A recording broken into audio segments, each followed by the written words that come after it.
know if that's going to be enough here. He's going to have just an uphill climb for Cyclone. Okay, here we go. That's one throw. But he only has one shot at glory right now for this round. Oh, with the block, okay. Oh, crushing. Yes, sir. Wow. Here we go. If he finishes his plate, that plate, young man, he breaks down. Oh, wow, with the down one. Oh, no, from Cyclone saying, I am still in this match right now, going in the final round. Oh, my goodness. Wow. Of the catch and the breakaway. Yes, sir. Well, backing up, look at that. Smart stuff for spacing, and this is going to seal the deal here from Dragon to down 2.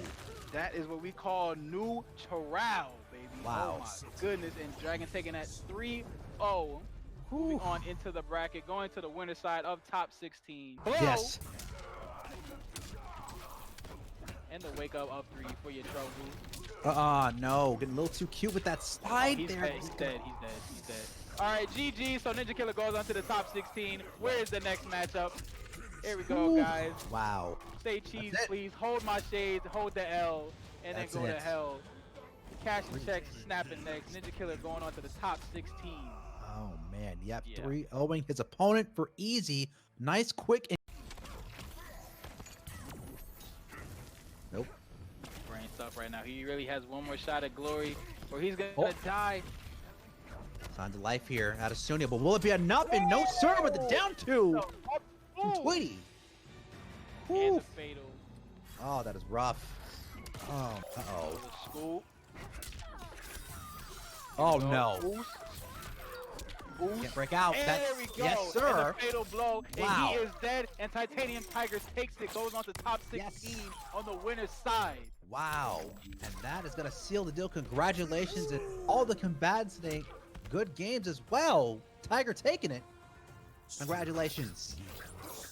That is awesome stuff right there. Look at that outro. Just spinning the sword, slicing, dicing. Without worry. That overhead has a 90% hit rate online. Shocking block. Okay. An input error? I don't even know. But Yeah, he could have killed, but instead he went for the interactable, but he's going to go ahead and close it out here. It's going to be another brutality. Yep, third brutality here. Is he doing it in style? Planting Scorpion on the ceiling and continuing his advance here through the loser's bracket. Very well played by this young warrior. Wow, coming in as really an underdog. Looking to back away. Oh, went in for a throw. Fatal blow, charging it for too long. Rare mistake by Ninja Killer. Trying to punish that with a micro crouch. Didn't quite get it. This is going to give Tweety some life. He's got him. Trying to press buttons after the down 4 on hit, and that is going to jail Ninja Killer. Taking it 3-2, but what a fight by Tweety. What a fight. He was definitely putting up a real strong fight. The thing too, that far teleport isn't great against Jackie because she'll just chase you down with the leap anyway. Yep. So you're down 2 bars and you're blocking leap anyway. Speed up. Does he have to pick up? No, doesn't go for it. I do know he's going to go for it, and that is going to be all she wrote. Breakaway, not going to matter. Dragon taking it 3-1. The adjustments made, and like I said, he just kind of let G do the work for him, and then went for the reactionary reads, or do the set. And the reverse 3-0 gets opened up in the 4-2-1. Wonderful hit confirmed by Tweety. God, this is so suspenseful, Aquaman. I don't know what to do. Big damage. What do I do? Oh, we're getting into dangerous territory right now. Tweety. Is he with the throw tech? Trying to clutch this out. Coming in. This is going to be some great ship damage. No! Look out for the brutality to Tweety. Getting the W. The reverse 3-0 and moving on to top 3. Oh my God, that was so ridiculous. Izzy is a animal. Crazy. That was the craziest set of the night, and it's not even grand finals. Jeez. This is ridiculous. Woo! Holy shit, Izzy. How is he doing this? This is insanity right now. Can I get a breather real quick? That was kind of... Yeah, I think we have an intermission or something coming up soon. This is the best time for it. Jeez. This is crazy. Are you kidding me? I can't believe this is how it's going down. Okay, that's a counter hit. Gonna take the crushing blow. And that it didn't even raise his head up. That's almost 40% off of one, meterless little hit in the throw. She gets so much reward off of that. But Ninja Killer has done a great job of avoiding a lot of this damage. And when he has been on the offense, he has been absolutely relentless. And Ninja Killer making it look easy. Yeah, that was a 3-0, and it was quick. That's our first 3-0, and it was in winners finals. And it was quick. It's kind of your go-to punish in these critical moments. Speaking of critical, that's the health that Izzy is on right now. Catches with the anti-air forward two. The breakaway from Dragon. All he needs, button, and he gets it with the down one Dragon. 3-1 over Izzy, coming back from the game one. And he's going to set up his run back with Ninja Killer in grand finals.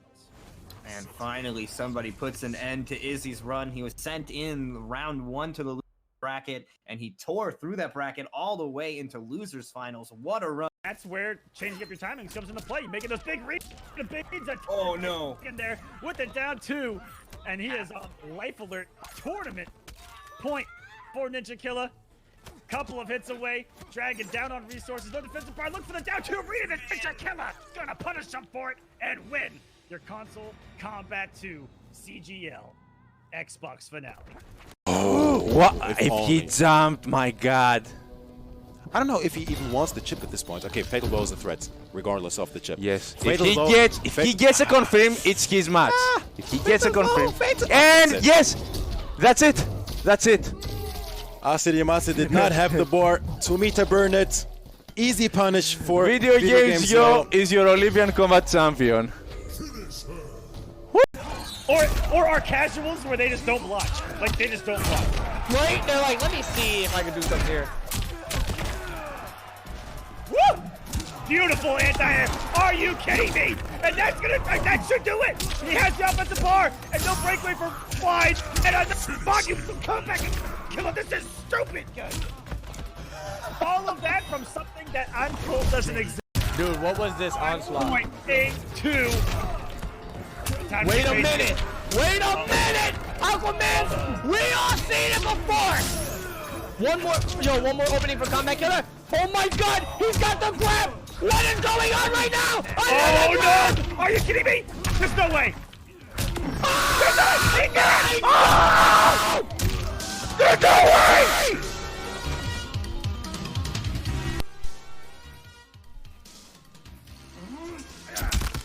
Cut. Reset. Deadly uppercut, take 2. Action. Cut. Who hired this guy? What the fuck? Deadly uppercut. Oh no, this could do it! This could put Combat Killer back on this set! No!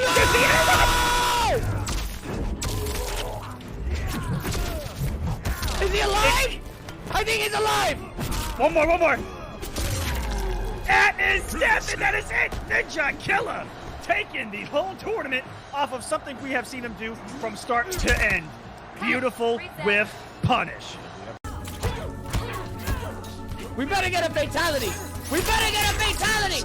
Sit the fuck down! Tweety McGregor in the fucking house! Don't fucking pop off on me when there's no money on the line, or I might just smack your dumb ass! The fucking backhand! Oh my God! For the qualifier final, Tweety's gonna take it with the pop-off of the gods!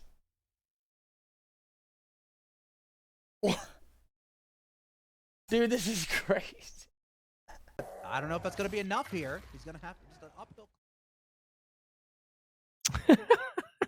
Just catching that in at like literally the best possible moment. Welcome everyone. My name is Ketchup and I'm joined today in the virtual world by Mustard. And this is, if anything, a long time coming. This is Konsole Kombat 2. The beginnings to the finals. You're going to be joined with us for the first sort of set of games, and we're going to rotate out commentators kind of over the course of the day. So you guys are stuck with us for now. Generally, a quick rundown for kind of how the Konsole Kombat League has worked. It's been a fair few months in progress, and essentially, the too long didn't read is run us through it, Jake. Do it. Yes, so this is, I think you really called it from the start, right? This has been a long time in the works. From September the 1st, we have had 32 tournaments held, and each winner of those tournaments, absolutely just first place and nothing else, would have qualified one at a time to eventually be playing through today for the prize pot of $10,000, which...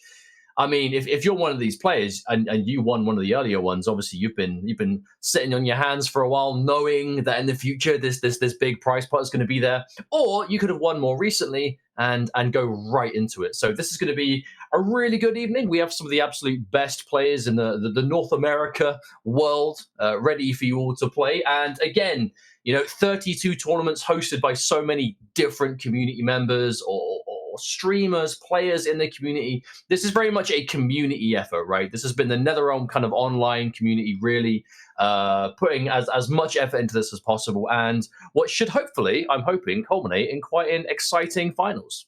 So as tournaments go, a lot of the matches are pretty much going as we speak. Not every single match at this stage. Remember, this is a top 32 situation, so not every single game is going to make it on stream.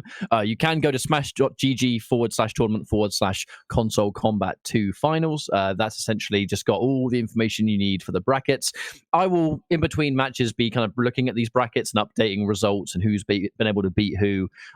So, you guys won't have to do that. But we do have a set of matches immediately lined up that we're going to be going into. As a quick recap, this was actually important to mention on both consoles, Xbox and PlayStation 4.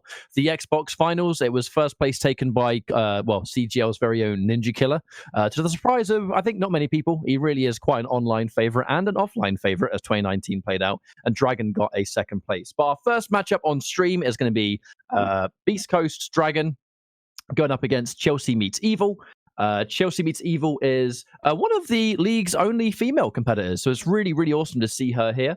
Got quite a hard first opponent, by all means. Dragon is often said to be within that top 3 capacity, and they're actually loading in now, so we'll get to that matchup as soon as possible.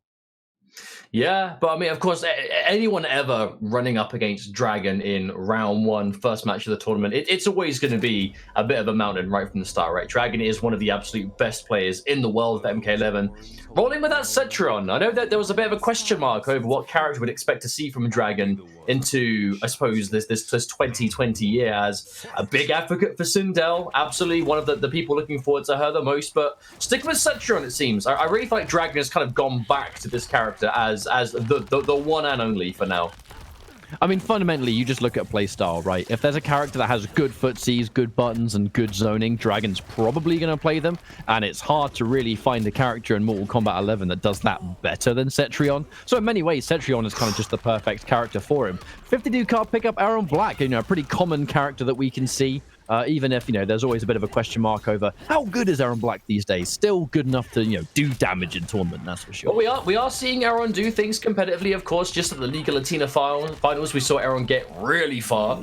So definitely competitive. But the big thing about this is, you said, all right, quite a common character, especially early on. Dragon, no stranger to this matchup, as we can see. Even in that first round, Chelsea went for forward 3-2, and Dragon just interrupted it with down 3 immediately. There is so much matchup knowledge that you're going to see from Dragon that really is going to shine through. But a good first round gone. Rolls out of the corner, does Chelsea, but Dragon's still hot on the pressure. But fundamentally, it's if you put Cetrion's back to the corner, it's not so easy to stop her from teleporting out. That was recently changed a little bit, thanks to her far teleport costing 2 bars of defense now rather than 1. But fundamentally, if Dragon's got the bar and the corner escape is there, you kind of know he's going to pull the trigger on it. And right now, there's just been nice solid footsies, keeping her contained, and that's a comfortable game 1 right there. Yeah, that was, all intents and purposes, a standard game for Dragon, right? Very commanding, very dominant, and that's why Dragon is considered to be one of the best players in the world, right? The best Cetrion, one of the most successful players of the entire 2019, and a clear favorite going into Final Combat in now officially a month's time. So that crept up on us, didn't it? Oh my, yeah, like you could say that again. I feel like from the end of NEC, when we knew that the leaderboards for the pro competition were kind of set in stone, obviously outside of the last chance qualifier, there's been quite a bit of downtime, right? But I feel like you have players that knew that they made the finals. Like Dragon was secured for the finals earlier than most people in the community, but has not stopped grinding, right? That's the important thing. We know that Dragon lives and breathes this game because he wants to be the best, right? He hasn't had that huge first place kind of in a real major setting, but is looking to, again, if you can win this CGL finals, that's a lot of momentum going into the finals, as well as a nice chunk of change. Remember, folks, as well, this is actually going to be first of 3, so we have kind of got it a little bit different to what things are normally like in the pro competition. There are some extra games to go through. That is going to open up, more likely later on in the tournament, quite a significant change. But for now, we'll see if it's going to be enough. There's been an immediate character change here from Chelsea, so it's going to be outtake Johnny Cage. Definitely one of the best characters, if not the numero uno at this point. But Dragon, not really phased too much. So taking a couple of projectiles from full screen, but as long as Serturon, she has that full screen presence with a life lead, she's the one in control. But we think of potential counters and characters that might be able to at least go toe-to-toe with this really oppressive keep away character. Outtake's kind of one of those matchups you can, have faith in. Oh, it was seen to be that Outtake was actually a counter for Setron, right? There wasn't really a clear answer for her for a long time, but then that Variation 3 patch kicked in, Outtake existed, and bam, it looks very difficult for Setron players to kind of play the normal game. Ooh, however, crushing blow. What a start. Great way to start this round, but there's the corner pressure once more. I mean, now this is that classic Setron corner pressure that we're seeing Dragon do perfectly here, right? It's not point blank. It's kind of sitting just at that sweet distance, and the whiff punish again throws. This is absolute destruction. I mean, fundamentally, pressure. It doesn't have to be point blank. It just needs to be within the effective range of your own buttons, and that's what Dragon's doing so far. Clean destruction for game 2. Potentially one more game here for Chelsea. We're going to see if there's going to be a character change or maybe rocking out with Johnny Cage. So we know there are 2 characters here, but the question is, if there's one more game lining you up, what do you do? It seems like both matchups were kind of evenly difficult.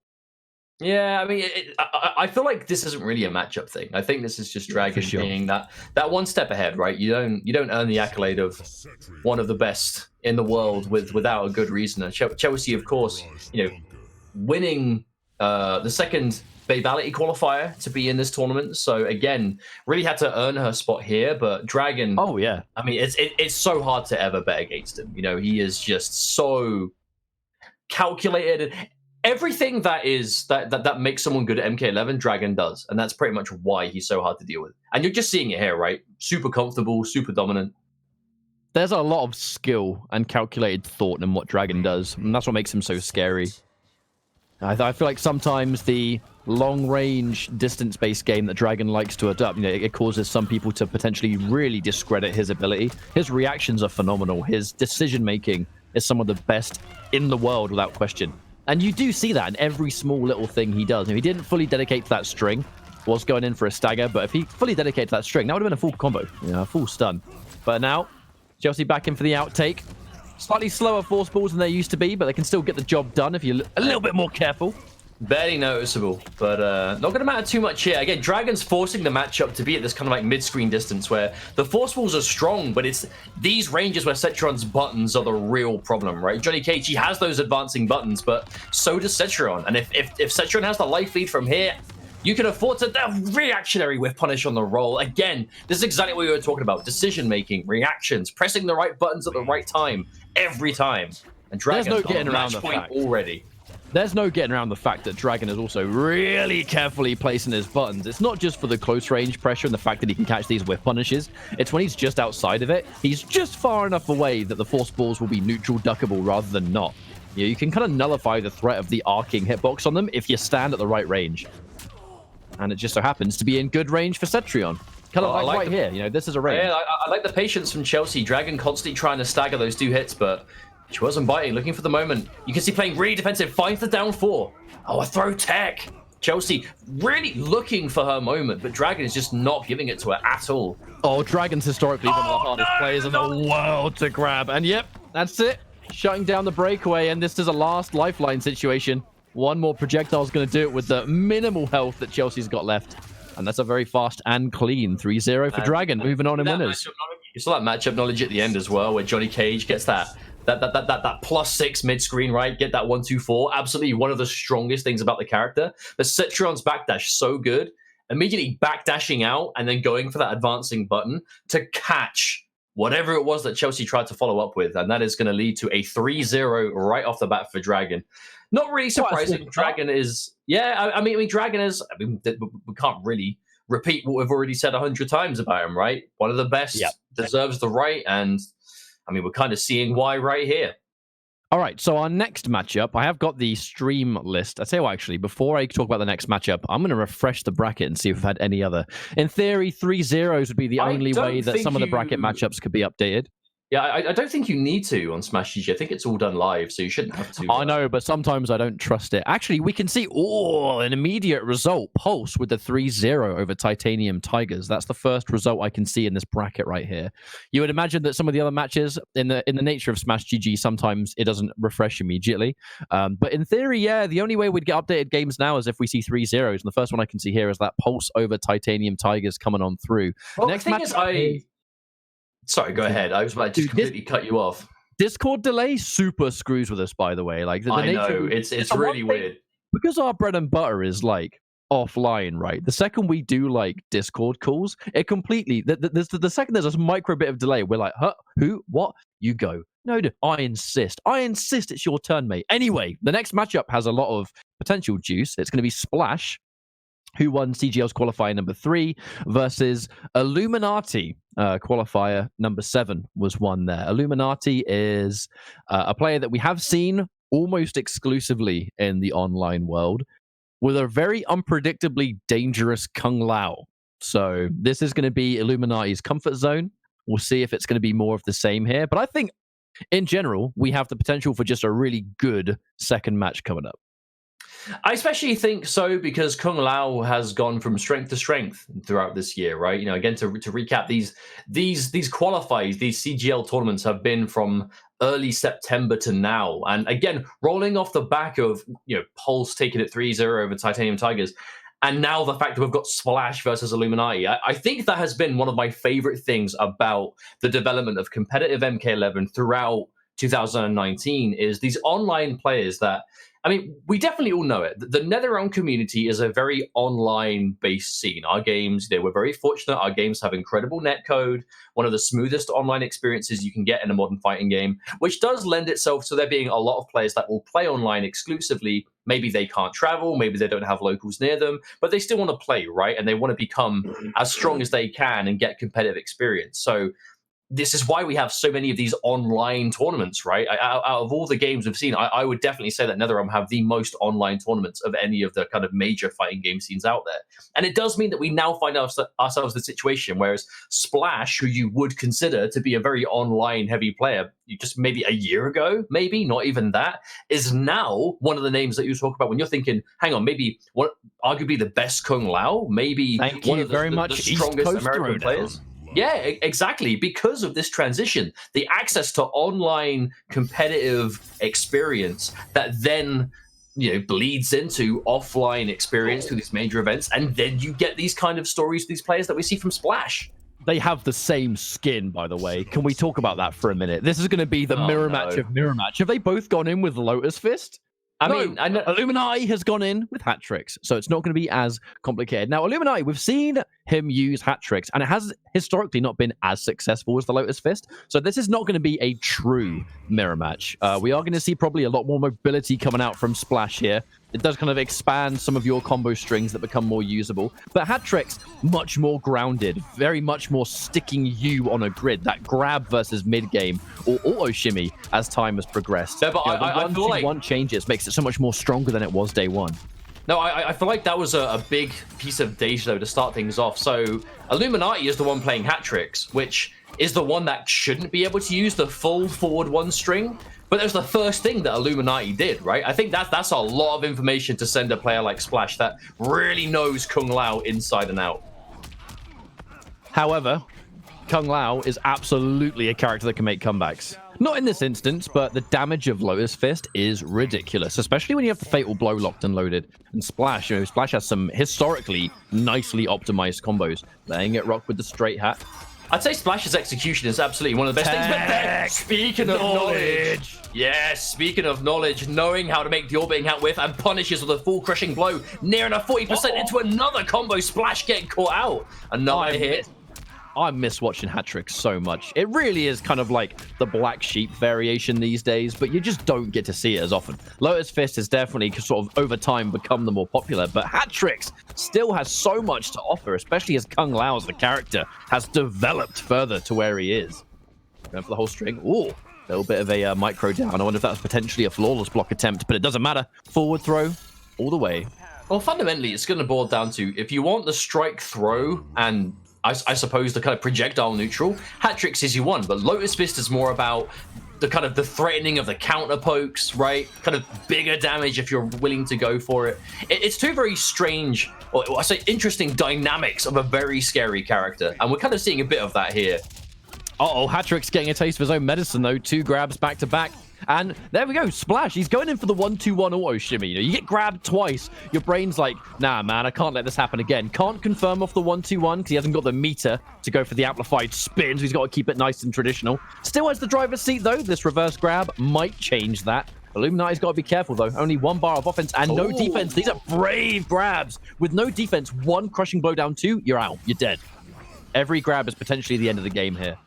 All right. There's a block, but no defensive bar for Splash. If he gets touched, hang on a minute. No, another throw. Fatal blow. Very quickly add up. This is kill territory now. Absolutely. Oh, no! And even if he had the breakaway, he wouldn't have had the chance because of the down 2. So Splash is going to get the first game. It was a close one, though. So the question is Illuminati going to change to Lotus Fist? And we have a true Kung Lao mirror? Because I'm seeing a lot of comments in chat saying, hey, the Lao mirror. Remember, this isn't technically a mirror match because the variations being different. Now, especially the way I see this like is a diet mirror match, right? It's like it's like mirror match light. Mirror match light. So Hat-Tricks versus Lotus Fist is so extremely different character-wise that it's not the mirror match you're all familiar with. Has he actually changed to it? And I will see. He did go for a change there, but I kind of missed it in the character section. I was too busy looking at the other screen. Whatever.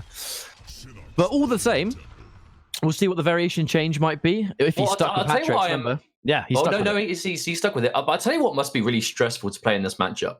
Both variations do a ton of damage, right?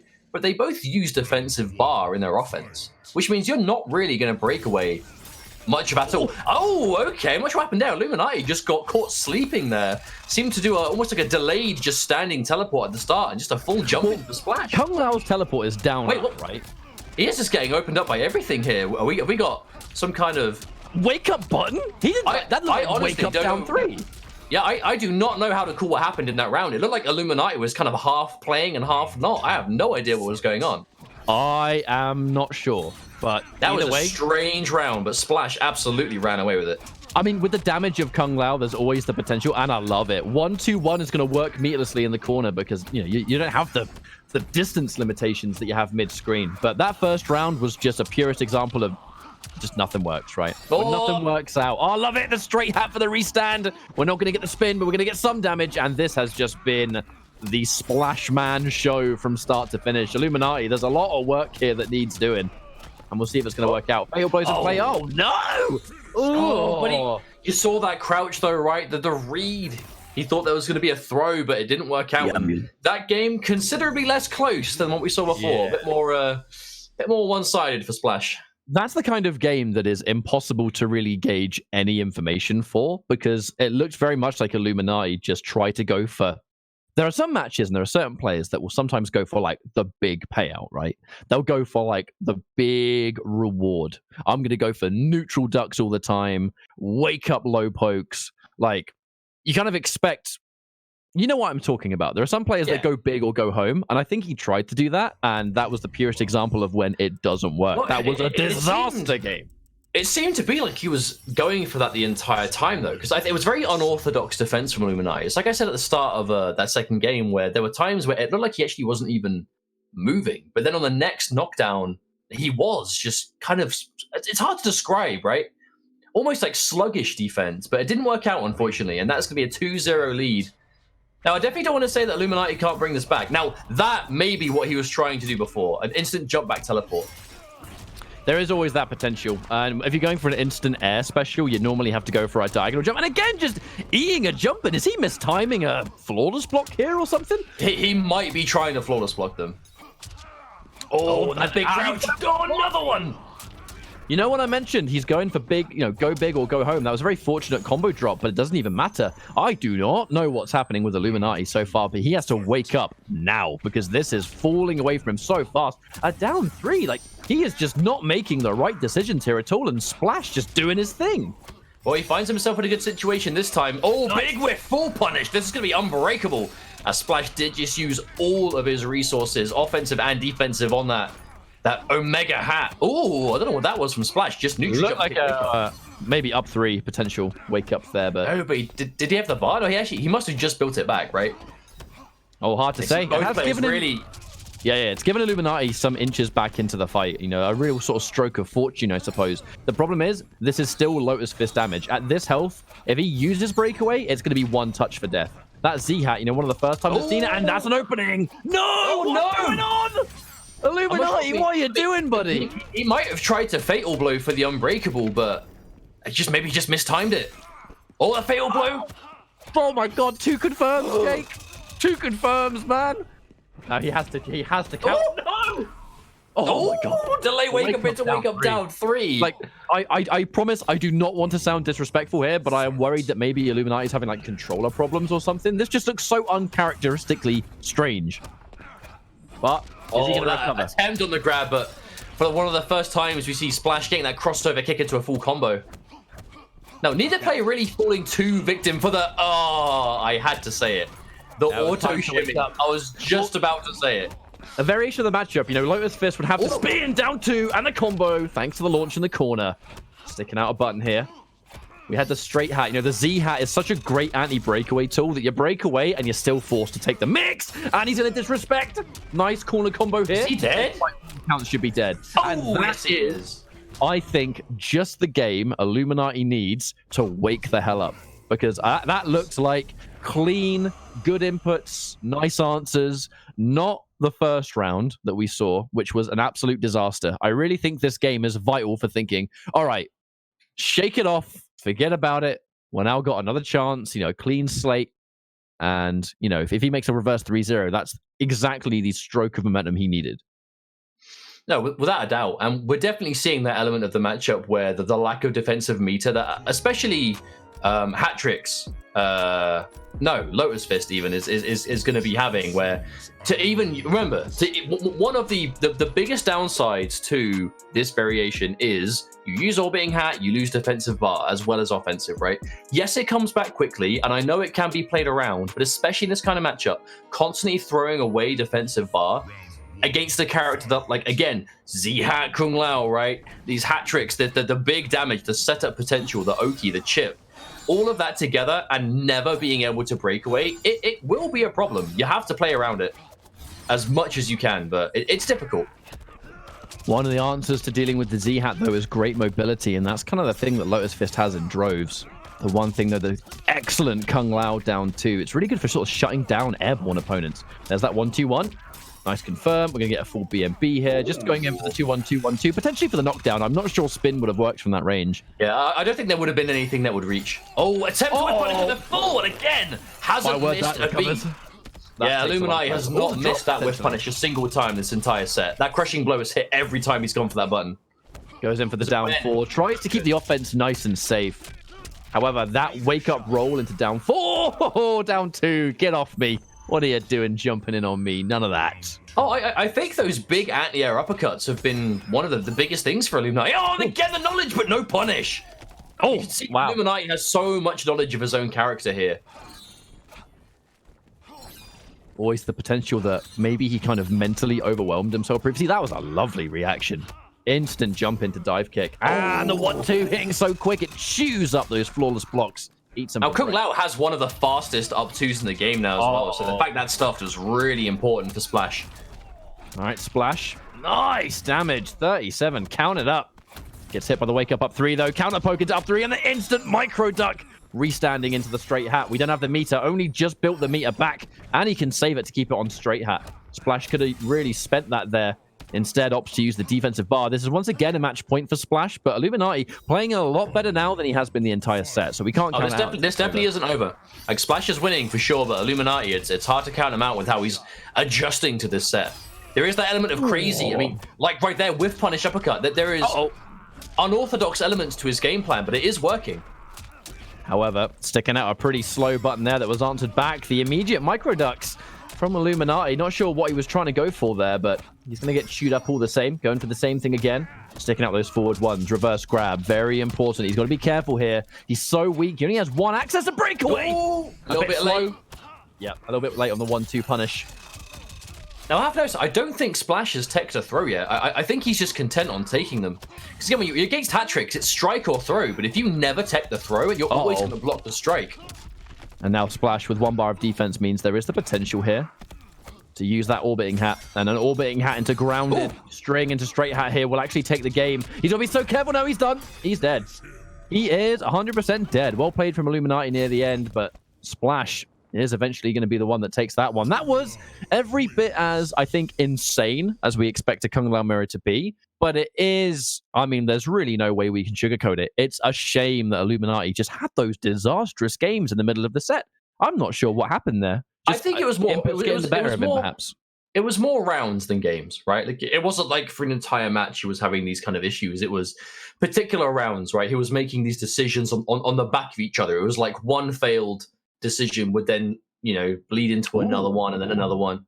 However, he was able to stabilize it the longer the games went on. It's a shame he wasn't able to clutch it back into a game 5 scenario, but we were on the way. But of course, Splash, very much considered one of the, if not the best Kung Lao out there right now, you know, for good reason. Really put Lotus Fist on the map. You know, Splash really has been just going from strength to strength. And again, another one of those players that we're looking for at the LCQ, that this is great competitive experience. You know, this is a position to be in this finals requires you to have won a tournament already, right?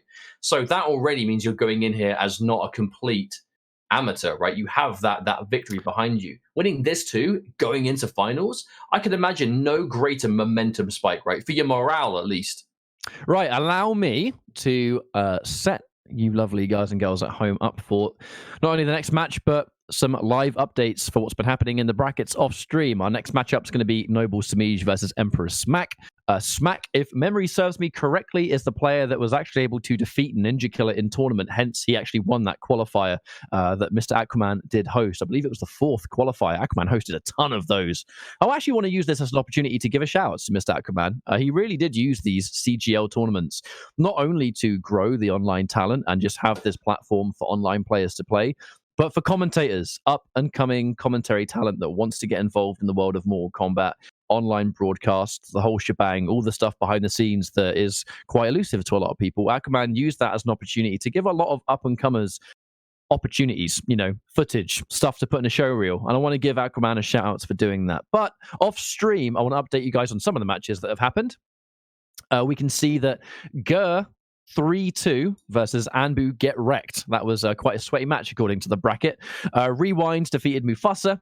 Rebel lost to Buffalo 3-2. That was the last game scenario. Now Rewind and Buffalo are playing their matches as we go.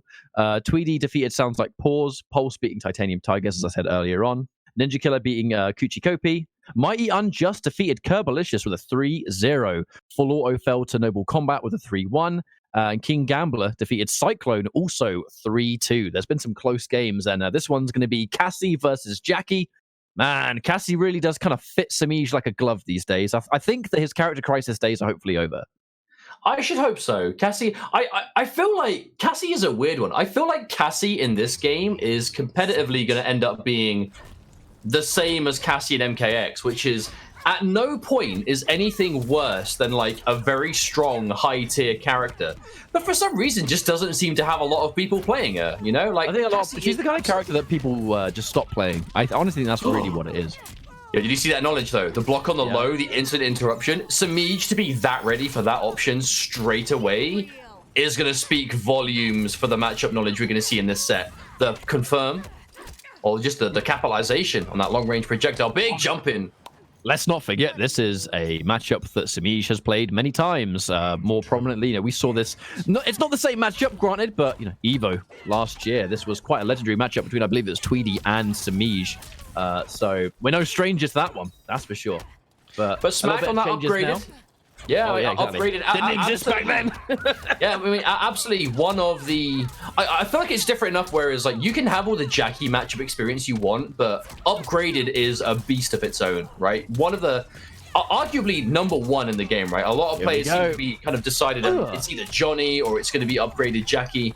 But when in the hands of a powerful Upgraded player, like we can see Smack has right here, nice attempt. Yes, me patience just with being Smeege. very careful though. Like absolutely, just not looking to overextend too much. Wonderful range on the low. Wow, really just underratedly strong range on that low that Cassie has. Because at the end of the day, any character that has the gun bullet as a hitbox, it's kind of hard to see. You need to just get used to how far away that weapon hits. You know, you can't really see it the same way you can see other strings. So deceiving for sure.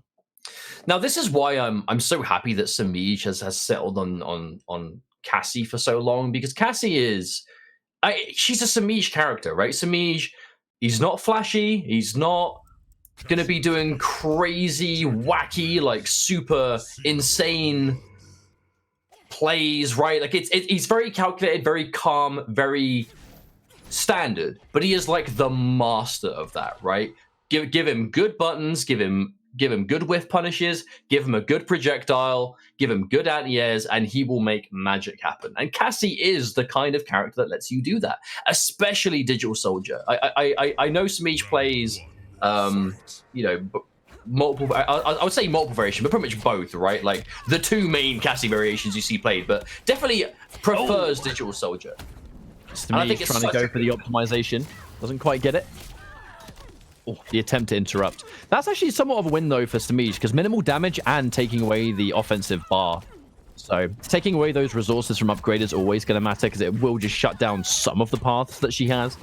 But that's the thing about upgraded, right? Oh, there's the knowledge. Oh, knowledge. Anti-air, get out of my skies. And now the pressure. That's being one of the better things that upgraded has that does overwhelm people. If she goes for the air blast, cancels it, and then presses another button, you can always interrupt, but you have to be ready, because if you are slightly off the mark, that right there happens and you get clipped. Oh no, Smack tried to whiff punish, but did so a little bit too late and ended up walking right into the string he was trying to punish. Looking real good from Smeege so far, and it's that clean. Oh, the read! Stick out this launcher. I know you're going to stick a button out as well, mate. Oh, double! Again. Tries to go for, and it's the plethora of options that upgraded has. You answer down one thing, she'll just do something else. It's adaptation, man. That's a big thing about playing upgraded at this level. It's being able to know that they're aware of how to beat your leap, your pressure, and knowing exactly what your next option is. Oh, try to punish. But yeah, that looked like either a punish attempt, or one thing we've been seeing Smack doing a lot is just kind of buffered buttons. This is kind of a footsie's range, and Smeege is somewhat of a footsie's god. The neutral of Smeege has always been so dangerous. You can stick out those buttons and buffer them quite easily against neutral heavy players and just catch that one opening, you know? Now back-to-back down three, trying to be nice and cute, hesitant to anti-air. That knockdown is a potential opening. The back roll, loads of respect. Oh my god. The down two attempt, I mean, I'll respect it, but didn't work out. But I like the way that Smack was being careful. Oh! Hang on a minute. Speak too soon. Just flings out the dash punch. Big hit, confirm. Yes, breakaway forced. Half-life gone. And remember, Cassie, she's got that 950 health. She is going to be getting exploded a bit faster than you'd think. Well, you know, I think Jackie knows a thing or two about the 950 health territory as well. But in a character as explosive as this, you know, ask and you shall receive. Bot right in the face. Back to the full screen, and although the full screen will benefit Cassie, that's why Upgraded's got the leap, man. She can just go point blank. Nice, unbreakable low into respectable damage. Excellent throw tech. Fatal blow is in play. The danger with Cassie. Oh crushing no, blow. that's disastrous. That is completely even things out. Oh my god, did you see that? Perfectly timed. That looked like Smack knew the back three was coming. That was a read and a half. He knew the anti-air was coming. There is no other reason he would do. That's a strong two from me. That's a strong two right there. I would do the same. My controller's like too far away. That was. I'm not a streamer. I'm a commentator. I've done that already. But I mean, that was a read if ever I've seen it. There's no other reason he would cancel that blast at that range unless that is the exact button he was looking for. Smack showing why. I mean, in the hands of someone with this knowledge, this character's kind of a problem. There are people out there, and you know, there's always a discussion of, is Upgraded the best or is Johnny Cage the best? It's, you know, there's a reason that, like, within discussions for, you know, top of the food chain, best in the business, and it's Upgraded in many ways is kind of playing a separate game to the rest of the cast. It's all out crazy offense, crazy mix options, insane combo damage, many paths too. You know, if you are a creative player, Upgrade is a great character for you because you can put so much just lab time into so many of these. But that's what I mean, though, and that's the thing. That's the thing about Upgraded. That you can't, no! Playing Upgraded at this level with those kind of on-the-fly adjustments, execution-wise. That's not hard to do. Those inputs are tricky, but the punish... I'm not at all surprised that Samij is ready to punish that every time. This is what I'm talking about, though, about the strength of Samij. The Upgraded is the most oppressive, in-your-face, stressful variation to really go up against an MK11, and it will overwhelm most players. Samij is not most players. Like, this crazy offense and rushdown, you can tell that it's not really phasing. That is going to be unbreakable. Fatal blow, no breakaway even possible. Breaking away there would have been a waste of meter. My point is, even though he's going to lose this round, Samij is still making those really intelligent decisions. If there is, he still came down to last hit. They both had fatal blows. Exactly. Both one away. Weakness of this matchup, though, is Cassie undeniably has a harder time setting up that fatal blow than most characters. Very niche situations, quick confirms, not so easy to land. Well, the big thing about Digital Soldiers, you pick it for kneecapping, right? You pick it for the gunshot, but gunshot versus leap probably isn't going to work out so well for you. But it's good to kind of fill the space, because if you throw an amplified gunshot as Jackie just goes for the leap, you're going to shoot her out of the air. And we have seen Samij kind of throw those out by themselves. Good throw escape. Both players have been really on ball with these throw techs. Error Kimbos. Somewhat of an answer that says you're not allowed to leap in the neutral versus me. You know, that full screen leap can be a real headache. The double blast, and Samij ready for it. It's going to cost Smack all of his meter here. Cancel into cheeky down 4. And now from this range is where Samij I say though, upgraded without any offensive bar. The damage isn't quite there. Big punish! And the breakaway also. It's that next level of break too, you know. Gone are the days where players are breaking on the later stages of that low kneecapping. Just, you know, break the immediate projectile. Save the damage as much as you can, because now it might count. The leap. Oh, the onto back 3 into fatal blow. Samij knew. I love the choice. And that was on anti-air too. Like, that was instant. There was no hesitation. Calculated, Mustard. Calculated. That does mean that now both players have lost that fatal blow, so a bit more of an honest round incoming, perhaps. That breakaway, though, Samij not messing around. He does not want that life lead to get any worse. Now, one of the first times we've seen escape failed. Oh, and again. But the excessive grabs coming out, you know, you start to worry about the mid. There's so many players where you hit 2 grabs and then the mid comes, because most players out there do not have the state of mind to think, you know what, I am going to throw 3 times in a row. Oh, the Jackie whiff tech. And if she whiffs that grab, she does kind of lean further back than most characters, so it's kind of hard. Unbreakable. I love that choice from Samij. Take the damage where you can, and now the breakaway's been forced. Perfect positioning now for Samij. This comeback is totally possible. No wake-ups either. We're going to see the low confirmed. Unbreakable advantage. What's it going to be? Good block. But that's the hit. No bar. Didn't have it. Oh, and again. That is not the first time we've seen that 1-2 connect on a hit. Smack really constantly treating it like an auto shimmy, right? He is finding himself blocking the first hit and getting hit by the second, but his throw techs have been really good. And that is where these kind of auto shimmy strings come into play. When you're against someone that is teching every time, even if it's escape failed, like we've seen Smack tech like 99% of these throws. That means he's probably going to fall for auto shimmies a lot, because he's clearly looking for throws every time. Like, see a throw, feel a throw, go for the tech. And that is why we're seeing that 1-2 from Samij, that, you know, quick 2 punches. That is working every time, because Smack is letting go of block, he's trying to tech, and that's exactly what auto shimmies are there to beat. Thank you very much, my Smurf account, for the Twitch Prime subscription, supporting CGL. Much appreciated. Hope you're enjoying the stream, buddy. But right now, I mean, that's just a game of neutral versus incredible rushdown. And often that is the answer of Upgraded. You know, Upgraded wants to be point blank, in your face, all the time, all day, every day. But Samij, it's about calm, calculated, you know, risk assessment. And that was a breakaway, surely, right? Yeah. Served its purpose, got the meter away, and now if Upgraded lands a clean hit here, it's going to be party time for sure. Oh, anti-air. Trading 2 bars of defense for 1 bar of offense. Watch out for those leaps. It's been a very resource-heavy round so far, my word. But this is it's been a battle of attrition. Oh, no tech this time. Oh! Okay, the reverse grab. Upgraded can throw you so many times because the mid leads to so much reward. And the delay. So high up in the air that Samij mistimed the anti-air standing one. So many variables for anti-airing a leap here for Jackie. There's the leap again.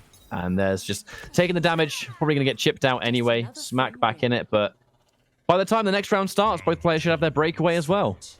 You'll notice as well that Smack is opting to go for back throws most of the time as well with Jackie, which is important because her back throw is the one that gives her pressure. So it's definitely the better of the two, especially for upgraded.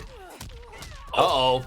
Pulls the trigger. No amp, though, so the leap's not going to lead to anything. Keep it nice and grounded instead. Smack really sticking to these back throws. Samij still taking forward. Samij's just literally blocking so many staggers here. Oh, nice read there from Samij. Yeah. Didn't amplify the gunshot. He knew the breakaway was coming. That next level Cassie tech. If you know someone's going to break your kneecapping, you just go for the single shot, let them break away, bam, you've kept your offensive bar. Is a read though, they could not break away and you've lost your combo. Speaking of read. Oh no! Oh dear. Oh dear, oh dear. Oh! Jackie, stop this. Nonsense. This is a round that Samij desperately needs. He needs this round after that kind of mistake. The fatal blow, no breakaway. Oh, optimization! And the 2 bars. Oh, this would be a heartbreaking game. Oh my goodness! Oh my god, what is going on here, Mustard? Match point here for Samij. This is mayhem. I'm not even. I'm like half a world away from Samij, and I heard the sigh of relief from here. Oh no! Punish. No grease kick for you, sir. And now. Oh, what again? Oh, the grab! Oh my goodness! As He soon knows as he's you hit flinching. someone, as soon as you hit someone with an auto shimmy, and then you get an opportunity to hit them, that throw, it's almost guaranteed. Well, this is Smack's last chance. There is one breakaway. You have one chance here to get out. The techs. Oh dear, these throw techs are becoming real. Bet it all. Oh, a huge bet. That would have been an unbreakable forward 4 into straight shot. No doubt about it. The delayed mid. Really trying to catch it. Samij with a confident back 3 anti-cross up. This is dangerous. Oh, nice confirm actually there from Samij. Doesn't have to overcommit here. Whip punish! And no breakaway. This, by all accounts, should be game over. And it will be. That was a exceptionally fun matchup, actually. I got to say, well done, though, for Samij. No, that was a great set. Really, really interesting. Again, we don't really get the chance to see too much Cassie. You know, she was a very popular character kind of early in the season, right? Was seen to be one of those like early strongest picks. Took a bit of a nerf, but it was a nerf that hit her in a way that is why people thought she was as good as she was, right? It was when her up kick into the amplify had no gap. Now it does, so on flawless block, she'll die for it. But you saw Samij playing around that, right? Like he was still using the auto shimmy strings, which now, you know, they used to be safe with that and they haven't been for a long time, but you can still fit them into your gameplay, right? If you have access to breakaway, if you condition them enough to sometimes maybe go for the guns, maybe sometimes you don't. I feel like there are ways around it, and that's what we see Samij really do to the maximum efficiency. And okay. Samij looking really, really good moving into the rest of this evening. Let me check out some of the updated results. Our next matchup, before I get into that, is going to be Infinity, who was able to win the very first Babality qualifier. So, I mean, it's no wonder seeing Infinity here. She's such a top-tier player in our scene, versus Wise Gemini. So this is going to be an interesting matchup, as they always will be. You know, remember, everyone had to win something to be here. So this is really a celebration of some of the absolute finest online talent, nay, the finest online talent in America. But I want to update some of the results that's been going on the Smash GG. We'll have a look actually at the losers bracket. The only matchup that we've seen conclude so far as I'm aware, is the Deadly Rebel defeating Mufasa 3-1. So that means Rebel's going to be moving on in the losers bracket. Probably not going to get that streamed, I imagine. But in the winner's side, Deoxys defeated Flappy 3-1. And we've just seen Samij defeat Smack. Yeah, some of the other matches that are here, I believe, are the ones that we're waiting for in the stream queue. So we have some good matches, dude. Up next, you know, Dragon versus... it looks like Silvereye versus Sunio is still going on, so I'm not sure. We'll update that as we see it. Splash versus Gur is there. Rewind versus Buffalo. I mean, that was a legendary Injustice 2 matchup for me. Just watching Buffalo and Rewind, like two young talent. Tweedy and Pulse. Ninja Killer and Mighty Unjust. Combat versus either K7 Show-Off or So Sick Nash Fan. K7 Show-Off, you know, riding loads of momentum off his Frosty Forstings result. And then, yeah, other than that, we're just going to wait for this next matchup to come into play. And all these matches they're going rapid. This is a fast tournament so far. Well, this next match is, of course, Infinity versus Wise Gemini. Now, this is something I'm excited to see because they're two very strong players, without a doubt, but it's character choice. Infinity, I know, is one of the players that has definitely gone all aboard the Sindel train. I believe Sindel is who we will be seeing from her today. But Wise Gemini, Liu Kang, and I never thought I'd say this, not really as popular anymore. I feel like a lot of the Liu Kang players jumped ship to either upgraded or outtake. You know what I mean? I feel like, or Showstopper, for example, but Johnny Cage or upgraded Jackie. I feel like a lot of the Liu Kang players made that switch in that patch where obviously Variation 3s were introduced and Liu Kang's forward 4 took that slight nerf to be 11 frames instead of 9. Doesn't sound like a big deal, but for a lot of the Liu Kang players, the character just felt different, right? They weren't really sure if they agreed with the way the character's pressure game felt. But then you got people like Wise Gemini, you can see rocking that Elder God rank, a very prominent online player, but a very successful Liu Kang, right? And that is exactly what we're going to see here. Liu Kang versus, I believe it was Variation 3 Sindel, so this should be quite exciting. Yeah. You see Look at that skin, dude! Look at that Sindel skin. That is sick. Sindel is visually one of the sickest characters in this game. Absolutely fantastic. Oh, her visual design is like perfect. As much as I agree with putting Sector in the game, I don't think CGL is the person that asked for that. Oh, there's the counter hit immediately. Absolutely fantastic. And now there's the restand into a nice fat 27% damage. And Infinity off to a fantastic start. That MK9 low star screamer making its full return. And although it's a great start, the wake-up whiffing is going to give Wise Gemini that skeleton key to start the offense. Whiffing the bicycle kick, tries to jump out. You know, I do respect the jump out attempt. If Liu Kang drops a combo, maybe he's going to mistime, you know, the rest of the combo or the meteor or whatever. But the rapid turnaround, it's all about Liu Kang. Oh, huge read from Infinity. That's two crucial crushing blows she needs this round, and she's going to get it. Wait, hang on a minute. Opted not to use Fatal Blow. Could have been a mistake. This is V3 Sindel, so she can start. That's crushing blow. Oh no! Fatal Blow, Mustard. I mean, honestly, I don't know. Infinity, she used two of the most important crushing blows Sindel has: the uppercut crushing blow and the scream crushing blow. Reversal punish. But when the round win was guaranteed by using another resource, Infinity opted not to use it. I feel like if you've invested that much into the round, you may as well invest whatever it takes to win it, right? But she was playing reserved, and she will pay the price. There's always the potential that we look at Sindel V3 and we know that she has the setup orb that can guarantee kill, but with the little health that Sindel had left, I think that was quite a risk. That's going to be a crushing blow, bicycle kick, and likely at this pace, going to be the first game. But nice. There's the Banshee barrage, but didn't lead to a huge amount here, as it is going to be game one for Wise Gemini. I mean, not much to say about that game, but just an unfortunate series of events there for Infinity. She totally did have opportunities to win, and I wonder if that was a bit, after not quite finishing her plate in the first round, round two was a bit of a, well, you know, let's try and forget about it, but easier said than done, right? It's hard, right? Because again, Infinity, she invested so many important resources into that round, right? Used the scream crushing blow, used the uppercut crushing blow. And when the round was guaranteed, that decision to not fatal blow, I understand completely. Because if you can hold on to it and save the fatal blow for round two and win the round anyway, then great. But to have already put so much on the line to then decide to not use it, I feel like that was a big mistake. And unfortunately, that snowball that built on the start of it for Wise Gemini kept rolling and ended up being quite a one-sided second round as well. Now, will Infinity be able to reset things, or are we going to see Gemini continue to plow through this? Well, it's crazy offense. That's one thing that never really changed about Liu Kang. Like, still a phenomenal neutral. The pressure tools to get the job done. Still got a couple of plus frames in there. To answer chat questions, yes, Joker is legal for this tournament. Whether players will use the Joker, I guess, remains to be seen, but it's still a relatively new character, but I know some players have really been grinding him. Down two from downtown right there, and there's the low.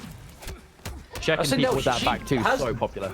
Yeah, deceptively long range, you know, that back two, that low blast, the fact that it's a low and hits so far forward, it really does keep you on your toes, especially when you're pairing it with that long range overhead of that staff. I'm I'd say loving the Star. pressure No, here from Infinity. I don't know. It's yeah. The Guandao. Yeah, let's go with that. I'm sure it's a Guandao. I don't know, dude. Now we can see the orb. There it is. Game over. Surely he can't come close. Game over, man. Oh, Wait, I'm what? surprised. Yeah, I'm kind of surprised that he didn't go straight over that. Yeah. Maybe the start. Oh no, she amplified it. I think it makes it a bit fatter. Ah. Let's see. Because it didn't hit it until she amplified. So I can only assume amplifying it makes it like bigger than it looks. Infinity really pressing the advantage. Oh no, the back two. The graphical effects of the back two can start up before the active frames, which can really sort of mess you up if you're not familiar.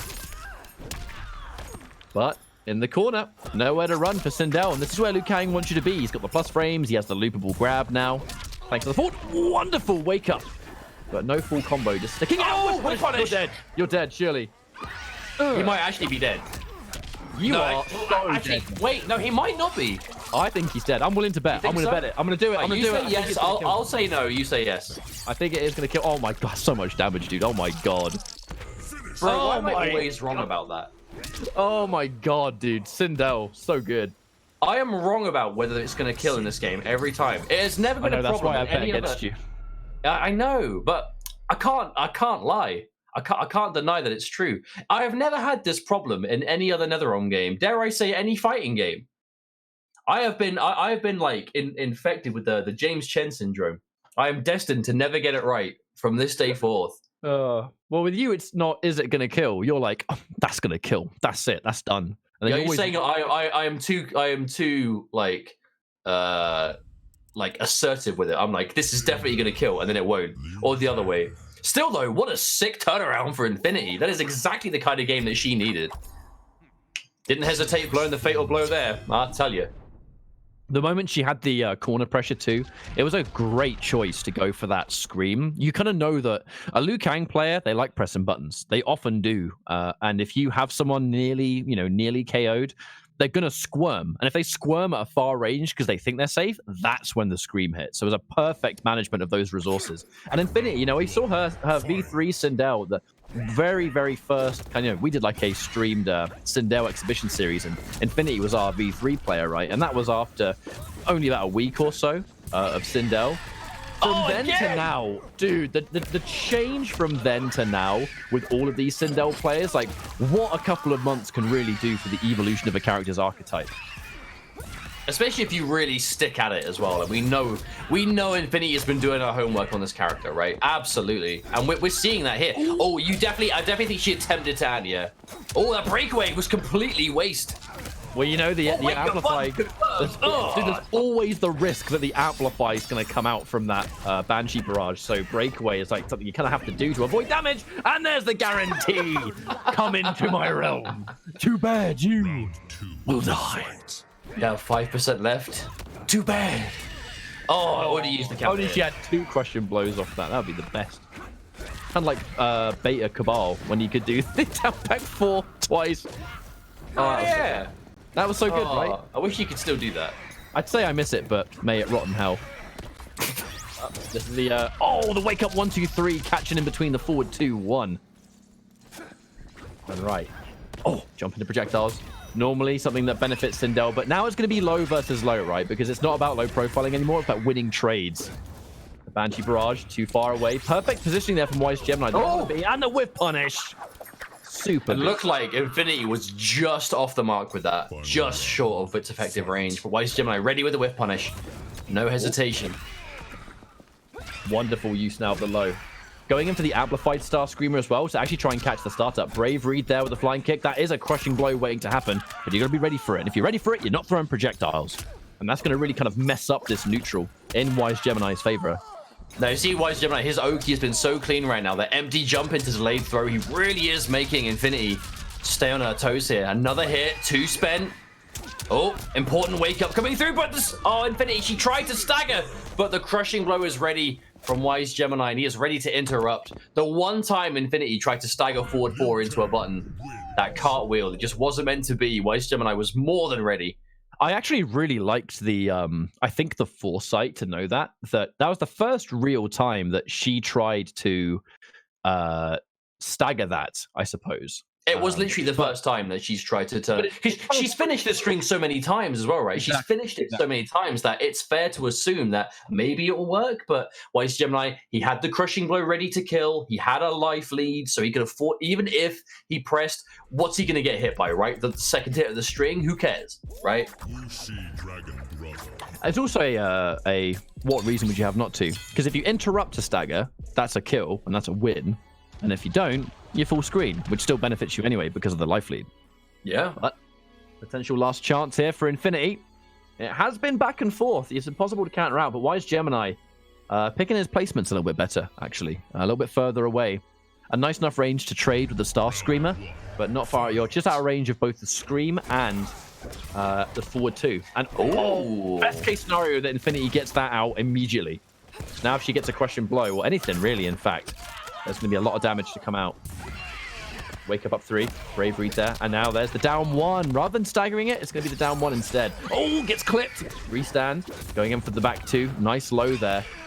Back 2 and almost everything Infinity has done in this round has been to catch Wise Gemini moving out of frame advantage, but he's respected it every time. He's being very respectful of her options. Oh, low. Oh, but she's not returning the favor. Down 1. Punish. Oh, trying to grab it too far away. No, I totally respect the grab punish attempt though, because the most optimized punish for that flying kick would have been grab punish, because it can't be teched, and you put him in the corner, giving you full screen. I totally understand why she did it, just mistimed, unfortunately.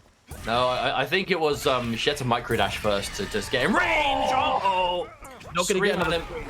Yeah, she can't get a second scream too far away, but we'll take that 27% unbreakable. Thank you very much. Tries to down 1 anti-air. Bit too far away. That should be the bicycle kick locked and loaded. Bro, Liu Kang said that he'd have Katana home by 8 p.m. and she came back at 10, and Sinella's not happy about it. Oh. Oh, and again, that low fireball. Going for the low fireball there, it's such a turn stealer, right? I think you're going to interrupt this string, bam, low fireball. Getting that bar out of Wise Gemini. She's not going to get massively punished for those Banshee barrages unless the bar is there. Can't get a whiff punish though. Retreat to a safe distance. Ah, no, the jump. And he's going to go for the fatal blow. This is actually not a bad choice because we're going to still go into the final round with the bicycle kick crushing blow locked and loaded. So there are avenues for big damage. Oh, he's definitely not. Yeah, he's not shy of damage, dude. Like, he's absolutely still got what he needs to take this round. Infinity tried to go for an anti-air there. Down 1 was an anti-air attempt, but just didn't quite work out. Oh, there it is again. It's when she amplifies it. If that was normal, the fly kick would have won. But I think Infinity knows that. It's not the first time she's amplified that in that range. No bicycle kick. Yeah, she has to watch out for that whiff, though. Takes out the whole string. Interrupts the gap with the down 1. Clean stuff there. Walking grab. Escape failed. That's huge. Yeah, escape failed. Kill now. Especially at this health. Couple of projectiles. And yeah, and now crushing blow grab. We'll do it. No, too obvious. Far too obvious. But now this is dangerous. No! Oh, no. And the bicycle kick. Oh, no. Oh, he dropped it. Oh, dear. Oh, dear. Oh, dear. Punish! No! No! Oh, my word. Still alive, but barely. Is it going to slip through her fingers? Oh, my God! She bet everything on that wake-up neutral duck. She bet the farm on that. If he did forward 4, if he did back 1, but you know what? He didn't. She read it, it worked, and that is why we are going to a game 5. Yo, Jake. What's up? Did you win the round? Yes. What did it cost? Everything. You can't go low enough. I can't. Everything. Everything. I can't do it. I'm too completely unlike. You know that's not Josh his Brolin voice, right? You know they make Josh Brolin's voice lower for that. That's not his voice. Yeah. It is his voice. Like, they make it like lower. Mortal Kombat Conquest Quan Chi. No, Steve Ritchie, Shao Kahn. You listen to Steve Ritchie talk about it, and you listen to Shao Kahn in MK3, right? And he's just like, fatality. And then you listen to Steve Ritchie, and he's just like, fatality. And it's like, yeah. Like Freddy Krueger as well. They say, what? Why are we even talking about this? We've got a final game coming up. I mean, you brought it up. I thought you had a point, but I guess not. No, well, Conquest Quan Chi was like semi-appropriate, and then we lost track of things. This isn't over because we've got game 5. He ordered it. Yeah, there's probably like 10% of the viewers understand these Conquest references. We should stop. Cool. Shout outs to the 10%. That's all I'm saying. Shout. The real ones know. 10%. Wait, Jumping back 2. That is an AI combo right there. I mean, she just knew the jumping was going to land. Already dedicating into that back 2. Wise Gemini getting clipped by the Star Screamer. And that's a favorable trade. More damage for Sindel. And she's going to win this war of damage from full screen. Low profile in the straight ball. Wise Gemini looking kind of overwhelmed here. This does favor, but remember the second Liu Kang! Oh, no! He has been fishing for that fly kick crushing blow the whole time. And in the final game, we see it. But it is not over Infinity. She has that fatal blow. If she screams at him, he's done. He waits for down 1. And this is really patient. A lot of confidence here from... No! Nice mid there. She had a good choice. Sorry. Frog in my throat. But basically... It's gone from him trying to take a turn and getting hit by down 1 to now Wise Gemini is simply waiting for the down 1 and enforcing his turn then. Going to get launched by the back 2 again, though. Forced to take it. This grab, it's not going to mean a huge amount just yet. You know, she has plenty of life to work with. The question is, what can it turn it into? Because it's meant corner pressure, which led into another throw. Escape failed. You say that throw might not have been so bad, but here's the catalyst for what we're seeing right now. Okay, taking the down 1. Now, corner pressure or full screen? The back 2 is going to push her away. Isn't going to bite to that scream. It could have been so much crazy damage there, or a breakaway. Actually, no. Looking at the wrong side of the screen. Confirm. Easy. Knocked down. Infinity now goes in. Tries to whiff punish the forward 4, but the up 3 is going to be too good. Oh, watch out. Oh, I half expect her to backflip over him, honestly. Potential for the game to be over here. It really depends. No! Bets everything on the wake-up fatal blow. It would have killed if he pressed a button, but he's just too wise to it. And at the last minute, she just, I think, was too eager to end the round. That was one hell of a set, dude. You know what we call that? You live by the sword, you die by the sword. On the exact kind of big brain read that won game 4 is the exact caliber of read that lost game 5. Absolute shout-outs to Infinity, though. That was an absolute nail-biter. By far the closest set we've had today. And shout-outs to Wise Gemini for moving forward. That was probably my favorite set of the day so far.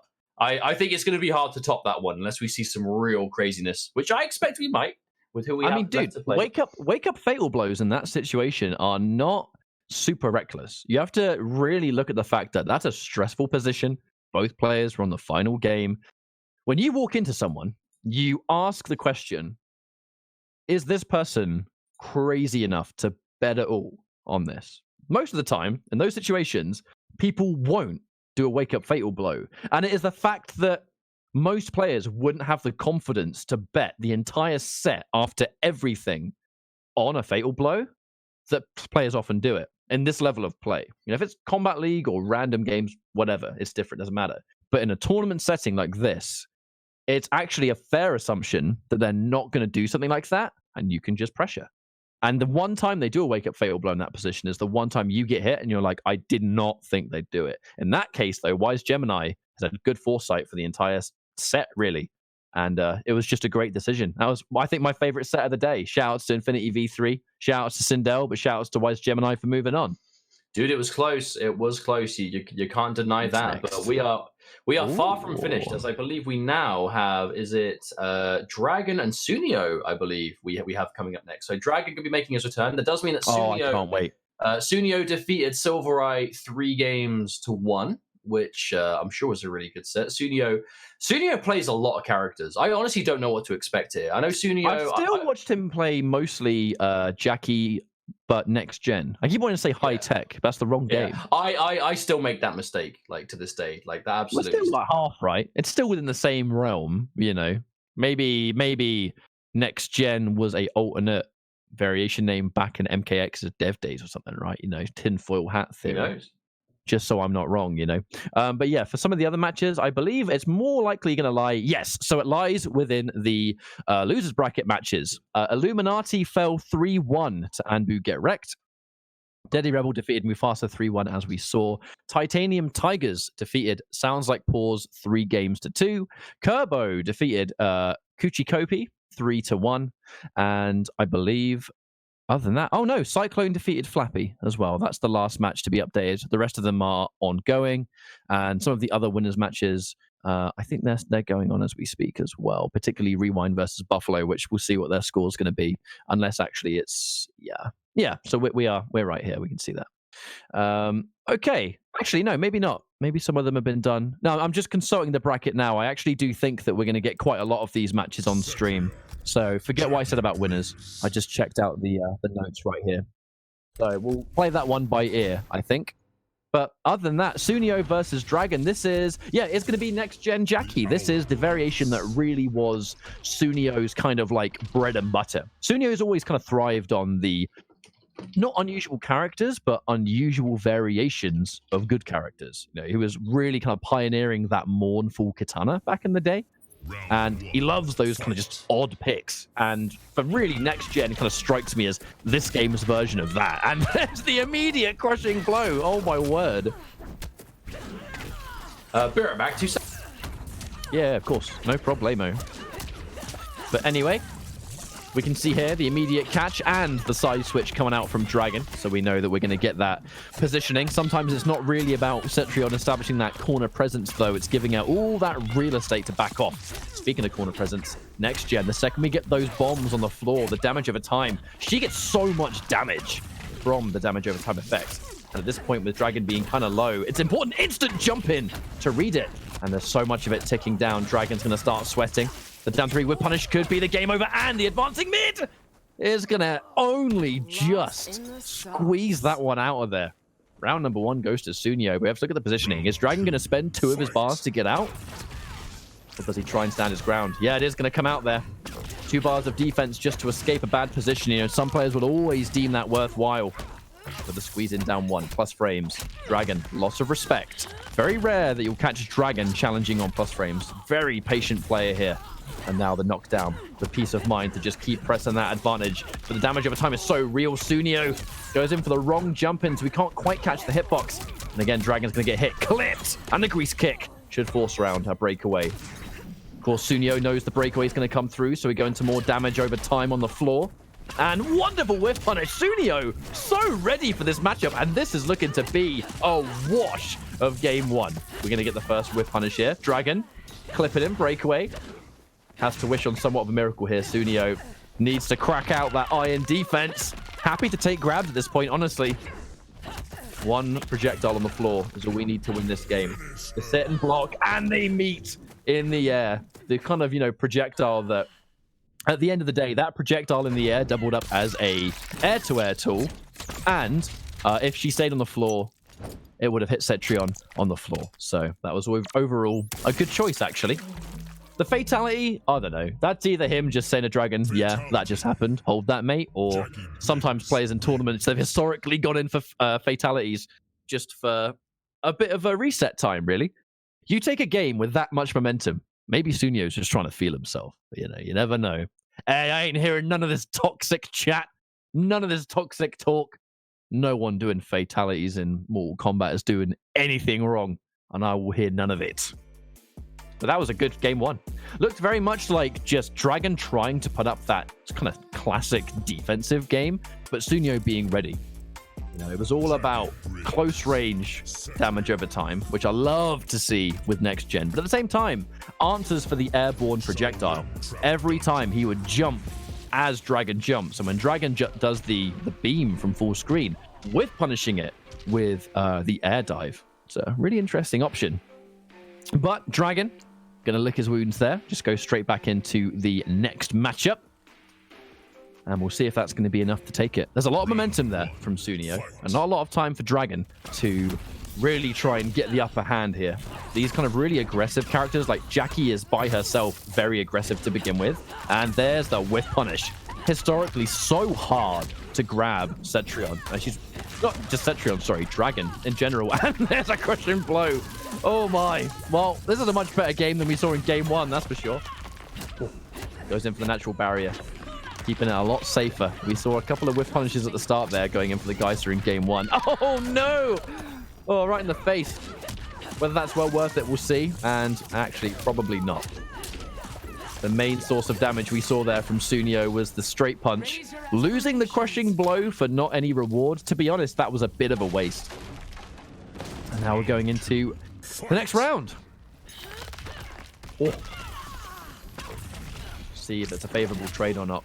Teleporting out of danger. Actually going in for a regular old teleport, so no meter spent. Wonderful up 3 from Cetrion.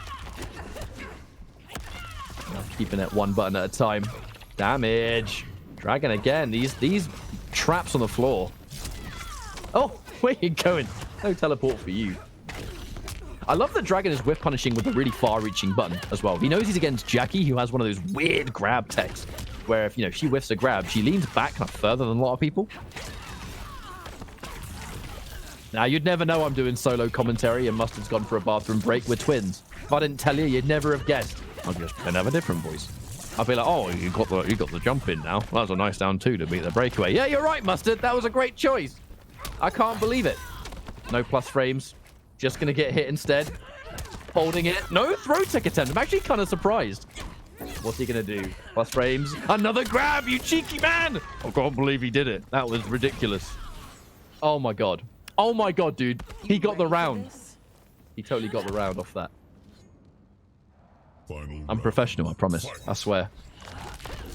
Oh, the jump! The leap and the answer. There's the low. Tries to reposition, but he doesn't want to go for the far teleport. Dragon, it does kind of cause you to have to think a little bit harder. The second you realize that the far teleport costs both bars of defense, you kind of decide, do I want to risk going for a regular teleport? Because, like, you're more punishable, sure, but it doesn't cost you 2 bars of defense. Dragon has benefited so far. Tries to add the air with a natural barrier, but it's not going to work. And a grease kick! Saving the bar for the far teleport not being used. Did save his skin there. Fatal blows in play too.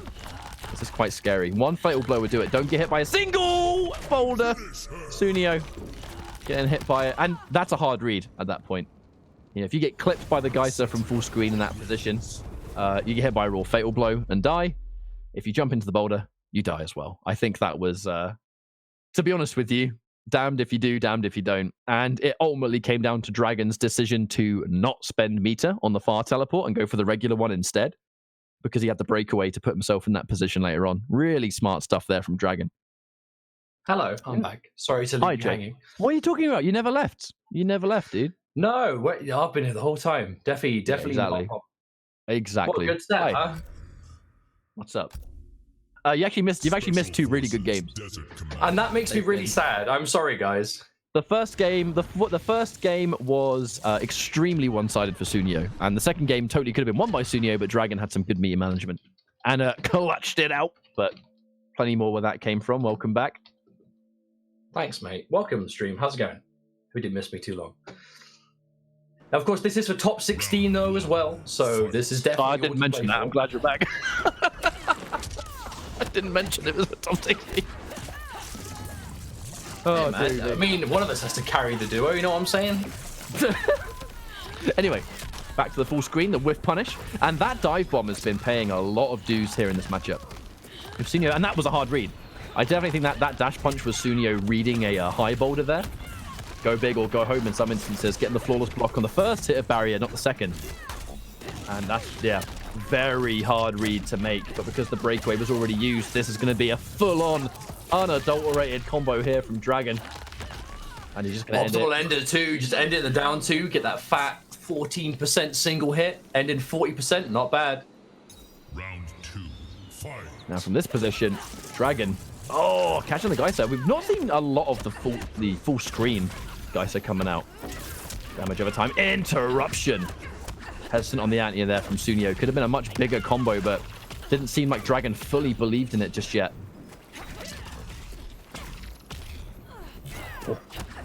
Oh, he tried to whiff punish, but a little bit too slow.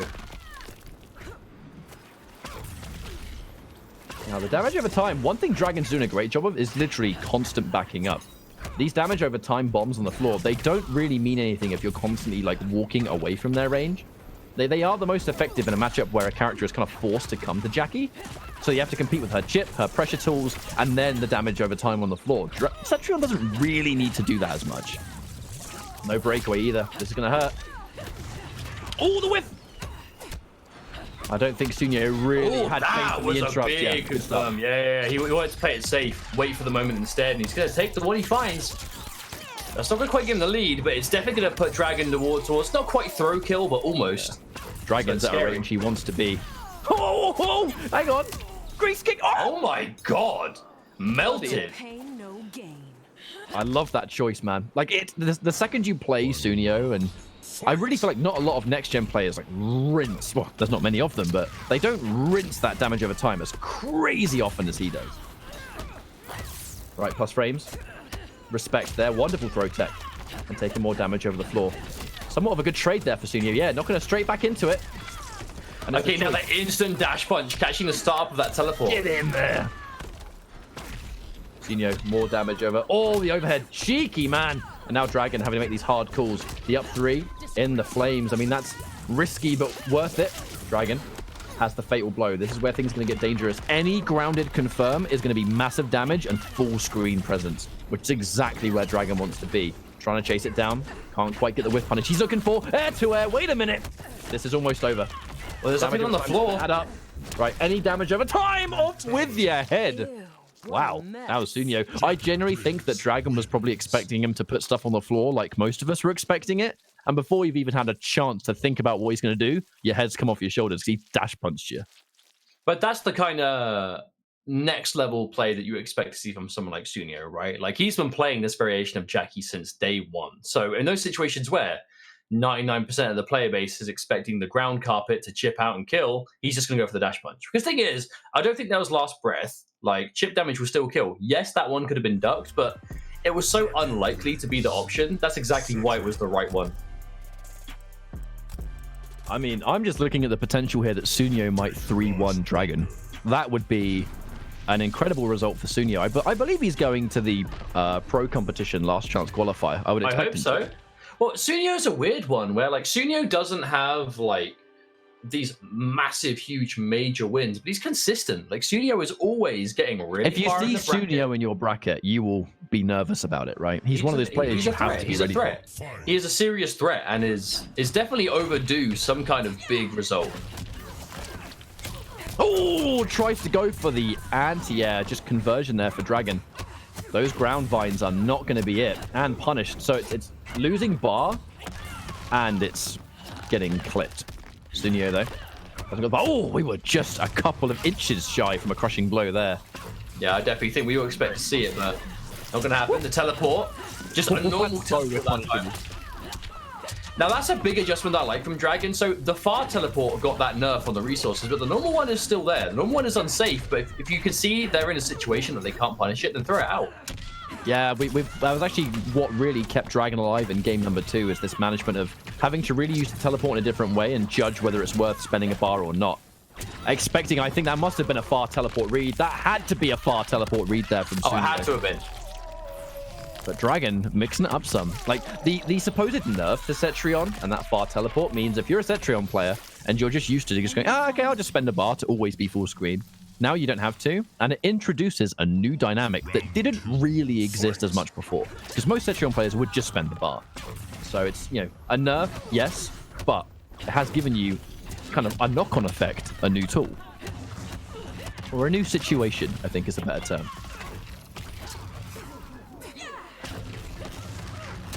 Oh, confirm. Now, Dragon's been great at saving that for when they don't have a breakaway, because that is by far her biggest damaging combo possible, right? So they can break away. You don't want to be wasting that chance. But no breakaway from Sunio. He's holding it.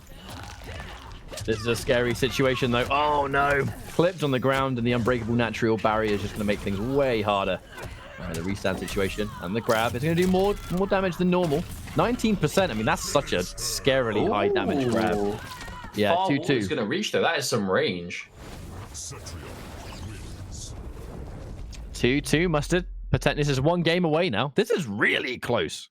No, these games are getting a lot closer now, which isn't too surprising. As I'm giving out more strong 2s now than I think I ever have. That's how you know it's a tournament. That's a special occasion, dude. You're bringing out all the rewards. 2 scores here and there. You're a madman. Yo, chat. I want to know. Give me a 1 for Sunio, 2 for Dragon. Who do you think's going to take it? I'm curious. I'm curious who has the support here. Looks like it might be Sunio, but we'll have to wait and see. I'm going to keep an eye on the chat while we wait. Right now, the numbers slightly favor Sunio. I think there's going to be some wishful thinking here. I think that people want the upset, as it were. It wouldn't be a massive upset because Sunio is well respected, but Dragon's definitely the one you would expect to win this match. Well, we'll see. I mean, Dragon is definitely a clear favorite, arguably, for the whole thing, but I mean, there are some strong competition. Immediate knockdown. This is where Dragon wants to be. I think there's going to be a much bigger emphasis, really, on this full-screen game. Ultimately, the next gen, when it thrives at close to medium range, and that's not where Dragon wants to be. He does not want to mess around with it. And the second where at this range, he just walks out. He just walks to the back. Goes in now because he has the life to work with, but he gets hit by a restand anyway. Grease kick combos. No amplify, unfortunately, to extend it, so he's going to have to let it rock solo. And right as he goes for the low rock is when Sunio goes for the jump every time. Every time he goes for that, I clench a little bit because that's so scary. One of those air rocks is crushing bow territory into massive damage. Now Dragon's fighting back. And now he can really just sort of play that defensive game. He can back up if he wants. Reversal punish. We're going to get it. Knocked down again. Hang on a minute. And the grab. Scary grab potentially to go with here. Now it's anyone's game. The wake up button. And that's going to be a clean down 2. Doesn't actually need the fatal blow. That was a wise choice from Dragon. Just wake up advancing button. Thank you very much. That's how they put old normal into a button as well. He's ready and waiting. He's prepared. And now he's going for the knockdown. Natural barrier from far range. Knockdown again. Straight punch. This is going to be Dragon's favor here. He has the screen space, but Sunio, those really nice dash punches. I love it. And now the patience. He knows it's a huge risk. It's not just the crushing blow of the high boulder. It's the full screen. You don't want to have to juggle that. Just hit by the single hit. No set with punish yet. Could have been more damage, I think, but I think Sunio really is just trying to play this just damage over time. I mean, it's working out, though. You can see how much damage Dragon is constantly taking here. Dash punch. Counter hit, but no punish. Oh, speaking of punish, that's unfortunate. Has to use breakaway, and this is a scary position. Tries to go for a sweep. At this point, though, a far grab will do the job. Natural barrier again. Such a dangerous tool from this range. And just playing it bit by bit here. With punish, and that should be... No, not just. Oh, just chipped him out at the final moment. Immediately taking Dragon. And again, I feel like this has been the story of Sunio, right? I feel like Sunio is capable of taking over anyone on his best day, but it's just when push comes to shove and it's time to just get that final round, that's where he seems to just... It's the final hurdle, right? And that's the most difficult bit, is to close out a set. When you are against those top level players like Dragon, who's been in that situation so many times before. And those situations, a player like Dragon will be able to just wake up and will go, right, serious time, got to win this last game. It's so hard to contend with that. He let go of block. I mean, look, at the end of the day, if he wasn't chipped out at the very end of things, it's a stressful situation. Accidents happen. It's a weird string that you don't really deal with on block a lot of the time. So, when do you instinctively release block in a situation like that? When you're one hit away from dying? Like, if it was a mistake, so be it. Accidents happen at this level of play, especially on weird strings that you don't see every day. So it's no wonder it happened the way it did, all the same. But Dragon's going to move on. I am going to consult the brackets to see what the losers bracket is. Let's see how it's looking so far. Well, yeah. So our next match is... Let me check. So we've just had Q. Let's consult R. Yeah, Splash versus Gur. That's quite a staple matchup that we've seen many, many times before. So we have that one coming up. And... oh man, we have so many good games. It looks to me like we're going to be streaming pretty much all of them. So this is, we have Splash versus Gur coming up. Rewind versus Buffalo. Always happy to see some more of that Buffalo sub. Tweedy versus Pulse. Ninja Killer and the Mighty Unjust. Combat versus Show Off. Oh my god, that matchup's going to be so good. Deoxys and King Gambler. Samij and Wise Gemini. I mean, the good matches just keep on rolling, I think. And then in losers bracket, looks like we've had some more matches. Chelsea meets Evil got 3-0'd by Silvereye. And so now we're just waiting on, as we've now seen Sunio jump down into that bracket, we are now essentially waiting for the losers of the top 16 or games for top 16 matches. So from this point on, guys, actually, there's not going to be a huge amount to update everyone on because you're going to be seeing most of it. Yeah, like from this point on, and they're all good games too, right? Like Tweedy Pulse, Ninja Killer Unjust, Combat Show Off, Deoxys Gambler. Samij, Weiss Gemini. Like these are all names that we've seen as a blend of the online and competitive world at the same time, right? Like it's so. It makes me happy to see these players that have made either the transition or have just stuck with online and then just enter these opportunities when they can, right? Like it's great. And again, Tweedy is one of those players. Tweedy started off as an online player and then made his way through Pulse. Almost the same thing. I know Pulse obviously go into those. Is it Combat New Jersey, I believe Pulse goes to? I don't want to say the wrong thing, but a lot of these guys are like East Coast based and they either go to NLBC, they go to Darth Armors events. Like they put in the time, they put in the grind, and it makes me really happy to see them all here in this bracket. I mean, hashtag support your locals. Like, there really is no other way to explain it. Like, any players that can go offline, and Mortal Kombat New Jersey has been spawning some very talented players that are ready. You know, there quite a few of them went in and did some damage at both NEC and East Coast Throwdown. So it's no wonder that players that consistently go to the offline locals are more versed and ready for the offline larger tournaments. It's just, it doesn't feel so weird to you. Like, and going to a local is also the fact that you just make a bunch of mates, you just get some GGs in, and you create a community. Like, it is a community. We have the same thing with Hyper Combo Leicester here in the UK. You know, we have MK players that show up.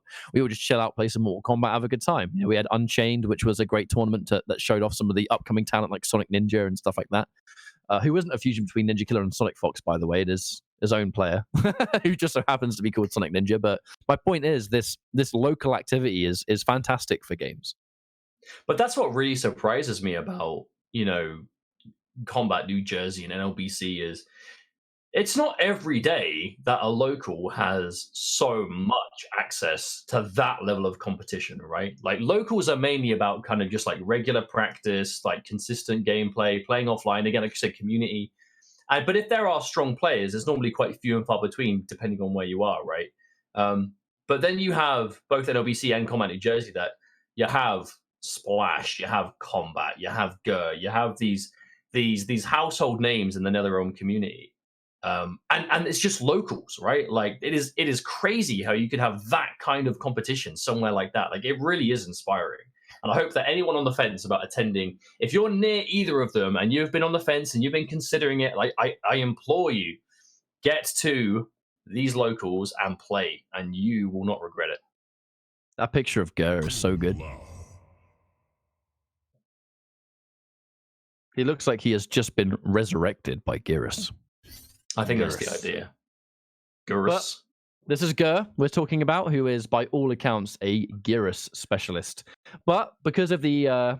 fundamentally, Geras was a character that was changed quite significantly, really. He had some really big changes. The forward 2-1-2 has been adjusted a lot. Characters kind of have answers for that string now. It's not kind of like a one-size-fits-all mid. Quite an inadvertently big change to Infinite Warden.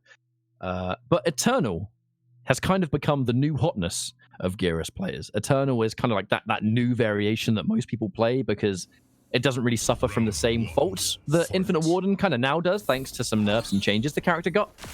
And Gur has been using Eternal anyway. He knows how to play all three variations, but Eternal allows you to play that keep away Geras, zoning Geras. Who thought they'd see the day where that happened? But here we are. I mean, you also still get to use forward too. You just get, I mean, it's Infinite Warden that had its main playstyle kind of hit, right? You still get the Gauntlet, which is a safe mid option you can still use. It's not like you can't use the string anymore, and especially Eternal really gets to use it. But this is what we've seen before. We actually saw this. Quite recently, again, I believe we saw this, correct me if I'm wrong, but I believe it was Combat Cup top 8. We saw Gur versus Splash, and this extreme keep away Eternal was something that Splash was noticeably uncomfortable at dealing with. And it's not just the fact that you're dealing with the keep away, there is that reverse time special. The fact that Eternal gets a unique combo breaker. Oh, that was definitely a force block attempt. Yeah, look like it. The 1-1-1 just to go for the side switch. I like it. But there's the potential. Has Splash done his homework on this variation since then, you know, to be a little bit more comfortable than he was before? Wonderful. Getting rid of it. The corner is your home. And this is where Eternal wants you to be. Backing up, though. Doesn't want to push it. Because look, we have 10 seconds on the clock. All Gur needs to do is play this keep away game. Back up, back up, back up. Fatal Blow may be in play, but he's not going to make it easy for Splash to get that. And yeah, just like that. Well played round 1. But the thing is, Gerd doesn't play this way against everyone. This is absolutely...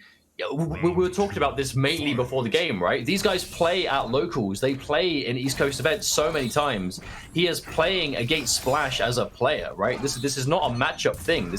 He knows he's working against Splash, and that's what we're seeing. Oh, he knows. That's it. He knows the you jump into the clone at the air explosion, and then you can pick up with the sand trap. So they're gonna get it again. Oh, just a bit too early potentially, or late. Can't really tell. Getting out the button, and it is this faraway game. Eternal playing. This is a different Geras to Infinite Warden. Infinite Warden is point blank all the time. Eternal is far away as often as possible. And it's for good reason, right? The sand trap still, like, you know, the universal version still does mad damage. The sand clone is such a problem. But this time, okay, clone is back into play. Detonation plus frames. Tick grab. This is what Eternal wants. Just sets up into more setup. You can play far away if you want, and what allows Geras to be so strong backward is his backwards movement. One of the only characters in the game that kind of has almost like a backwards wave dash, and it allows him to move away a lot faster than a lot of people. And the teleport just makes it so much more unpredictable. There's the forward 2-1-2. No answer back from Splash, though. And now, yeah, just retreat. Wind the clock. The man controls the sands of time. Who cares about a timeout? Oh, man. Good. And he's got the rewind. Even if he gets opened up, he can just run it back. Like here, we're going to see it. No! Oh, he got him at the last second! Yeah, that was perfectly played by Splash. Gur was probably looking for the rewind, but Splash threw him out of it. So he threw him before he got the chance to start it up. Yeah, though. See, chat, I know you're not a fan of defensive runaway game plan, but how hype did it make that grab? Come on, dude. If it didn't exist, that grab wouldn't have been so exciting. That's what various playstyles do. And the read. Punish. Splash. Ready on the whip. Oh, no. I don't know what that was. Much bigger. Could have been a much bigger punish. Forward 1-2 knockdown. And now, Splash. Really just away from the KB. He made some excellent reads, and now he has the point-blank positioning, right? If you don't have the ability to run away when you don't have the life lead, it doesn't become as effective. Like Gur now, he's playing this keep away game, but he's not got the life lead. It's not going to work out as well. That's my entire point. The reason Gur is playing like this is because he doesn't want to have to deal with the crazy up-close tools of Lotus Fist. He still has potential here. The Fatal Blow never can out this character. Oh, the Brave. He knows condition to respect it. Hesitant to anti-air. Oh, come on, grab. This might not be over. Fatal Blow. Does anything, and a Fatal Blow reaction will do the job. Does he do it? I mean, is that going to chip? I mean, if he teleports, he might die. This is dangerous. No, he bets it. Oh, there it is! You cheeky man. You cheeky man. That is the Gur special. That has got to be the Gur special. Oh, my days. Gur, you lunatic. My God. Teleport, Fatal Blow, rewind, neutral duck, crushing blow, uppercut. What? I'm dying. Geras is killing me. That killed me. Touch the head, the bald head. Well done, Geras.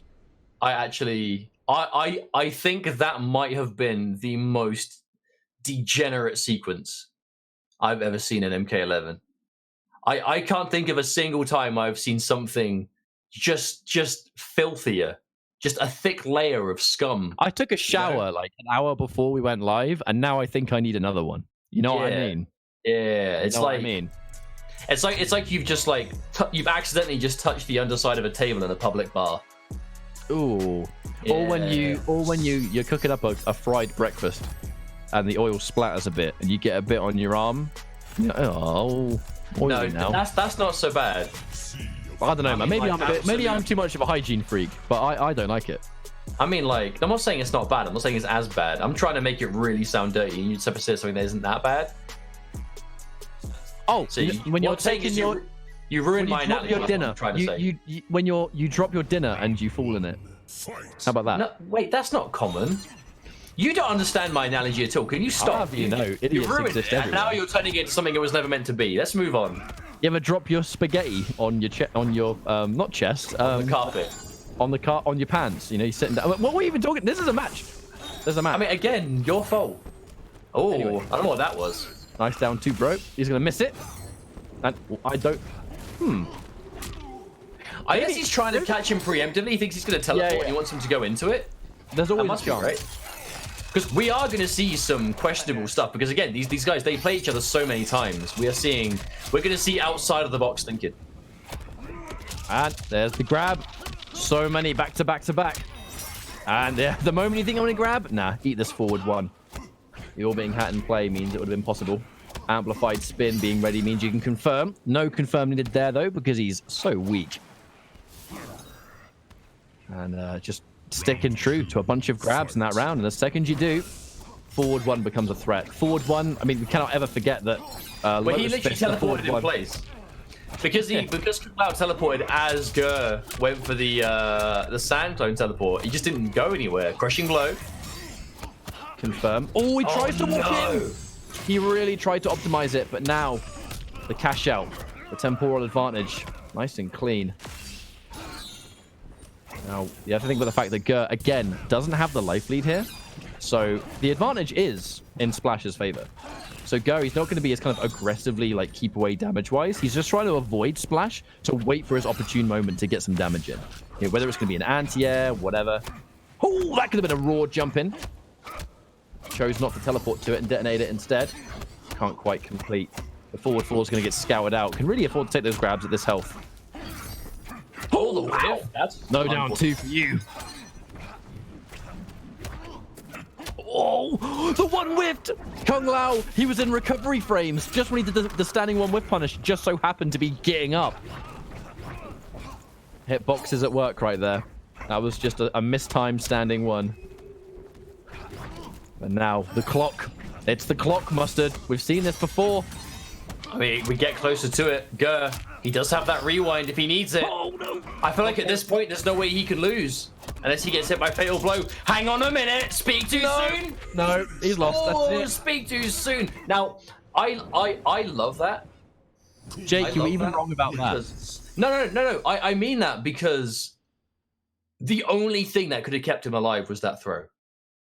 That is the only thing that could have kept Splash in the game. Is because in that kind of situation, you know that Ger is looking for the rewind. And if he's going for the rewind, I mean, he's probably going to be blocking while he tries to do it, right?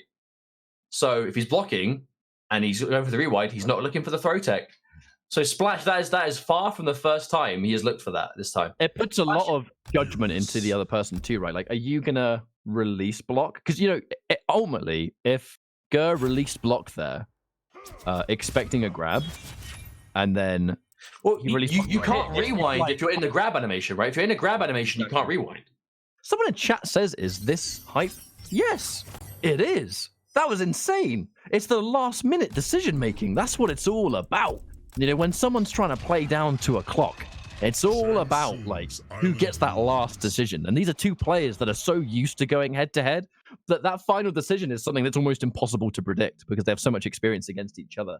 And I'm trying to think, have we ever seen a set that has this many timeouts in it? Or at the very least, the threat of timeout? There's no Waz. Not since Combo Breaker, Waz. What was the matchup? It was Waz Big D, right? It was Jade Cetrion. But the thing is, you said right at the start of the first game, because we mentioned before about how Splash and Ger played this exact matchup in Combat Cup, and it was pretty one-sided for Ger, I've got to say. And you said, I wonder if Splash has, you know, learned, like, studied the matchup and adapted to, and we are seeing that, right? Splash is playing around the Eternal specific options so much better here than we saw at Combat Cup. There has been clear homework done here. And there's no real point being able to try an up to attempt. Definitely that looked like some kind of flawless block. But it's going to whiff and just give an easy punish there for Splash, who's taken a pretty convincing first round here. Almost had variation. Don't know why that's in my head, but first round's going to go there to Splash. This is that game again, Ger. Playing that defensive game. But at the end of the day, it's damage versus obnoxious keep away. You know, and that's ultimately a character that has the damage of Lotus Fist and the kind of pressure and the presence. You need really one opening, and the round can be yours. You know, just play that right sequence. Nice conversion. He sticks out of the forward ones. The crushing blow for the die pick is gone. Looked like somewhat of maybe a flawless block there as well. You rarely see a short hop using the neutral. It's normally a flawless block attempt is coming out. I mean, you might see it in this matchup just to try and perhaps short hop the sand trap, but it's not as common of a thing. Least of all the Geras player doing it. Oh, tries to... And yeah, the dive hit there. Tries to whiff punish and eats the forward 4. Yeah, the forbidden mix-up.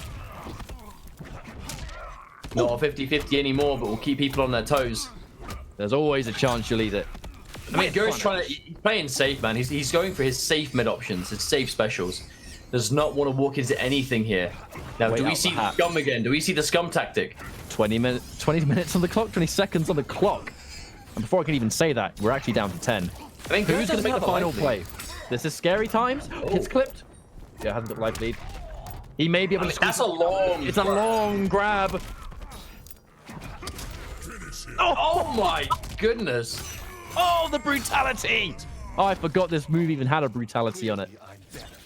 Down to the last second, and it does come down. Like, some grabs are longer than others. Geras, although he gets great positioning off both directions of his grabs, in the subject of a timeout, there is a lot of time on the grab. Taste of his own medicine in that instance. It kind of feels like it's going against, like, Gur's own... His game plan here is somewhat working against him now, because what's happening is he's playing a really defensive game. He's playing a really slow game.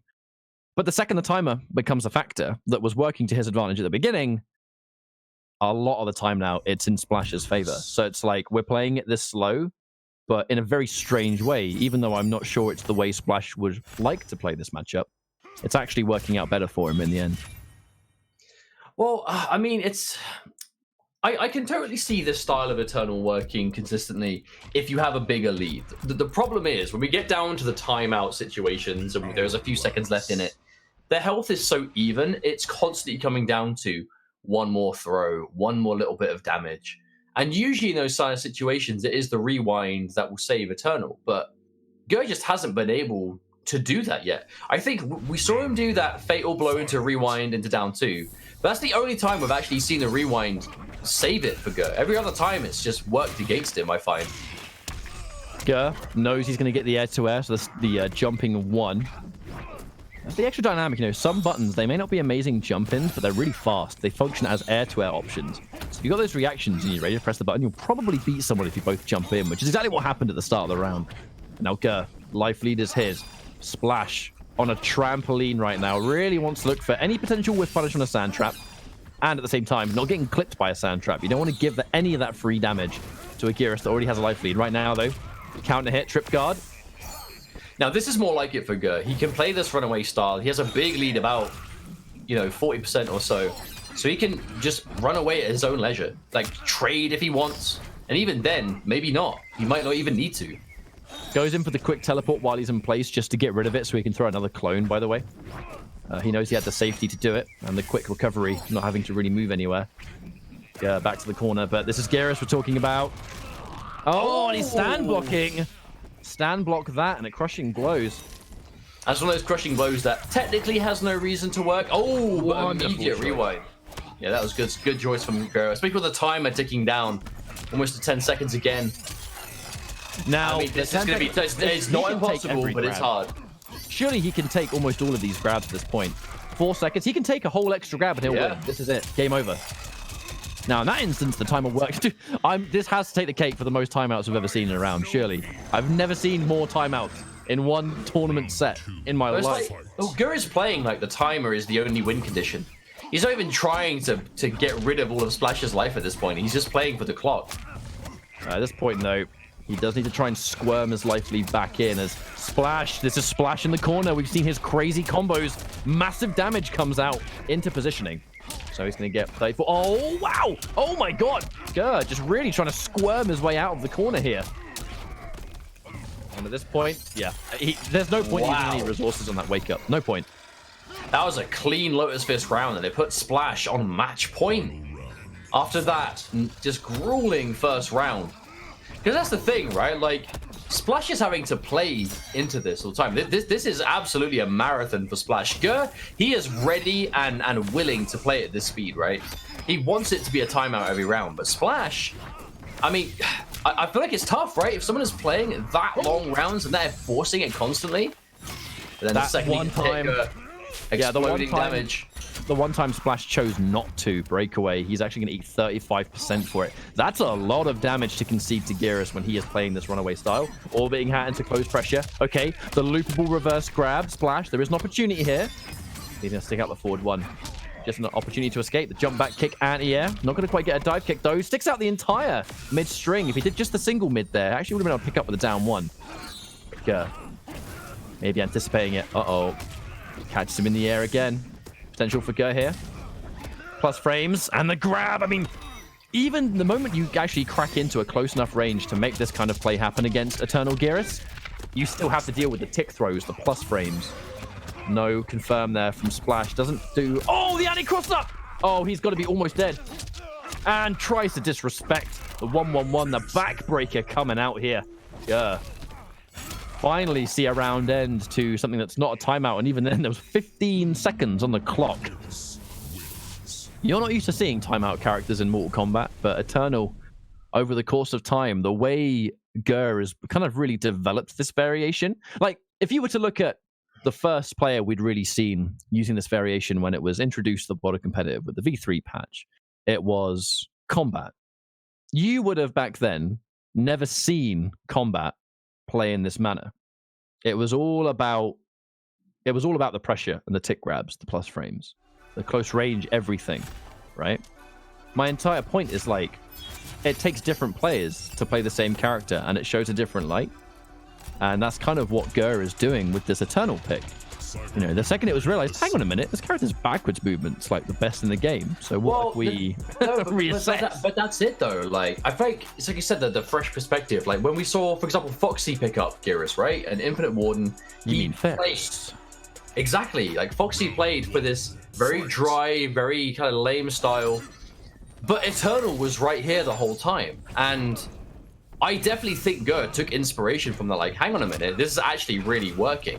But let me do it with Eternal and see if it works better. And lo and behold, here we are. You now have someone like Gur, who is absolutely, I would say, the best Geras player around right now, playing this variation, the best of anyone that's playing it, and now putting this style on it. This isn't the one way that Gur plays Eternal. Again, this is him playing it against Splash. Oh no! Because this has worked historically. No, punish there from Gur. Really tried to get one. There's always the potential there that he tried to get maybe a side switch or a forward 2-1 punish, getting a forward 1 by mistake. Hopefully that drop does not come back to bite him because he does not have the life lead, and that's kind of scary. Well, that's actually been a... Oh, no! Too itchy on the trigger finger with that down 2. He's been playing so composed and so patient this whole time. A hasty down 2 is not what you want to see in the final game, and a match point here. I mean, if it worked, it would have been one of those instant momentum shifts, so I understand the attempt, but it's definitely risky, as we saw it punished hard. He did it almost so immediately that that's why he did it, to potentially just catch Splash off guard for a split second. But here are those sand traps. And again, 3 of them. Oh, and he stands. Oh, no.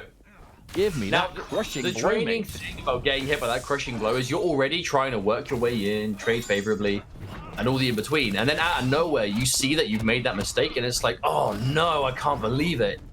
It's such a drain. Real estate. You know when Geras has the teleport ready to go, and his back's to the wall, you know what's on his mind? It's free real estate. Wow. I knew it was coming, but I hoped it wouldn't. Oh, wow. Get out. Oh, full chase down. That is no bueno. Gur did not want that. And again, another duck, but no bar. No meter. He has no meter. A potential critical error here. Doesn't get the down 1. That is potentially very punishing. Sticking out it. Maybe Gur expecting the entire string that didn't come. 20 seconds on the clock. But with our back to the wall, will we even see a timeout? Oh, he tried anti-air. He tried to anti-air. I think that might be it because he's going to get knocked down. And the pressure, the fatal blow. It's going to scale heavily, but I think with this little health left, maybe it won't matter. I mean, Geras' front throw. I mean, both of his throws take about 5 seconds, right? So even though he's alive. All right, now Gur. And this is likely to be the final countdown, right? No! What are you doing? No! No! Splash wanted to do teleport too, and he got short hop 2 instead. He messed it up. He threw the hat out. There was no defensive bar for Gur. He wanted to have the orbiting hat, teleport, take the guaranteed chip, do the teleport too, but he messed it up and just got short hop 2. That is one of the most heartbreaking input errors I've ever seen in this game. If he loses this game now because of that, it was on a silver plate. He just had to simply take it, and that was apparently Gur had already typed GGs in chat. This is a second win that he did not think he'd get. Yeah, but Gur, he has to make sure he doesn't squander the opportunity. Like this is a lifeline. Oh my word! Doesn't confirm. I mean, he doesn't confirm though. There's some spaghetti here. Right back to it. Yeah, I mean but he's got the life lead to work with. This is very stressful if you're Splash. He has a full stick of butter, both sides. Oh my word! No. Could have been a harder whiff punish though. Could have been much harder. Block. He doesn't pull the trigger. Doesn't pull the trigger on the up 2. Splash has an opportunity. Another grab. He's gonna go full screen now. That's not the one that can be looped. And that's where Geras wants to be. There it is. Come on, grab. Wake up down. Oh my god. Crushing blow. Not sure. Oh, no, not from there. Not from there. Sure. Oh my god. Here we go. 20 seconds on the clock. Might not come down to it. Doesn't gets the brutality as well. And Gur, by all accounts, that set was done and dusted, but a crushing execution error from Splash allowed that brutality to be the final nail in the coffin. Dude. Oh my word, Jake. Oh, Jake, what happened? I don't know. Strong 2 for me. I'll give it a strong 2. I give it a strong 2 also, for respect. Dude, chat, talk to me about it. What happened? I mean, that was the most soul-crushing input error I've ever seen in this game. But I would say rivaled only by whatever happened to Deoxys at Evo Top 8. You know? The freeze into like some whiffed button and to jump back because it was trying to go for the gauntlet.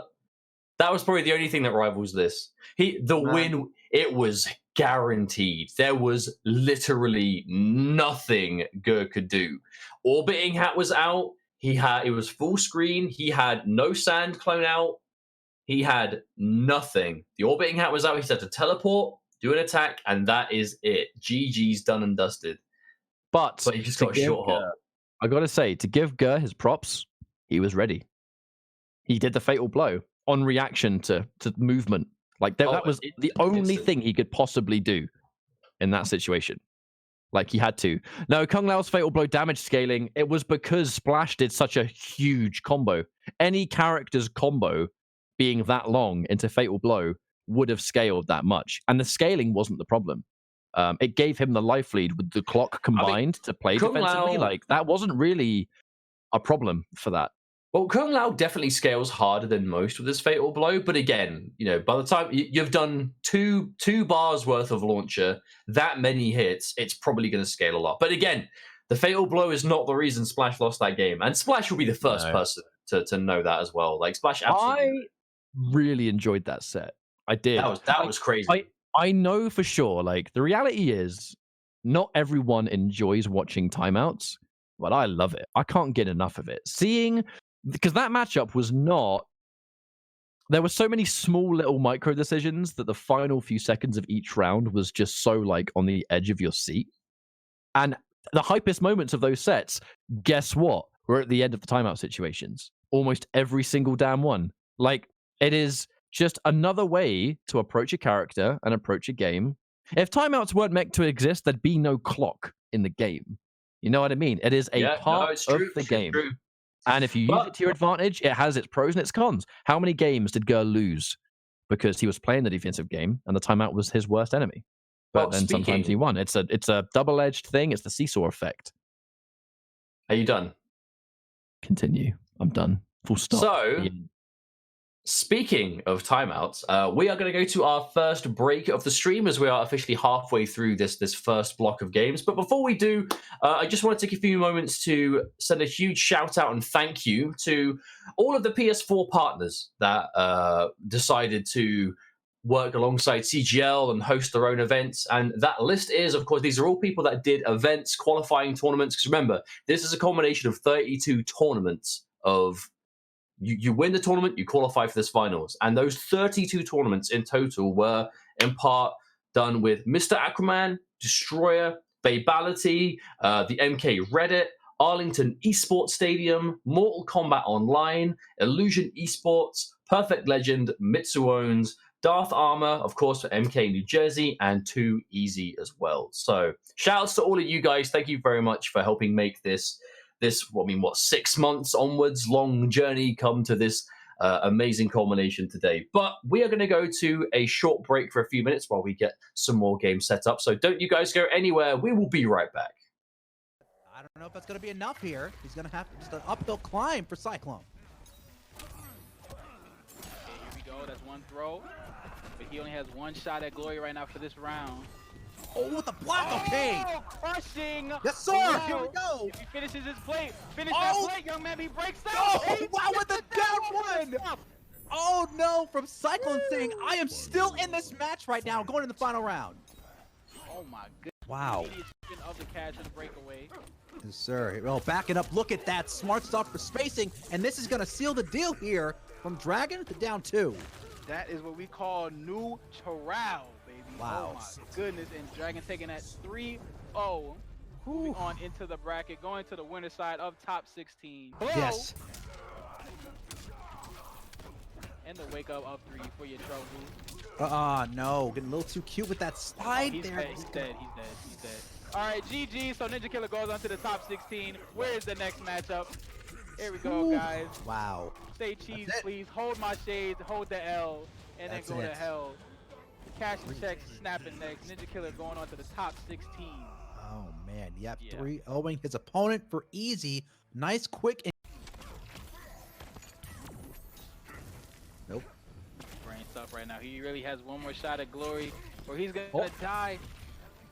Signs of life here out of Sunya, but will it be enough? And no, sir, with the down 2 from Tweety. And the fatal. Oh, that is rough. Oh, uh-oh. Scoop. Oh, no. Boost. Can't break out. And there we go. Yes, sir. And the fatal blow. Wow. And he is dead. And Titanium Tiger takes it. Goes on to top 16 on the winner's side. Wow. And that is going to seal the deal. Congratulations. And all the combatants today. Good games as well. Tiger taking it. Congratulations. That is awesome stuff right there. Look at that outro. Just spinning the sword, slicing, dicing. Without worry. That overhead has a 90% hit rate online. Shocking block. Okay. An input error? I don't even know.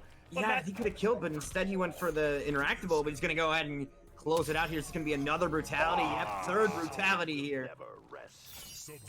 Is he doing it in style? Planting Scorpion on the ceiling and continuing his advance here through the loser's bracket. Very well played by this young warrior. Wow, coming in as really an underdog. Looking to back away. Oh, went in for a throw. Fatal blow, charging it for too long. Rare mistake by Ninja Killer. Trying to punish that with a micro crouch. Didn't quite get it. This is going to give Tweety some life. He's got him. Trying to press buttons after the down 4 on hit, and that is going to jail Ninja Killer. Taking it 3-2, but what a fight by Tweety. What a fight. He was definitely putting up a real strong fight. The thing too, that far teleport isn't great against Jackie because she'll just chase you down with the leap anyway. Yep. So you're down 2 bars and you're blocking leap anyway. Speed up. Does he have to pick up? No, doesn't go for it. I do know to go for it, and that is going to be all she wrote. Breakaway, not going to matter. Dragon taking it 3-1. The adjustments made, and like I said, he just kind of let G do the work for him, and then went for the reactionary reads, or do the set. In a reverse 3-0 gets opened up in the 4-2-1. Wonderful hit confirmed by Tweety. Oh my God, this is so suspenseful, Aquaman. I don't know what to do. Big damage. What do I do? Oh, we're getting into dangerous territory right now. Tweety. Is he with the throw tech? Trying to clutch this out. Coming in. This is going to be some great ship damage. No! Look out for the brutality to today. Getting the W. The reverse 3-0 and moving on to top 3. Oh my God, that was so ridiculous. Izzy is a animal. Crazy. That was the craziest set of the night, and it's not even grand finals. Jeez. This is ridiculous. Woo! Holy shit, Izzy. How is he doing this? This is insanity right now. Can I get a breather real quick? That was kind of... Yeah, I think we have an intermission or Jeez. something coming up soon. This is the best time for it. Jeez. This is crazy. Are you kidding me? I can't believe this is how it's going down. Okay, that's a counter hit. Gonna take the crushing blow. And that it didn't even raise his head up. That's almost 40% off of one, meterless little hit in the throw. She gets so much reward off of that. But Ninja Killer has done a great job of avoiding a lot of this damage. And when he has been on the offense, he has been absolutely relentless. And Ninja Killer making it look easy. Yeah, that was a 3-0, and it was quick. That's our first 3-0, and it was in winners finals. And it was quick. It's kind of your go-to punish in these critical moments. Speaking of critical, that's the health that Izzy is on right now. Catches with the anti-air forward two. The breakaway from Dragon. All he needs button, and he gets it with the down one Dragon. 3-1 over Izzy, coming back from the game one. And he's going to set up his run back with Ninja Killer in grand finals. And finally, somebody puts an end to Izzy's run. He was sent in round one to the loser bracket, and he tore through that bracket all the way into losers finals. What a run. That's where changing up your timings comes into play. Making those big reads. The big reads. Oh, no. In there with the down two. And he is on life alert tournament point for Ninja Killer. Couple of hits away. Dragon down on resources. No defensive bar. Look for the down two. Read it. Ninja Killer gonna punish him for it and win your Konsole Kombat 2 CGL Xbox finale. Oh, What? If he jumped, my God. I don't know if he even wants the chip at this point. Okay, Fatal Blow is the threat, regardless of the chip. Yes. Fatal If Blow- he gets a confirm, it's his match. If he gets a confirm, Fatal- and That's it. yes, that's it. That's it. Asiri Yamase did not have the bar. Tomita burned it. Easy punish for Video games, yo, is your Olympian combat champion. Or our casuals where they just don't block. Like they just don't block. Right? They're like, let me see if I can do something here. Woo! Beautiful anti-air. Are you kidding me? And that should do it. He has the offensive bar and no breakaway for wide. And on the spot, you come back and kill him. This is stupid, guys. All of that from something that I'm told doesn't exist. Dude, what was this onslaught? 0.82. Wait a minute! Wait a minute! Aquaman! We all seen it before! One more opening for Combat Killer. Oh my God! He's got the grab! What is going on right now? Oh no! Are you kidding me? There's no way! There's no way!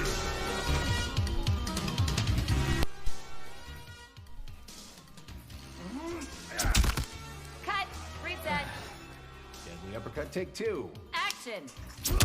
Cut. Who hired this guy? What the fuck? Deadly uppercut. Oh no, this could do it!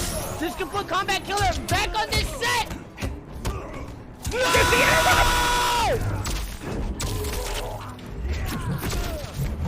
Is he alive? I think he's alive! One more! That is it! That is it! Ninja Killer taking the whole tournament off of something we have seen him do from start to end. Beautiful with punish. We better get a fatality! We better get a fatality! Sit the fuck down, Tweety McGregor in the fucking house. Don't fucking pop off on me when there's no money on the line, or I might just smack your dumb ass. The fucking backhand. Oh my God! For the qualifier final, Tweety's gonna take it with the pop-off of the gods!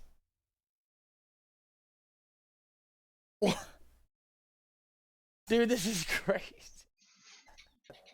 Hello, everyone, and welcome back to CGL's Konsole Kombat 2 Finals. We are Ketchup and Mustard, and we are ready to commentate some more of these GGs that we've been having all evening. We are seeing some of the absolute very best the NetherRealm community has to offer in this online world where they are playing for a $10,000 prize pot, and we have Rewind and Buffalo as our next game ready to play on stream. Now, this is something that I particularly am very excited about because these are two players. They've been around for a while.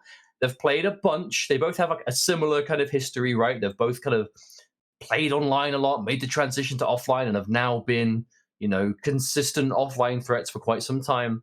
But they always seem to have incredible games against each other. They do indeed. And while you've been talking about these two players, I've consulted the bracket gods, and I have an update. One of the matches, well, I think really the only match I can update you on so far, now we've moved on into other parts of the game, is Full Auto defeated So Sick Nashfan 3-0. So he's now moving on in the losers bracket to face off against, some of the losers of these next matches and winners we have. But the first losers bracket match in the next round has actually concluded. It was Sunio versus Emperor Smack. It was a Jackie Mirror, according to Smash GG, and it was a 3-1 victory to Sunio, who was able to defeat Smack in that matchup. And before that point, Smack had defeated Infinity 3-2. So there were some pretty crazy games off stream. Infinity had 2 game 5s. That's rough. That must have been like a gauntlet to play through.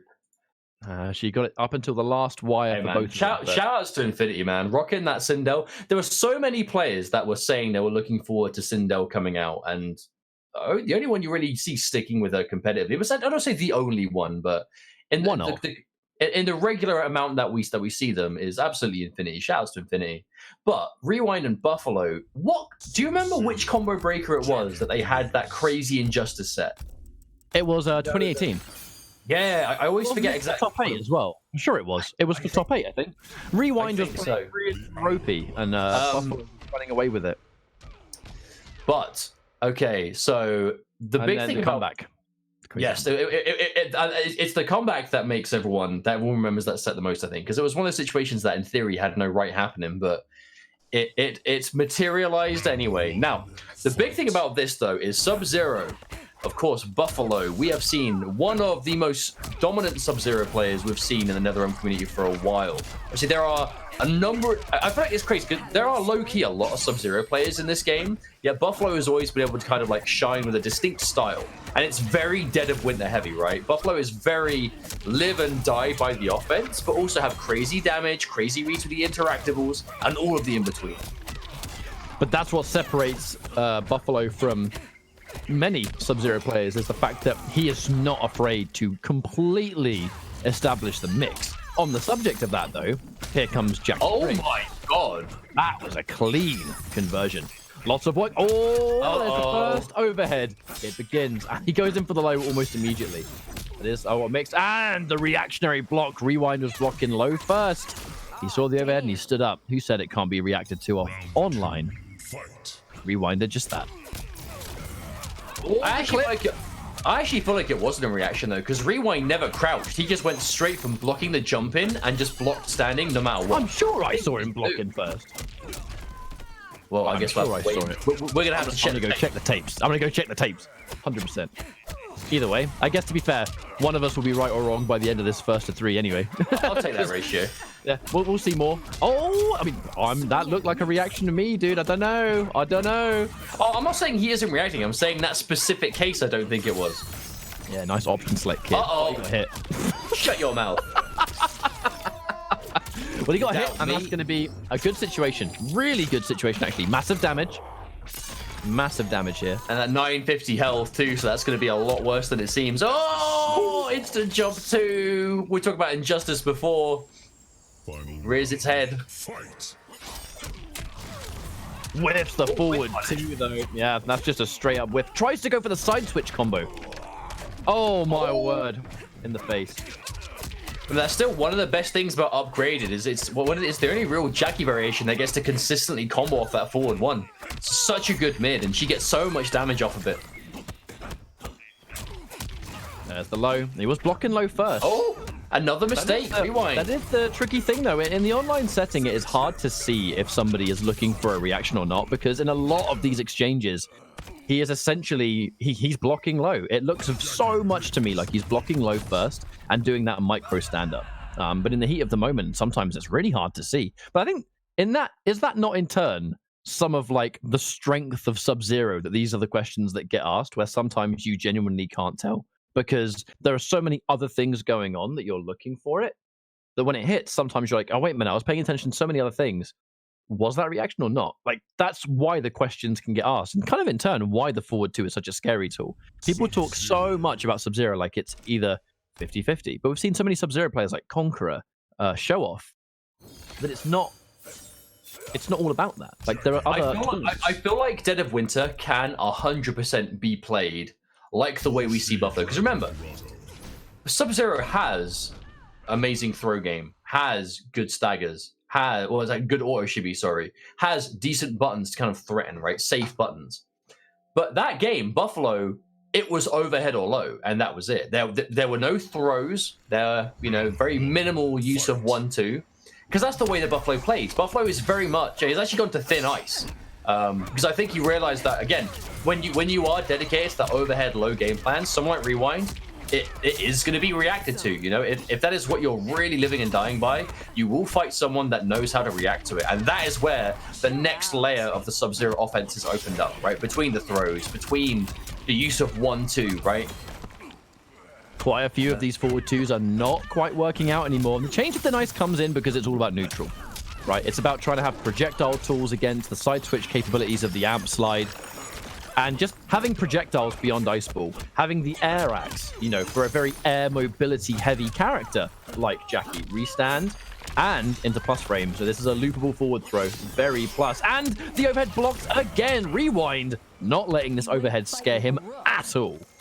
No, he does not fear the overhead, because his ratio of blocking it versus getting hit has been so good. Clearly enough to the point that it has Buffalo. I mean, he's still dedicated to it, but that's the thing, right? If Buffalo refuses to stop doing it, then don't stop reacting. But it's now on Buffalo. Back low, though. All right. The ball is in Buffalo's court to stop that. Ending on the amplified slide. This is that play, though. It's that play, though, from Buffalo where it's all about, he's got 2 of the amplified slides now. And he still has the 1-2-4 crushing blow. The problem is, will he have a chance to use it? All right, we're going to go for a third one. Ouch.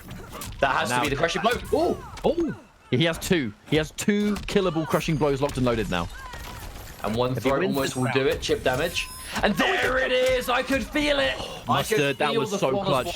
That was clutch, and I'll tell you why. He used the flawless block to get the round. Now he's going into this round with fatal blow, 1-2-4 crushing blow. He tried to get the counter hit with the 4th crushing blow, and the slide's ready. He has a lot of potential damage, but he needs to hit it. Problem is, it involves hit confirming forward 2. Oh, he tries to add, but he's just off. Half dead now, but again, he has the damage. No. Will he get a chance to even use it, though? They're slipping through his fingers right now. That's what's happening. And no, oh God! What? That worked out. And he got 350 damage from it. He still has extras. But he has to be careful now. Oh my God. Rewind is. Oh my God! No! Oh my God, wait. He's not got time to get the round not over. How is this round not over? Not enough hits in the combo to get the 1-2-4. Fatal blow's not back. Oh, no. That was the weirdest game I've ever seen.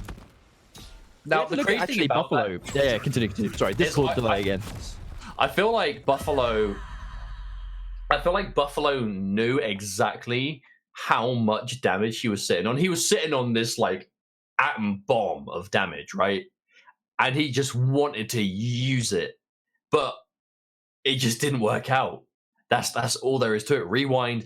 If Buffalo knew it, and we picked up on it, Rewind knew it, and he is going to avoid those options like the plague. I was definitely expecting to see potentially some more come from the fact that we saw Buffalo go for the ice ball on block and it traded, and it ended up turning into 350 damage. If he got anything from that point on, it could have been curtains. He attempted the 1-2-4, just was one hit of the combo too short. But at the same time, he kind of hesitated before he went for that combo too, because there's no way off that confirm, I don't think, that you can get enough hits in the combo to trigger the 1-2-4 crushing blow. And because he'd just used fatal blow, that wasn't available either. So, someone somewhere would have quit the game and put that on Twitter right there. But that's just a classic case of incredible active frames at work and active frames of a jump in colliding. And that's why some of these kind of almost janky looking moments can happen, because it's the nature of 3D hitboxes working a little bit too accurately, I think. Well, it's the jump-ins, man. That only really seems to consistently. It's definitely not the only time it happens, but it happens the most consistently. And Jade's nitro kick. Yeah. Well, it's poor nitro kick. And Aaron's forward 4. There are a couple of standing examples where it happens a lot more than you think. But it's because it's because the hurt box, the jumping normals, right? They end up overlapping to the other side of the standing opponent. Buffalo It just has looks made so the strange. change. He's made the change back to Dead of Winter, but he's not had one single opportunity to do anything. On the defense, he's doing a lot of wake-up up twos. Oh, no. I feel like Buffalo might be a little bit tilted, to be honest. With just the nature of how this game has gone, the fact that his first jump-in collided with a hitbox in a funny way. There's the interrupt and a brutality to finish. That was Rewind being ready to react and ruthlessly point-blank and just constantly aggressive. That's when you are... I think this is kind of like... And I don't mean to say this I don't mean to come across as disrespectful in any way, but essentially, it kind of feels a little bit like the way Buffalo approaches Sub-Zero being so heavily focused and in some ways kind of dependent on the mix-ups at the moment. We are now reaching a point where Sub-Zero as a character is developing quite a lot. And if you are a player that can start really, those minute reactions, Rewind's got those. He's always had those. He's one of the most reactionary players we have in the business.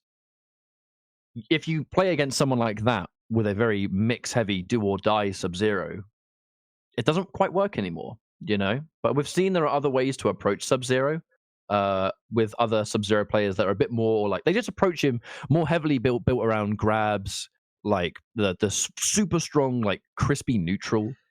It sounds like a bit of a sweeping It's definitely like, so I would say it's like a list of priorities, right? You look at what Sub has that we see competitively, and you have the 1-2 auto shimmy, you have the safe buttons, you have the safe low, you have the overhead, which obviously can be combo tool, you have the EX ice ball for conversions and comboing off the overhead, you have maybe slide if you're picking thin ice, or you have the flawless block up too, right? And these are all the tools you see Sub-Zero players use the most. Depending on which Sub-Zero player you are, I think the priority of those will change. And I feel like the Sub-Zeros that we see have the most success at the moment, the overhead, the forward 2, is like bottom of that list. It's there enough to the point that it's a threat that it might work, but it's at the bottom of that list. You know what I mean? And this is not a knock at Buffalo as a player. Buffalo has absolutely established himself as one of the strongest Sub-Zero players. But the style that he's known for, I feel like you're right. I feel like over time it has begun to become less effective. So you do have to kind of shimmy it around. I mean, that was just one set. Who are we to judge an entire game plan on just 1 3 out of 5? But the way that ended up working out, because it was against upgraded Jackie as well, which is no surprise that Rewind is playing, because Rewind does not shy away from those strong characters because he's a strong player. Yeah, that was my point, though, Mustard, that it's this idea of you take a player that's very reactionary and can block the straight-up mix for Sub-Zero, and then you have the damage of upgraded. Now, our next matchup, Tweedy versus Pulse, I'm super excited, actually, to see how this one goes, because Tweedy, it's taken Tweedy a little bit of time to start feeling really comfortable with specific characters and settle on them. I know that Tweedy is a player that has been kind of vocal on the nerfs that Geras obtained, mostly the Infinite Warden. Pulse is somewhat of a wild card. I'd always say that Pulse is someone that you can bet will do well, and he can be somewhat of a sleeper hit kind of player. So I'm really excited to see what happens, man. I think this could be either way for sure.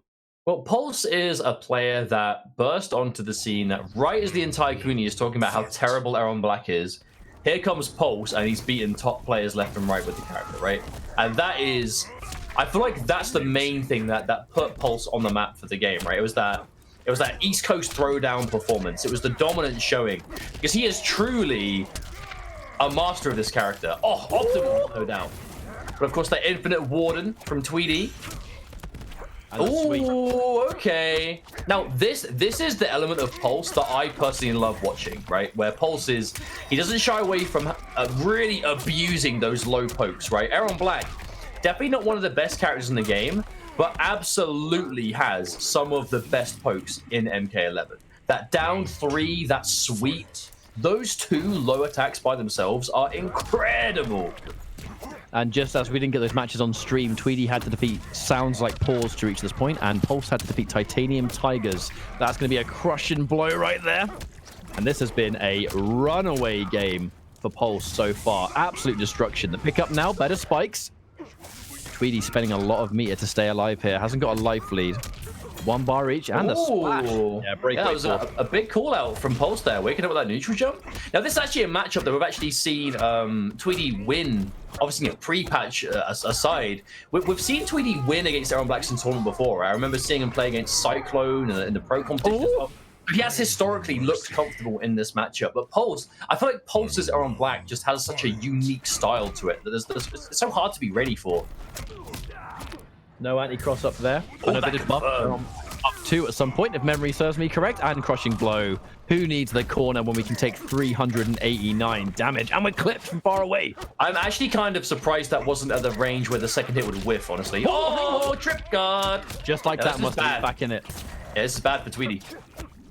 Down 4 into the scud shot, just to knock him out of the air. Acid. Oh dear! This is dangerous, and now it's basically 1 touch for death. He dedicates the whole thing! Give me that leg, cowboy. Fatal blow both sides. Oh, I was half expecting a flawless block on that jump 3. I really was. Tweedy sticking out down 1s desperately. That was 3 down 1s back to back. Oh! Wait, did he finish? Oh, that just straight up ate that overhead. He ate that overhead and then some. That was actually crazy. Tweedy, because and what started that, right? That all started off Pulse having Acid underneath him, and he tried to meaty with the full 2-1 string, but it keeps you there. It's safe, it's gapless, but it's so whiff punishable. And Tweedy made the read, he got the roll, and he took like 300 damage leg break, and then the rest is history. What a turnaround! We have to look at so many small things that happened in that scramble, because that was by all accounts a complete scramble. Tweedy with the back-to-back 3 down 1s I saw, which is insane. However, he has a fast down 1, and then the 1-1-1, but no 1+3 ender. Like Tweedy had that after the 1-1-1, but didn't end the string. And then the final moment tries to anti-cross up with the down 1. Like a lot of things went wrong so quickly for Pulse. So in that match, though, I want to point out the 3 down 1s in a row, though, because I know it's a comment we hear all the time. That's like, oh, down 1 combat 11, right? You know, everyone talking about how good like down 1s are, right? 99.9% of the time, 3 down 1s in a row is just not something you are ever going to see in competitive. It just isn't, right? However, sometimes, you know, when the stars align and the solar eclipse is there, because of reasons like that, a player like Tweedy, who competitively, when the chips are down, will absolutely be willing to do things like down 1 sand trap, down 1 bedded spikes. If you are someone like Pulse, you are going to know that. So you're going to block the down 1, expect the cancel. He does another one, you expect the cancel. He does another one. In those specific examples, you might see it because of the knowledge of the player. But what a life bar for Tweedy. You know what we totally just saw come out to play? The jump kick option select. That was a jump 3 into sand trap, no hesitation. Obviously, the recent patch of the game addressing the jump kicks in such a way that makes them flawless blockable, and you can't special cancel off a jump in. You can now option select things that would otherwise combo in but be unsafe. Now, there's no reason you wouldn't, and that's a confirm. Should be death right there, but absolutely, that was quite the round, to be honest. But he's going to get the fatal blow out of that. And we actually don't see as many people go for the jump kick option select as I was expecting. But again, I feel like it's a character by character basis. You're not always going to see a character benefit really that much from it. Drop kick. Oh, down 1 to make the body splash with, but nothing else. Now you're seeing this. This is where the matchup has always been a little bit shaky, is those point-blank anti-airs. Aaron Black, he has options, but it's less about anti-airing at point-blank jump-ins and more about making the jump-ins whiff with down 1 or down 3. But that is the range that Tweedy is forcing himself to be all the time. Ooh, even from the max range, he still capitalized. It's almost like a gravitational pull will suck him in. The drop kick's not going to work out. Big neutral jump. Yeah. Whiffs a single fall. He should be for sure. Slide to finish it.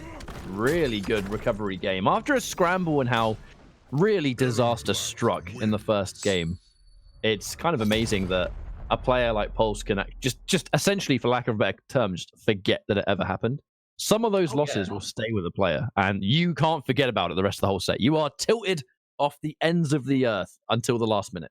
But I mean, the thing is that that's actually a really interesting talking point, though, because like tilting as a player, when you get mad, you lose your train of thought. That happens to all of us, right? If you play online, you're playing Combat League, maybe it's a laggy game, maybe you make a mistake you didn't mean to make, and you get frustrated. you will play so much worse. And that is something that you see in these tournaments, that competitive players, a huge part of being a competitive player is experiencing that salt in the middle of a serious match and just getting rid of it. You know, move on. Doesn't matter. Who cares? The rest of the match has to be played. And in those kind of situations, it is crucial that you do that. Because if you are able to move on, you can keep composed and you will then immediately do something else that works out. And it all ends up working out in the end, right? But it's tough to do that. Instant body splash and maybe expecting somewhat of a standing one stagger there, eating the rest of the string. And this time he actually is going to let it rock. Tweedy has had a couple of issues with the 1-1-1, 1+3. But... oh, getting that escape failed nice and early, though. That's going to be important. Yeah. It's going to especially thinking how yeah, because a big part of this offense, though, is Pulse's perfect use of back two, right? There's like the revolver buttons. Oh, using the crushing blow immediately. Not and holding now on Tweedy goes in for a hard read at the very beginning. Doesn't let the forward 2-1-2 rock. That would have been really dangerous. And now Scud shot. A bit of a back and forth so far, to be honest. But we have to look at what's been spent. The crushing blow throw being used up means that element of it's not going to be as scary as it used to be. No answer back for the string. And he crossed up down one. That's exactly what he went for in game one, and it didn't work out. Now, I see that he's not deterred, though. If he knows it should work at the right angle, it's still something that's worth using, right? And anti-cross up down one like that versus Geras, it's dangerous. Like, it's so crazy important. Well, I've got to say, a big thing that's hurting Tweedy, though, is this... oh, that was such a good conversion. Clean. Whenever we've seen Tweedy go for a breakaway, and we're seeing Pulse go for that meaty back two almost every time, Tweedy is consistently getting clipped, right? He's breaking away, and then he's either pressing buttons to wake up, or maybe trying to wake up jump. So he's breaking away. That was really nice. And the corner swap as well. Ooh. Thank you, Infinite Warden. Still has its place, man. It's not bad. Don't let the haters tell you otherwise. I really feel like that block was like a flawless block. He didn't get the flawless block, but it doesn't matter. There was no amplify coming out there from Pulse. All the same. One round apiece here for game number 3. Quite hard to get rid of those bullets against Geras with the threat of Sand Trap. Especially in Infinite Warden. You know, the strength of Infinite Warden. Sand Trap, we've barely seen it in this matchup. We might now. It's going to become more prominent the second Aaron Black runs out of bullets. He's going to get access to his crush and blow, but not being able to fight back versus a Sand Trap heavy Geras. You know, it depends on would you rather be in that situation or not. One more bullet is going to go. Counter hit. Wait, as long as he whiffs them, whiff a couple, and then the crushing blow becomes a threat. Oh, whiff punish with a sweep. You see the range of that? That's exactly what I'm talking about. Oh, he can get punished anyway. He threw him out of it. Another grab. Escape failed. I mean, he tried to tech, right? He's sitting there ready to hold it. Middle grab. Cross up. Gets the overhead. Gives up his turn. He knows he has to. Oh, another Sand Trap. I mean, Twitty, he hasn't hit anything huge, but he's doing 14% here, 15% there. And now look, Pulse is dead! That's the Geras effect. You can be complicated. You can go for all kinds of magic. But at the end of the day, if you want to keep it dead simple, there is nothing stopping you from doing so. And that was a perfect example. Infinite Warden has never not been just this crazy simple character. You know, where in the hands of a smart player, you can keep it as bare bones as you want, and it works. If you are going for those immediate, I'm gonna grab, I'm gonna jump, I'm gonna mid, that can still catch people even in 2020. It will. I mark my words, throughout the course of all year, that'll still catch people. I mean, Geras has always been one of the best in the game at doing just that. The thing that really hurt Geras is the mid, right? The big change to Geras is that forward 2-1-2 was his best button by far because it was gapless, -3, had that kind of mind game with a 6-frame up 2 on the back of it. There's now a gap there. It's still safe, but obviously up 2 is slower. That element of Geras has changed and doesn't work as well. However, if you picked Infinite Warden 4, the constant Sand Trap threat and the Oki from it, the damage from it, the way it goes hand in hand with your throw game, the ability to just confirm into like 2 launches if you want, all of that still works. He still does better than average damage. He still has great other buttons that you can still use. Absolutely, still a good character. But it takes these competitive players to really mold around those changes, right? Really make something work despite it. I mean, it's the danger. It really feels like Tweedy has kind of gone back to that real kind of layer 1 Geras here, because that was one thing Tweedy did better than most Geras players at the time. I'd say it's just King and Tweedy were really the best at this early on. Yeah, and but it's not even a drawback. Like, it works. And it's punished clean. Like, there's not a huge amount going on to what's here. Like, there's not a lot of crazy next levels, at least with what we're seeing at the moment. It is just efficient. Oh he my thinks God. it will work. He knows it will work. Like, it is just this decision making. And obviously he has to go for a slightly different combo now because forward 2-1-2 got Yeah, nerfed. I heard that. I heard they don't work anymore. I mean, that one does, doesn't it? I heard those combos suck now. Well, I mean, I saw that combo win a round. That's all I'm saying. He still got 320 damage off a standing 1. That ain't bad, dude. Standing 1, and he crossed up through, and he's going to get the high enough down 2 so he can get the capitalization down 1 acid nice and good.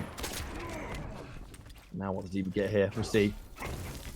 Tries to anti-air trip guard. You have to watch out. You jump. Oh, hang on.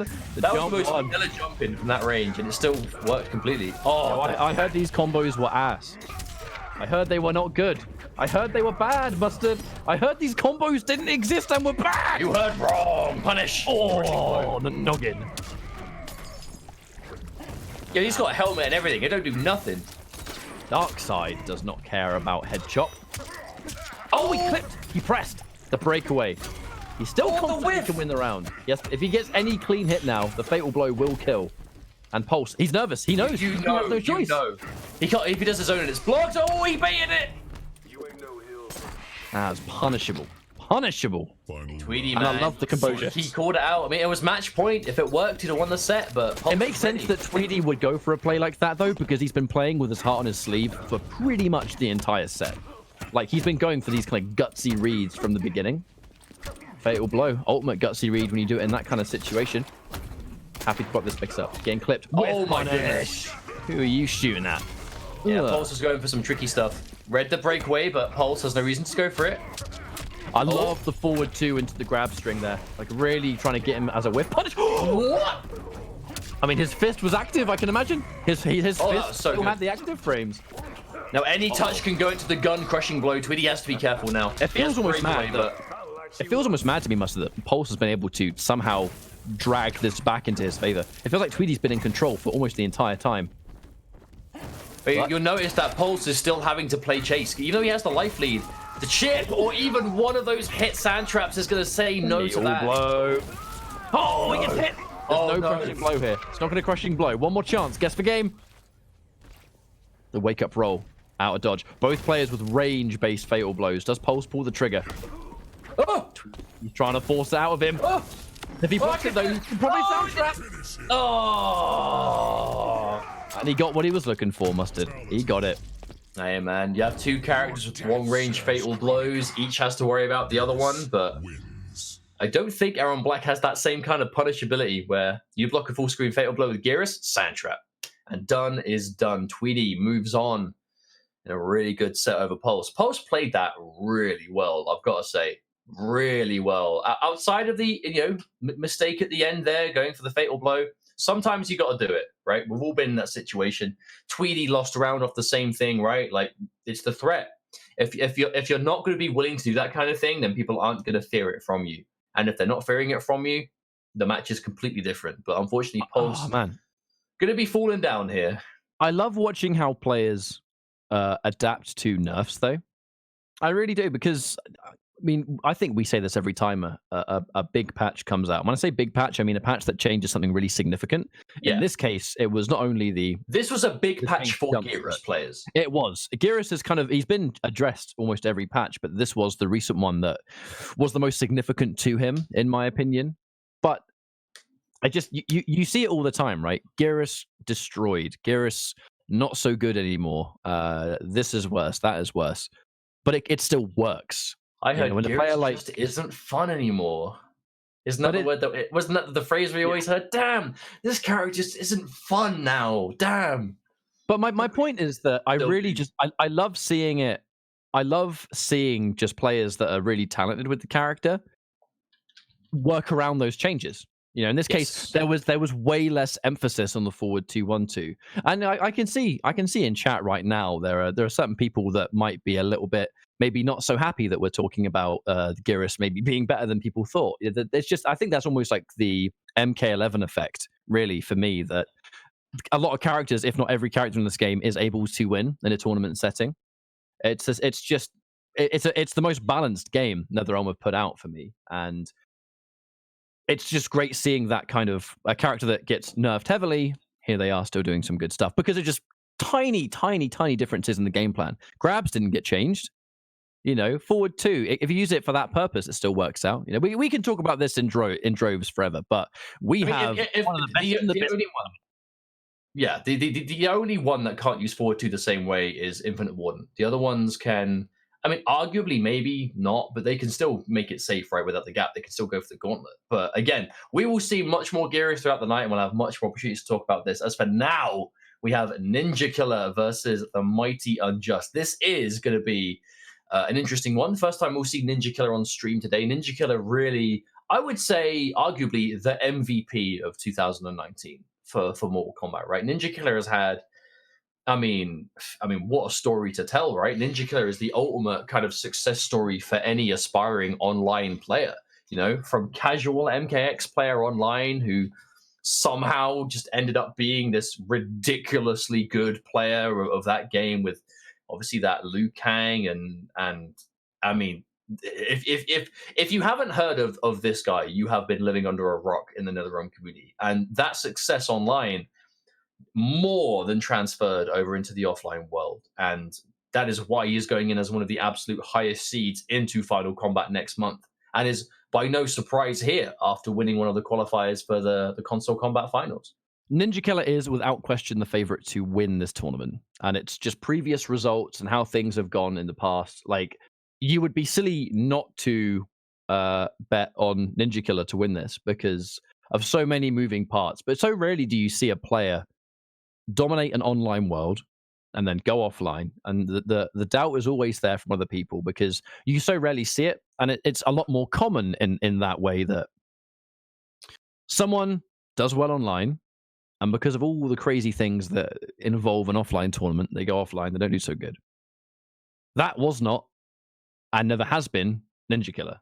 Ninja Killer just made that smooth transition, and you'd never have guessed that last year was kind of technically Ninja Killer's rookie year. In terms of pure competition and professional tournaments, Ninja Killer had not entered those tournaments before. Calling Ninja Killer a rookie sounds really weird because skill-wise, he's not at all. You know what I mean? But in terms of competitive experience, yes, the definition is that, right? It is there. But Mighty Unjust is another player that you see a lot in the same kind of spaces that you also see Ninja Killer, right? It really has had almost like nearly incredible results by beating certain players, but again has that kind of almost, you know, the thing we'll talk about with Sunio earlier on, right? Which was you get the closest to achieving that big win, but then you just can't at that last minute, right? So I'd be very surprised. Like this, I could definitely see this being a game 5, but we'll have to wait and see if it even goes down to that point. As Ninja Killer is sticking on that Liu Kang. Ninja Killer really has that tag team, and you can see it in the graphics, right? You're pretty much looking at Ninja Killer's roster right here: Liu Kang, Johnny Cage. Need I say more? Is anything more necessary? Round 1, fight. Well, going in, I think it's almost fitting that Ninja Killer is the one that rocks that kind of god Liu Kang skin as well. It's almost like it was meant to be. Yeah, he definitely earns it. Ooh, low shot going under low fire. Yeah, it's cool. the immediate tech. And the clean punish as well. Can't amplify the acid toss because acid's already on the floor. But it's just Ninja Killer, when you think about what makes him so dangerous, he just does so many things right. You know, he does it's insane. Neutral, conversions, reactions, kid's got it all. Well, but that's the thing though. Like for me, it's his decision making. He will do some stuff that looks crazy. Even in this first round, we saw just fly kick done in the neutral and wake up buttons. Two things that in theory are very dangerous and have a high risk attached to them. But they both pretty much almost worked out, right? And a player willing to make those big... Oh, he tried to whiff punish! Ooh, and he just so happened to the fatal blow at the best range to give the crushing blow to the flying kick. Well, that's one way to start the first round here. But this is one thing that I think really sets Ninja Killer aside is absolute thorough knowledge of Liu Kang. Like a true master of this character, like to all intents and purposes. I feel like the whole game is just Unjust trying to desperately keep him away. Oh my god! And an expensive task, yeah, for sure. Ooh, can't flying kick the low shot from that range. And now, happy to just block. The second you cancel anything, Ninja Killer will challenge. If it's not really a real cancel, he will take his turn. Well, remember, the only real way to make a gunshot safe is to amplify it. If you don't amp it, Ninja Killer's probably going to hit a button. Now, the escape failed. That's the round win potential here for Aaron Black. And that's why he's going to throw out those mids. The grab becomes quite risky here. It's risky because it's obvious. And with a fatal blow ready, Ninja Killer will punish a whiff grab massively. So it's kind of like the biggest of high risk, high reward. Acid's going to tip him away. Oh, wow. Drop kick from out of nowhere. Takes out a cheeky little sweep. He has to be really careful. Fatal blow will kill him at this health. Unjust has to be so careful. Oh, into the acid with you. Oh, the acid hit the back of his shoes and it knocked him out. That's got to be some potent stuff. It's like batteries left out for 2,000 years. War is foolish. Nope, knocked down immediately. Back to the wall. Wonderful flying kick. Really that was catching a clean that acid. Yeah, he's just catching the rhythm. He's just catching the rhythm of it at this point. Ooh. Okay. Oh, escape failed. That's huge. Now, we know someone like Ninja Killer who's so good at dealing with throws. I do wonder what he's going to deal with this crushing blow throw threat now with. Well, Aaron Black, the second he catches you, trying to... Oh, the up three. Crispy. But he didn't do anything off it. What if he expected Unjust to move in? Another punish! He's getting some perfect reads. Perfect reads on the acid. It's too fast to be a reaction. He's just getting great decisions. Oh, yeah, there's no way you're reacting to acid. That is just, like, sixth sense. Are you trying? Aaron Black has the potential to take this. Blows through. Needs more. Punish! Oh, I love it! Keep it grounded. Keep it unbreakable. Just so many great decisions there, and the perfect punish. We need to see if it might not be enough. This is infamous for doing not much life damage. lead, but no kill. Indeed, but it's Ninja Killer. He doesn't care. Ooh. Hasn't got the amplify. Oh! Oh, he got through! By the skin of his teeth. My word. Honestly, that last acid that Unjust threw, like the second that the fatal blow ran out and Unjust threw the acid, I am kind of gobsmacked that Ninja Killer didn't go for a fly kick. Because in that kind of situation, I mean... It's weird, right? Like Ninja Killer, he fly kicked like every acid except that one. When that one was in theory, like technically the most obvious one. But that's the layer of it. That is the level you're playing at. But I think Mustard, the reason he didn't do that, and one of the potential reasons for sure, is just this idea that because in two other instances, Unjust pretty much spent the entire game getting hit by predictions flying kicks to beat acid. In the most obvious time, Ninja Killer's a big brain player, and he always thinks that next step ahead. The next step ahead. Whoa! Are you seeing this? He's gone for the variation change immediately.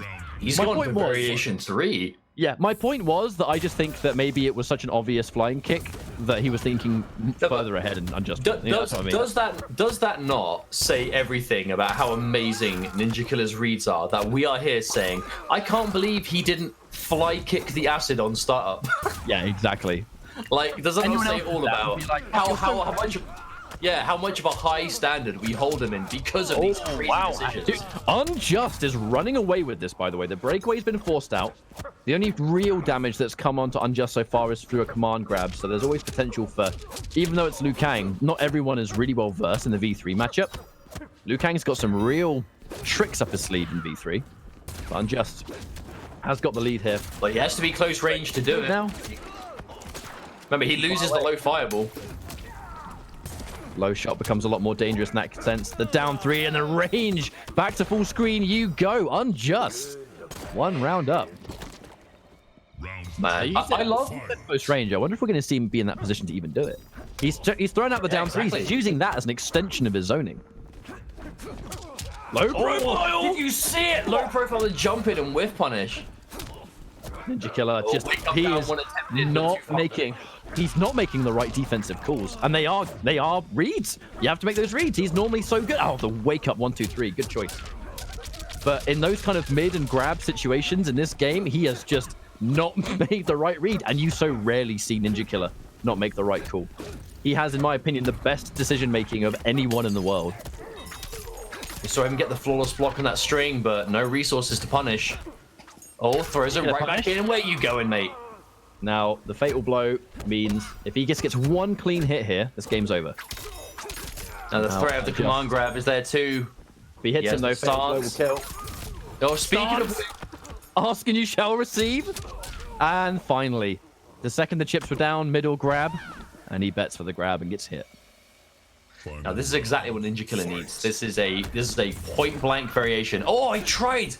Yeah, that was he got the reactionary flawless block, but a little bit too late on the up 3. It was a late up 3 too, so he'd use the invincibility of the up 3 to power through the shot, but just the wrong timing. Ninja Killer, dash. Oh, he caught it. He's trying to stay just out of range of the down 3, so the forward 4 will crush him blow. Perfect positioning. Well, it's because Unjust has been kind of, you said it right, using this like down 3 as part of his like keep away. Oh, and he punished it. I think Ninja Killer was maybe expecting him to not be ready for those hits. If you're not familiar with V3 matchup, that string will probably chew you up, and you'll get hit by like, the last hit or something. I mean, it's a real mix-up, man. The nunchuck stance gives him low overhead and even command grab. Oh, that is unsafe. Teleports in front of you. Nothing personnel, kid. Now, if there wasn't an escape failed, you can survive at least one more of these. And there it is! The clip. That was a kind of sweaty match, but eventually, Ninja Killer did manage to take that one. But he's having to work for this. This does not look easy. You know, I saw a lot of people in chat right there saying there was the real potential for... Yeah, well, Ninja Killer's got this, right? But this is a lot harder than one would think. No, you said it right. Ninja Killer is going into this as the favorite because you look at the people in this entire top 32, and I feel like the two names that kind of like rise to the top are Ninja Killer and Dragon. But it's because they've spent a year being so dominant. They have thoroughly earned that reputation. But that doesn't mean that the competition is free. I firmly believe that the NetherRealm community has never been at such a high, consistent level of play. And that's not to say that the community's never been at like this level before. Like, absolutely not saying that at all. However, you look at the quantity of players that play at this incredible level now, worldwide, and it is a thing of beauty because of this, right? Ninja Killer going into this as absolute favorite. Big whiff, though. But this has not been a free set at all. Oh, no. I definitely agree with what you're saying, that I think the entire community is at its highest level it's ever been. But right here, it's just Mix laid up on top of more Mix, and the second Unjust. Oh, the interruption. Get off me, mate. Unjust looking like he's got a lot more knowledge here than I think you might expect. Considering it is Dragon's Breath Liu Kang. Yeah, V3 Liu Kang is not even something I'm particularly familiar with. You just don't really get to play off against it, and no one really plays it. There is that tournament strength punish. Neutral duck. Easy with punish there for Ninja Killer. And oh, hesitant on the that's the worst kind of jump in to get hit by is you hesitate on the anti-air, and when you finally decide, bop, right on the head. Oh, we went for Scud shot. I wonder if he was expecting Ninja Killer. Yeah, he may have expected Ninja Killer to go for like a reversal fireball. Either way, Ninja Killer. One thing is consistent that he's doing coast-to-coast corner combos, pushing from one part of the screen to the other. How much of this game has Unjust just had his back to the wall? Right, knocks him away. Quite an expensive ordeal on the crushing blow, max range. And here we go, party time. Ninja Killer, it's just mix upon mix. I love this choice. Waits for punish. This is that perfect decision making I'm talking about. Waits for the roll. He just knows it's going to come. He can sense it. And just like that, you click your fingers and Unjust has lost all of his health. Oh, no. Potentially a forward. I don't know. I'm not even going to try and pretend I know what he tried to do, but a standing 2 certainly wasn't what he wanted. And that was quick. Now it's starting to escape him and become maybe the series that people were more expecting, like the dominant, maybe one-sided showing. It's just taken Ninja Killer. Bit of a slow burner in this series. Unjust has given him one hell of a time with it so far, but this is looking pretty one-sided now. We'll see if the final game, or potential final game, is going to go the same way. Well, I feel like a huge part of dealing with any player, like at the level of Ninja Killer, right, at that caliber, at that scale, is maximum punishment, right? Like, Ninja Killer is the kind of player that he will do unsafe stuff, dangerous stuff, if he feels like it's the right thing to do. If he does make a mistake with that, and you block the fly kick, he whiffs the wake up buttons, you know, and you know he's made the mistake, and you've put him in that situation, you cannot let him get away without being punished for it. Because if a player like that, and you don't punish them as hard as you physically can, it is only going to be harder for you. And I think it's a crucial part of dealing with a player this good. Now, this is going to be an interesting matchup because the lack of low fireball versus seeing doubles straight slide, there's always the potential that just... You love to have seeing double in matchups that you might be able to trade, because if you trade versus a projectile heavy player, you can really tick off the kind of like the straight tackle crushing blow that is so useful for your source of damage. Now, what's good about this pick as well, though, is obviously... He does have to worry about nothing as much. Yeah, we know that Unjust has a really good seeing double anyway. However, should he win this, seeing double, like, word on the street is that seeing double is actually pretty good against outtake Johnny Cage as well. Like, or just Johnny Cage generally. So, who knows? Like, if Ninja Killer loses this, that counter pick option in Johnny Cage isn't really going to work against Noob Cyber. I do recall watching a pretty, even though this has been a great game for Unjust, I do recall watching a really, it was a lot closer than I thought it would be. Video game show versus Ninja Killer. They played the first of 10. It was Johnny Cage versus Noob Cyber of all characters from BGY. And it actually went a lot closer than I thought. It looks like seeing double might not be a terrible pick against Ninja Killer in general. It just seems to just tick quite a lot of boxes, like safeties there, ranges there, easy damage. But still though, mix-ups, the Ninja Killer. He's the best in the business at this Liu Kang pressure.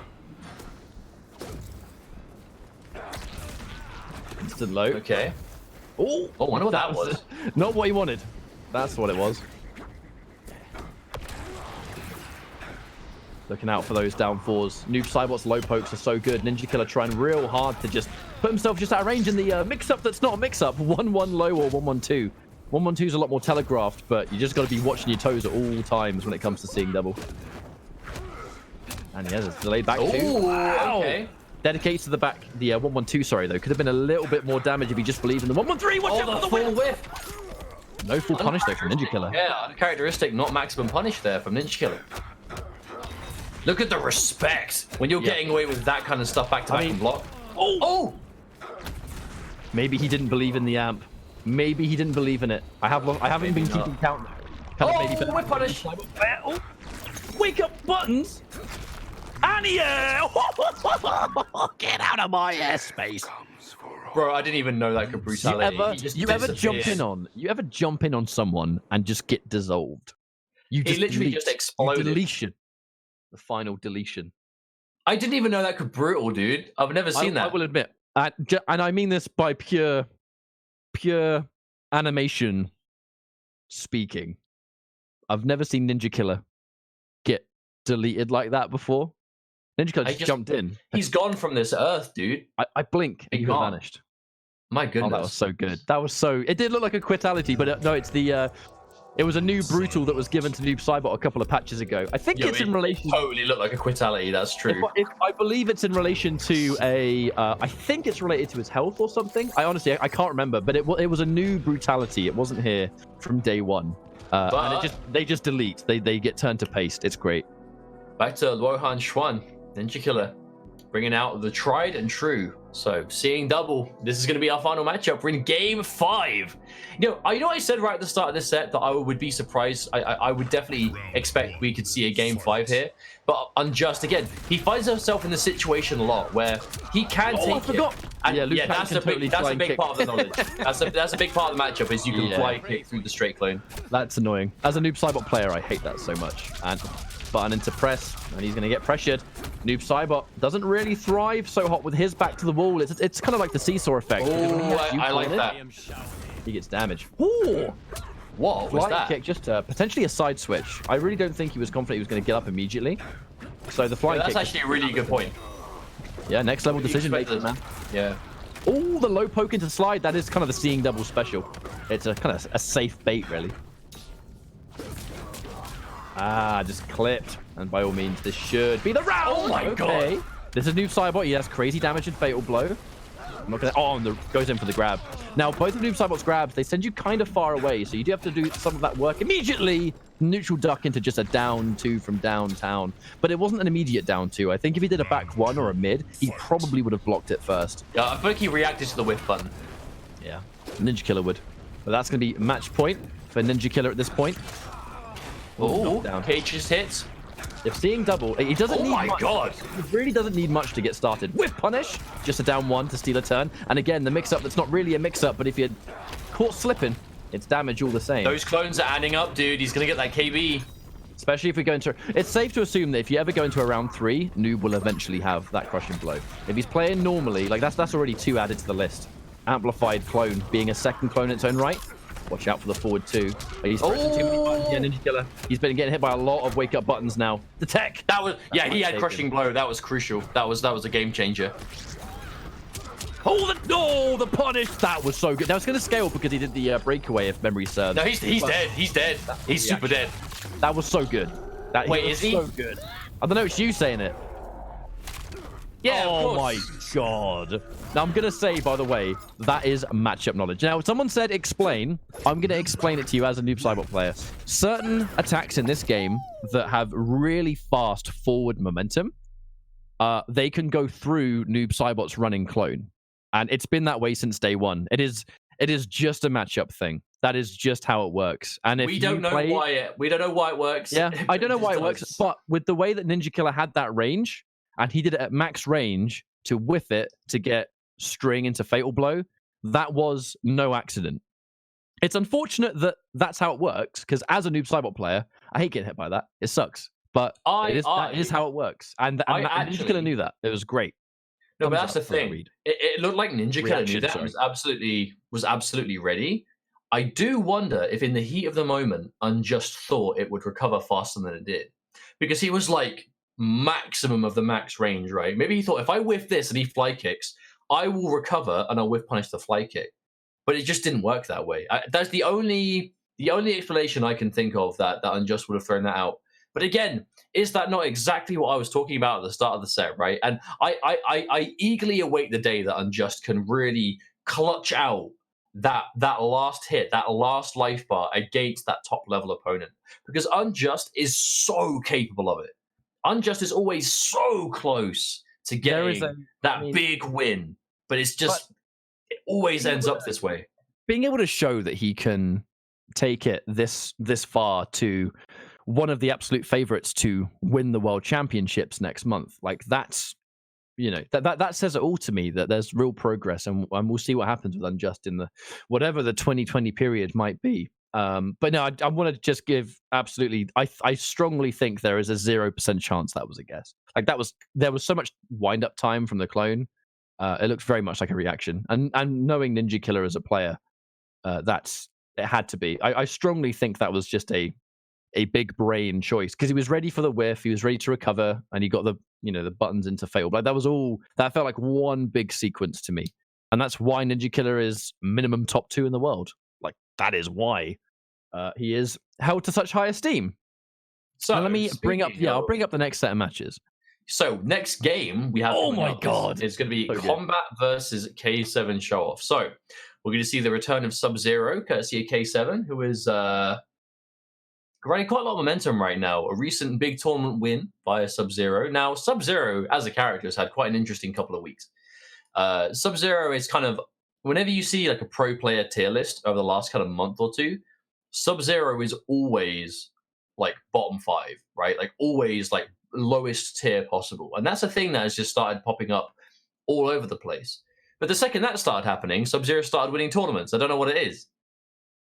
But I feel like, again, I don't want to sound like, a know-it-all or whatever, because it's purely just my opinion. But I genuinely feel like the reputation that Sub-Zero has of just being this, like, autopilot 50-50 machine that only works online. I feel like that just couldn't be further from the truth for how the character actually works competitively. For I mean, it's being proven too. Like, it's not like it's just a theory. It is something that has been proven in 2 tournaments of great value. K7 Show-Off has won. He's been able to win a tournament with some sizable competition present. We saw Conqueror winning Liga Latina convincingly. On the subject of Sub-Zero, I actually have to give some bad news for any Buffalo fans out there. Felon loses 3-1 to Full Auto. So Buffalo is unfortunately out of the tournament. It's the only recent update I have for you guys, though. So we'll see what comes out further here. Now, Combat's going actually Infinite Warden first. This is kind of like not really a matchup you'd see Combat go with immediately, especially at this point in the game's life. But it's hard to really gauge what kind of character he's ever going to play. You know K7's going to take that Sub-Zero, and right now, Crispy. Now, Combat also breakawaying just to avoid the extension from that. But again, another hit, K7. K7 doesn't play as crazy mix. There is a lot more sort of emphasis on the 1-2. A lot more grounded. And yeah, though, that down 1. This is going to be quite a mountain to climb, but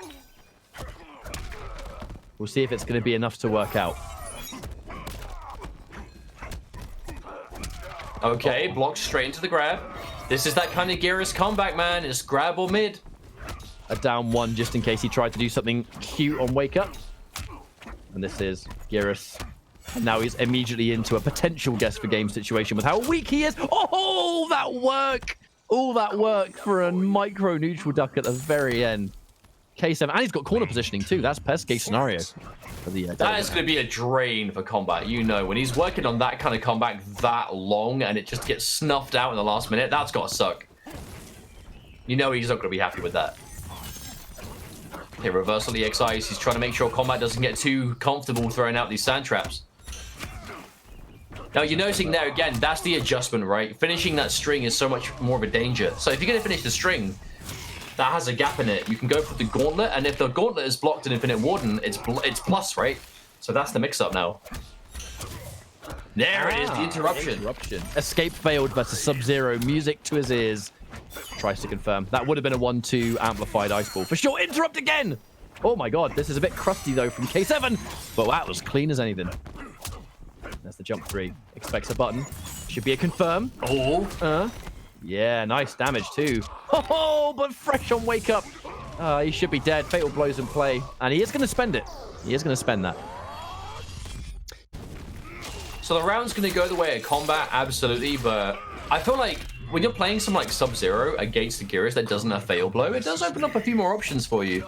Still though, sucks to lose that round. But K7, looking good on resources. You can see Combat moving back. You can see he wants to start his offense off the sand trap. He's really fishing for it. Oh, trip guard. Yeah, he's going to get the trip guard on that jump in. And there's the crushing blow spent. If he's going to have most of the fight mid-screen, I think it's kind of pointless saving the crushing blow for a corner. But he's trip guard again, forward 2-1. The string may be a lot worse than it used to be on the end, but the startup is still kind of similar if you're using it for that purpose. Oh, the damage. So good. And he whiffed the sand trap, so we're going to get that chunky 44% just like that. Ooh. Throw escape, really important. Sub-Zero's down 1 reach after 2-on-2 on block. It looked like he kind of micro-dashed. And there it is, that 1-2. One of the low-key stronger auto shimmies, I think. Did that pick up? Oh. If he did not break away, that, he would have been dead 100%. And that breakaway may have saved him. Well, he doesn't have fatal blow. This isn't throw kill health yet, but the neutral jump. Show-Off did not care. Tries to capitalize on the 1-2. He had the meter to amplify it. Oh, he's dead. He's dead. Game over. 100%. He's out of there. Damn, that was game 1. I just think that was it. One match. But I can't say that really surprises me much though, because we just look at the magnitude of the players that are in this like top 32, right? That it's just they're all going to be good games. They're always guaranteed to be good games with just the talent that exists here. And the fact that this is mostly just America too is crazy impressive. It's a great celebration of online talent. And most of these players, they play online all the time, but whenever they go to Pro Comp, they do just fine. Just all good. It was a weird matchup though, I feel like the viewer base for MK11, like if you follow MK11 online and you shout outs to you guys watching on stream, I feel like it's such a treat because I feel like there's always so much access to watching these kind of players online, either in exhibitions or tournaments. But the best thing that really separates today is this is one of the few times where there is some serious money on the line. You know, they're not just playing for your viewing pleasure. They're here to win some big money. You know, and then you absolutely see 110% out of these guys. They already see all these different streams and tournaments and all sorts of things. And today, I really feel like everyone is bringing their A game, which is exactly what I wanted to see. I'd actually like to use this as an opportunity to shout out 1,000 of you tuning in. Hopefully you're enjoying the stream today. Glad we could kind of hit that little mini milestone.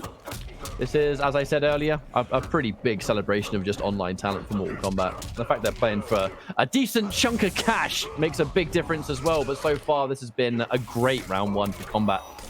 And this is Infinite Warden, so we're going to get some kind of position here. Chooses to go for the grab, but perhaps doing the grab a bit too early, it looks like. Instant down one. He was really expecting Kombat to press something there. Ooh! Oh, big body splash.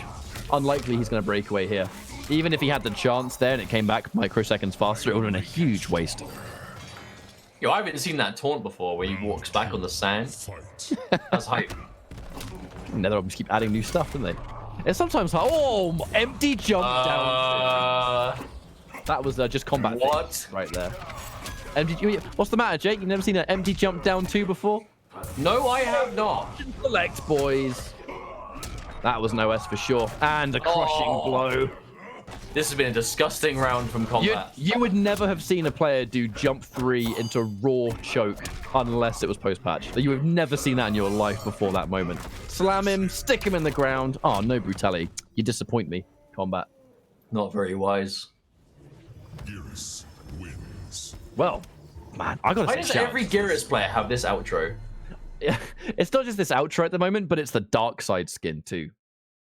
I do strongly agree that I'd love to see like the tournament mode of this game contain all brutalities. It would need though brutalities to be a little bit like they need to function mechanically different too, because most grabs that have brutalities on them, or some of them do anyway, there's no opportunity for anything that would otherwise prevent something from not working.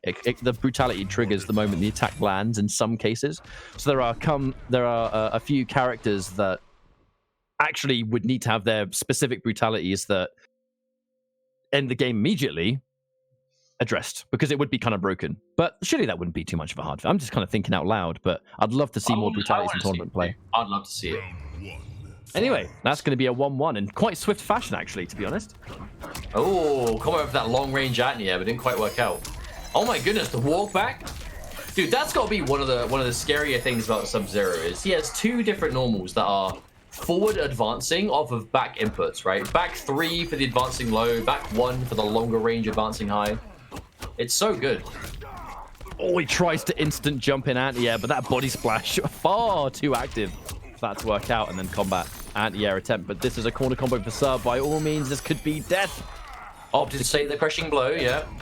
I mean, it's fair to assume he can win the round with just 1 single hit, but I feel like you can never be too careful though against like Geras, against someone like Kombat on Geras, no less.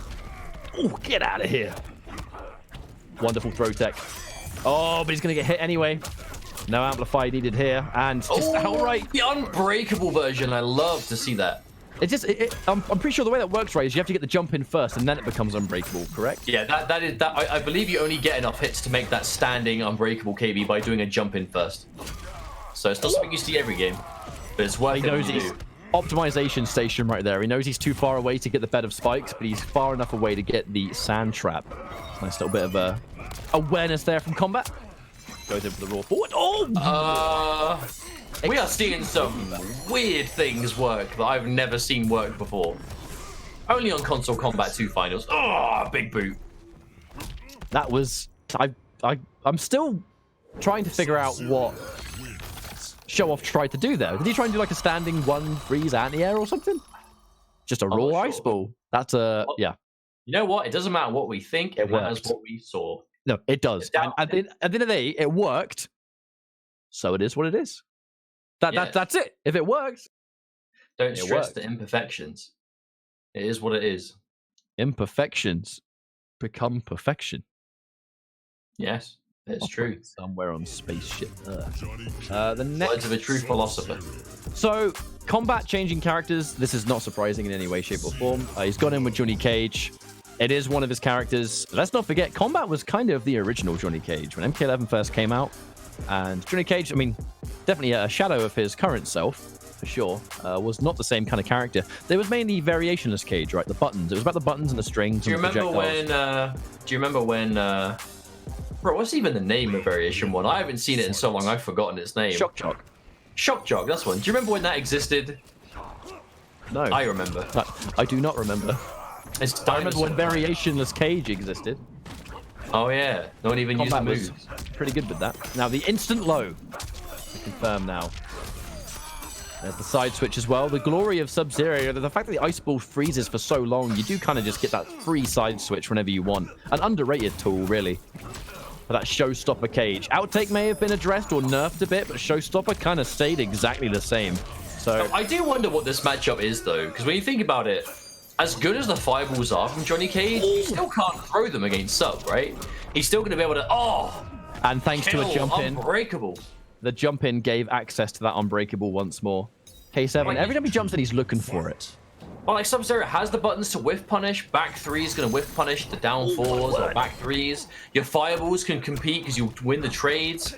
The only thing is, obviously, Showstopper does jail fireballs against Sub-Zero, but I do wonder if that's going to be as much of a game changer. He does a down 1 into a walk back because he knows Combat's going to try and take his turn.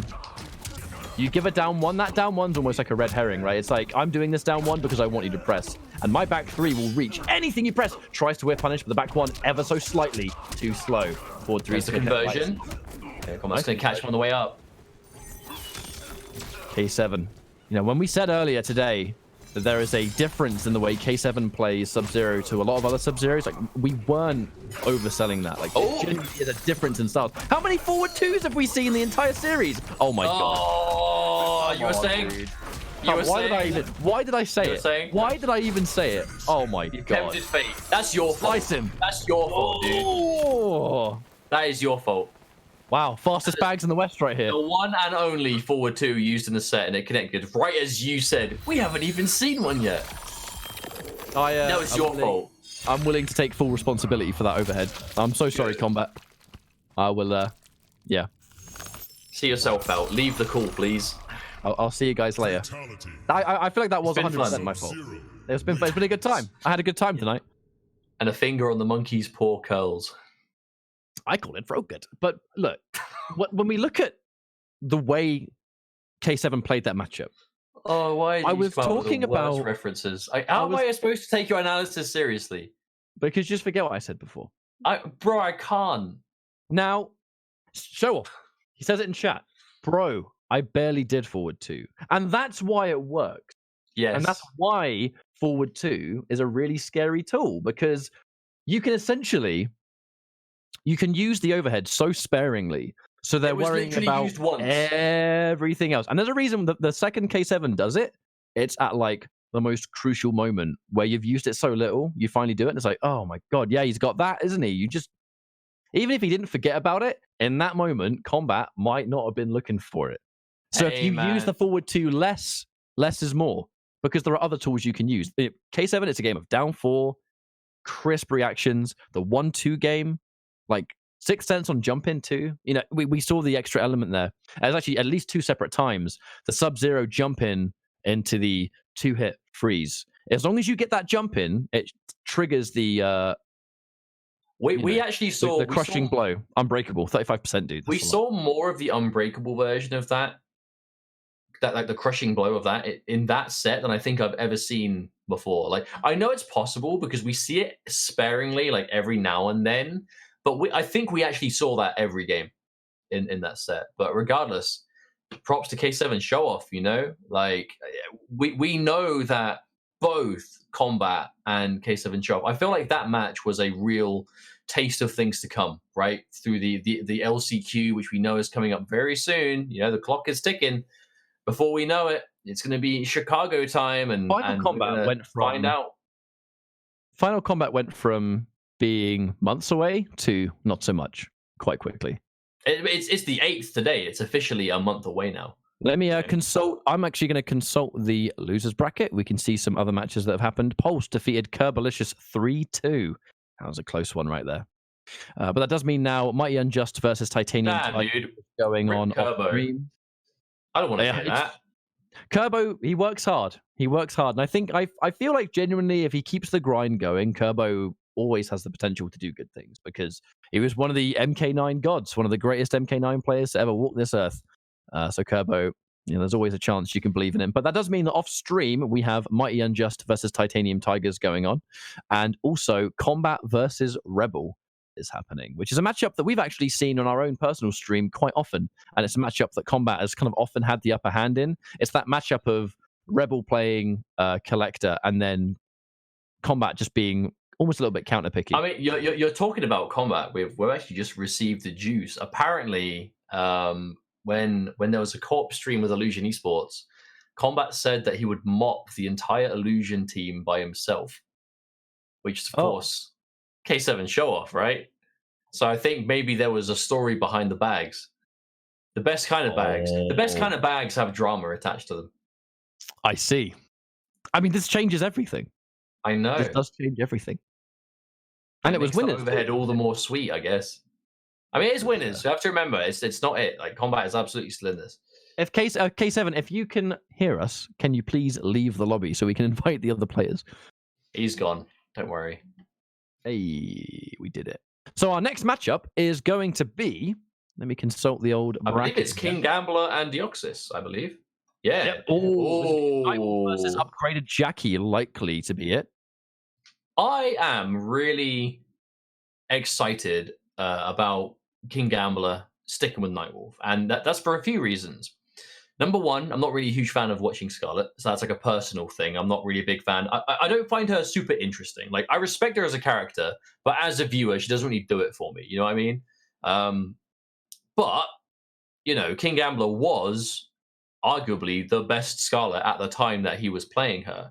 However, he has, as of a good number of months ago by now, a decent amount of time under his belt, made the switch, as far as I'm aware, like exclusively to Nightwolf. Now, I honestly think Nightwolf is a really good character, like really strong, ticks a lot of boxes to be good in this game. But no one really seems to play him anymore. I feel like when Nightwolf first came out, there was so much representation, a lot on the kind of even the UK side of things, right? There was BGY, there was Foxy, and there were these players that were adamant that they were absolutely going to be playing Nightwolf competitively. But then when the ban was lifted, there were kind of not really that much to be seen outside of obviously UFA for VGY. And here is Gambler repping this Nightwolf and doing really well with him for this long. I'm just really happy to see it. King Gambler's always been a player that's very neutral heavy. And that's kind of one of his strengths, I find, watching him play. Nightwolf is a very neutral heavy character. He's got decent buttons. He has one of the stronger auto shimmies. That 1-1-1 in combination with his grabs. So if you want to go to that simple game plan, Nightwolf is quite scary at that. However, you're going up against Deoxys, who is one of the, I think, fastest fingers in the scene at times. Made a name for himself in Injustice 2 as the very first Blue Beetle that was taking names. One of the most execution NRS characters that has ever existed. And it's no wonder he went to Upgraded. Upgraded Jackie has so many kind of Blue Beetle vibes, where it's never-ending mix, but very execution heavy.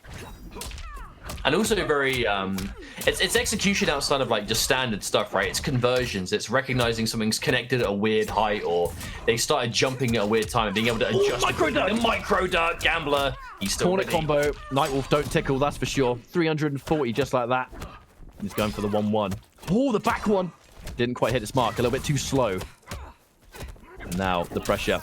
He's alive, but barely. Yeah, his last breath. We have to worry about the grease kick. There are so many ways Jackie can chip you out. Well, if he went for any button or grease kick there, the roll would have punished it, but Deoxys was ready. He was a patient man. Nightwolf's projectile. He's certainly not going to zone you out all game with it, but he's going to use it to kind of just re-establish a little bit of slowdown. The second the bow comes out and you can hold it and delay it, kind of stops you dead in your tracks sometimes. Low pokes all day. Leaps. Gambler, content to just sit there and block. Deoxys just trying to reset things, and before I can even say that, he is leaping around like man's on a trampoline. Well, the thing is, you said it at the start. Oh my goodness, he was still ready with the uppercut. You said it at the start of the set, right? Gambler has that really solid neutral, but you know what character plays very unconventional neutral, doesn't let you play your normal neutral, is going to be upgraded, right? She plays at her speed and forces you to deal with it. Oh no! No way! The Amplifier's going to miss a dropped combo and a loss of bar. No breakaway available either. Oh, not close enough for the full corner combo as Deoxys. Gambler, this really, last chance. You block a jump in from upgraded with 1 bar of defense. Shippable life almost. I mean, you kind of have to hope on a miracle, I think, for that to work. But that's worked out for now. I mean, that's one smart example of the first game. We talk about neutral in droves, but upgraded Jackie Briggs is kind of one of the characters in the game that can really bypass that. You know, if you've got the execution, if you've got, I think, the reads too. There is a lot to it, and that's the thing. Yeah. Jackie does get a bad reputation right now, and I definitely don't like how strong she is. I'm not a big fan of how oppressive she is. But when it comes to competitive, right, like dealing with Jackie online and dealing with Jackie in tournament is different, because like a tournament competitive level Jackie is so much harder to deal with, because you have to worry about their ability to adapt, their ability to adjust things on the fly, to see you're getting around a powerful option, so then they adjust, right? Be it doing double shots in the air or preemptive buttons, like all the kind of stuff that makes it really hard to deal with. And if they've got conversions like that. Exactly what I'm talking about. The real terror comes from when you fight an upgraded Jackie with a brain like Deoxys. Like, he's looking for those confirms, he's looking for things to react to, and he has the oppressive offense. There's a lot more layers to it. So it becomes one of the scariest things you can really face off against. We are definitely going to see this character used a lot at Final Combat. Mark my words. Respect to Gambler, still sticking out that big read of the crouch. Back to going for it. And still taking the read. The problem is that he's taking loads of damage before he's really able to start playing his game. So he's kind of forever playing from behind here. Time for the string to come back, and just like that, that's what we're going for. The first round's going to go for Deoxys again. Well, I feel like Jackie is low-key really good at keeping you away as well. But not like keeping you away as in like not letting you come in, but I mean just getting away from you, right? You get close, she goes for the far leap, right? Like, look at the distance. The fact that it costs her no resources there's very little recovery. I mean, she can kind of just do what she wants in terms of mobility. I mean, especially for a character like Nightwolf. He's quite grounded, isn't he? That's one of the main things about Nightwolf that he excels at, is he's a very grounded character. He's not got the most verticality, has he? Especially with his buttons. So if she's leaping around all over the place, that puts a lot of pressure on Nightwolf. His down two has a pretty okay hitbox, but it's slow, right? It's quite slow. Yeah, his ideas aren't amazing on the best of days, let alone against upgraded. Uh-oh, empty jump mid, 2-0. Deoxys kind of on the verge of running away with this one so far. Yeah, that was a dominant game for sure. You can definitely tell how uncomfortable Gambler is at dealing with this. It's the leap, man. It really is the leap. I do have a theory, though. I do have a theory that... So, the only other character really in the game that has a super jump like that is the Joker. Yeah, the Joker's boing. The Joker's boing, which is an illegal move. You can't use it. It's not in a tournament variation. However, it only has recovery. Or no recovery, sorry, if you whiff a button after the super jump. If you super jump empty, he actually has to manually throw the gloves on the floor. So if you empty jump with it, there's actually more recovery frames on it. Are you wondering if Jackie almost had an element of that? I almost wonder if, like, Jackie's leap being so strong is maybe even... This might be a tinfoil hat theory, but that might actually be why the other super jump character has recovery on his empty jump. Because it is... Oh, right, it's kind of crazy. Okay, so I actually really respect the opening from Gambler. He just went straight up for the Rhino charge instantly. And I think, we said before, right? Gambler's known for kind of like real solid neutral. He's been trying to play that way, and it just hasn't been working because Jackie has just been all over him the whole time. If he's going to be a bit crazier this time and keep Deoxys a bit more kind of honest, that might work out. Oh, the conversion on the air too. That's disgusting that he got that. No. But just Deoxys. If there is a conversion that exists, you know that Deoxys is going to land it. That's his entire thing. Letting the whole string rock. Punishable. Right. No breakaway. Okay, no, he let it go. He didn't want to finish. Nice. Okay, that is crucial for Gambler to get that round. He needs to turn this into a game where it is all over. Ooh, hesitates potentially on the anti-cross-up and actually blocks the entire sequence. Well, he needs a lot more than that. Wake up standing one. Getting clipped. Yeah, he's ready for the conversion. He's going to get that auto shimmy on deck. Immediate down two. Just, you know what, mate, get off me. I don't want to deal with any of this nonsense. Oh, I was half expecting King Gambler to do a forward one there for the trip guard. Doesn't matter, though, because he's going to get a knockdown. And the sequence of Nightwolf begins when he finally gets going. Crushing blow throws. He's not going to be able to crushing blow throw anymore, but at this point, it may not matter. Hey, man, that life feed can't be denied. Oh, we got hard reads. The reads. And they're going to be spot on. Enough to win it back. Yeah, that's much better for Gambler. I really feel like he set the ball in motion early, like just by, again, being a little bit crazier. Not crazy to the point that it's like super dangerous, but I mean, just getting hit by stuff like charges in the neutral is absolutely going to start keeping you on your toes. If you are Deoxys and you're getting free real estate by just flying around 24/7, and then all of a sudden you get hit by like 3 charges or jump kicks or something, someone like Deoxys is probably going to be like, okay, you got me, I'll calm down. But the question is, how long does that conditioning last? Because we are now going into a new game. It's 2-1, sure, but Deoxys is very much still in the lead. It's quite a stressful scenario. You know you've got to do more work, and you just have to fight this onslaught of upgraded Jackie, who's just kind of flying around all over the place. But it comes down to the basic King Gambler, where he's just very confident in his decision-making, and then, you know, that's led to his results. The 1-1-1. I'll say, Deoxys hasn't been opened up by the 1-1 auto shimmy a single time. Oh, I love that. I love the conversions here. Yeah, that was nice. Oh, the cancel, though. Wise to it. And punish. Woo, woo. That was a MK9 jump kick into Rhino charge, I think. Going for the side switch at the end. I actually really agree. You know, sometimes you wouldn't agree with the late breakaway, but in that instance, you really wanted to prevent the side switch as often as possible. All the reactions. Yeah, wonderful block on the overhead there. I mean, Deoxys, his reactions have been perfect. He hasn't fallen for a single 1-1 auto shimmy. He didn't get hit by the overhead. He's just really playing on point.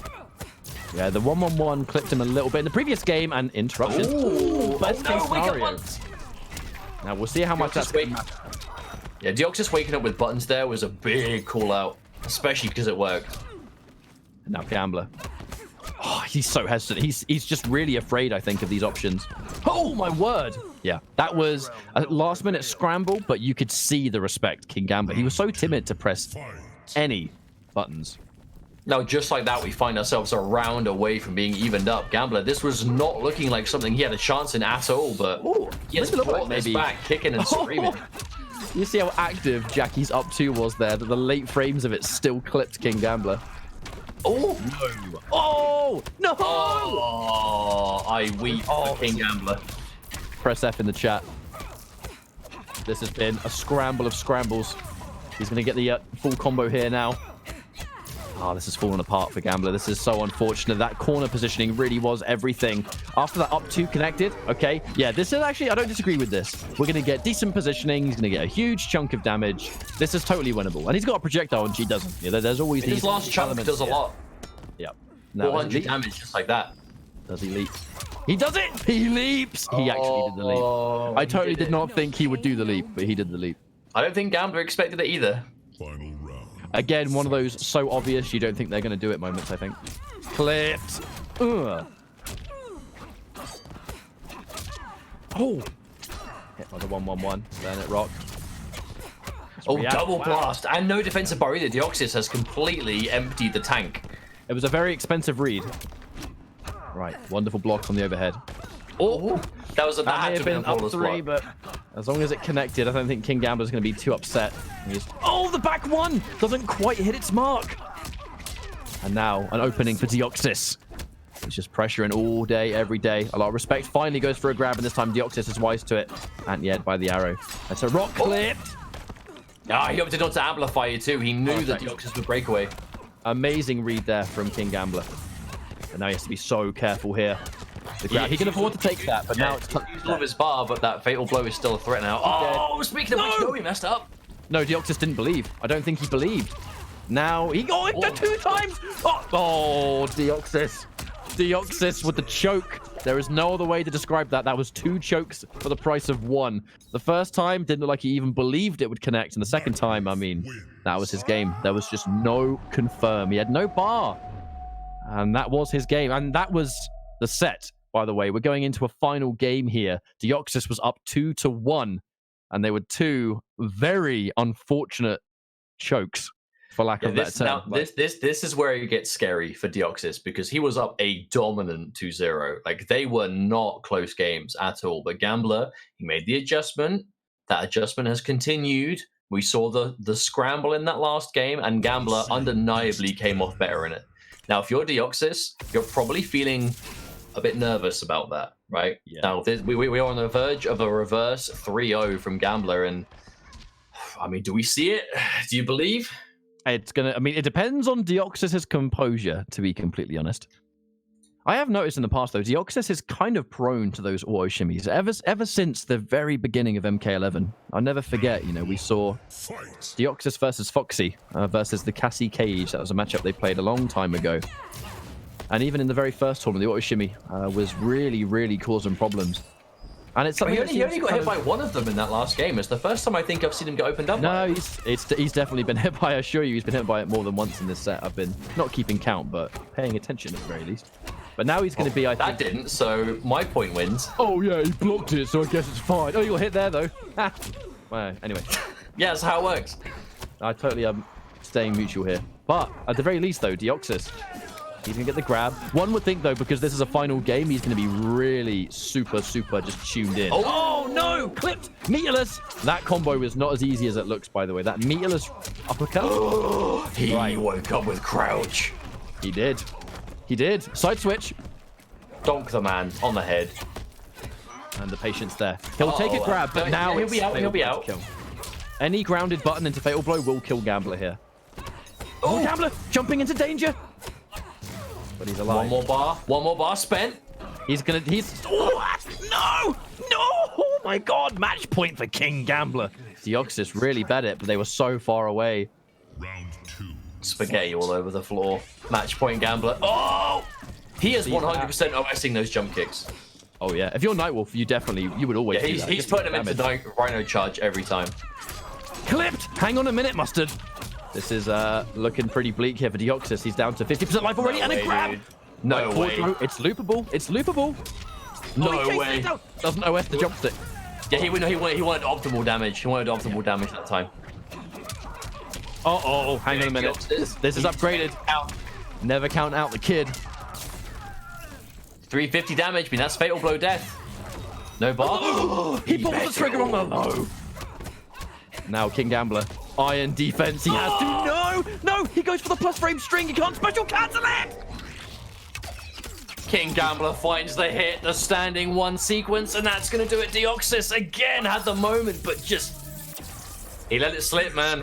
It slipped between his fingers, and Gambler was once more ready to absolutely seize the day. That was a combination of... Oh my god. It was a combination of just very, very, very unfortunate chokes by Deoxys, but very impressive capitalization by Gambler. At no point did Gambler lose composure. He was doing the right thing all the time. His decision-making was excellent.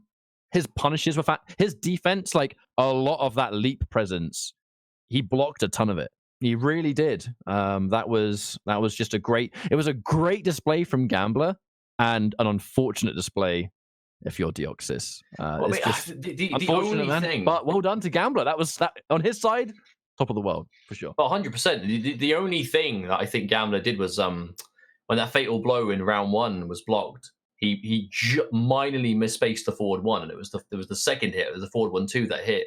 That's the only thing. The amount of scrambles we saw there due to Deoxys dropping something crucial, that's the only thing that Gambler did wrong. Like, that was absolutely well played, like, to the max. It was just clean Nightwolf play. And it goes back to what I was saying before. Absolutely one of the reasons why I'm so happy to see Gambler pick up this character. I think it really does fit him like a glove.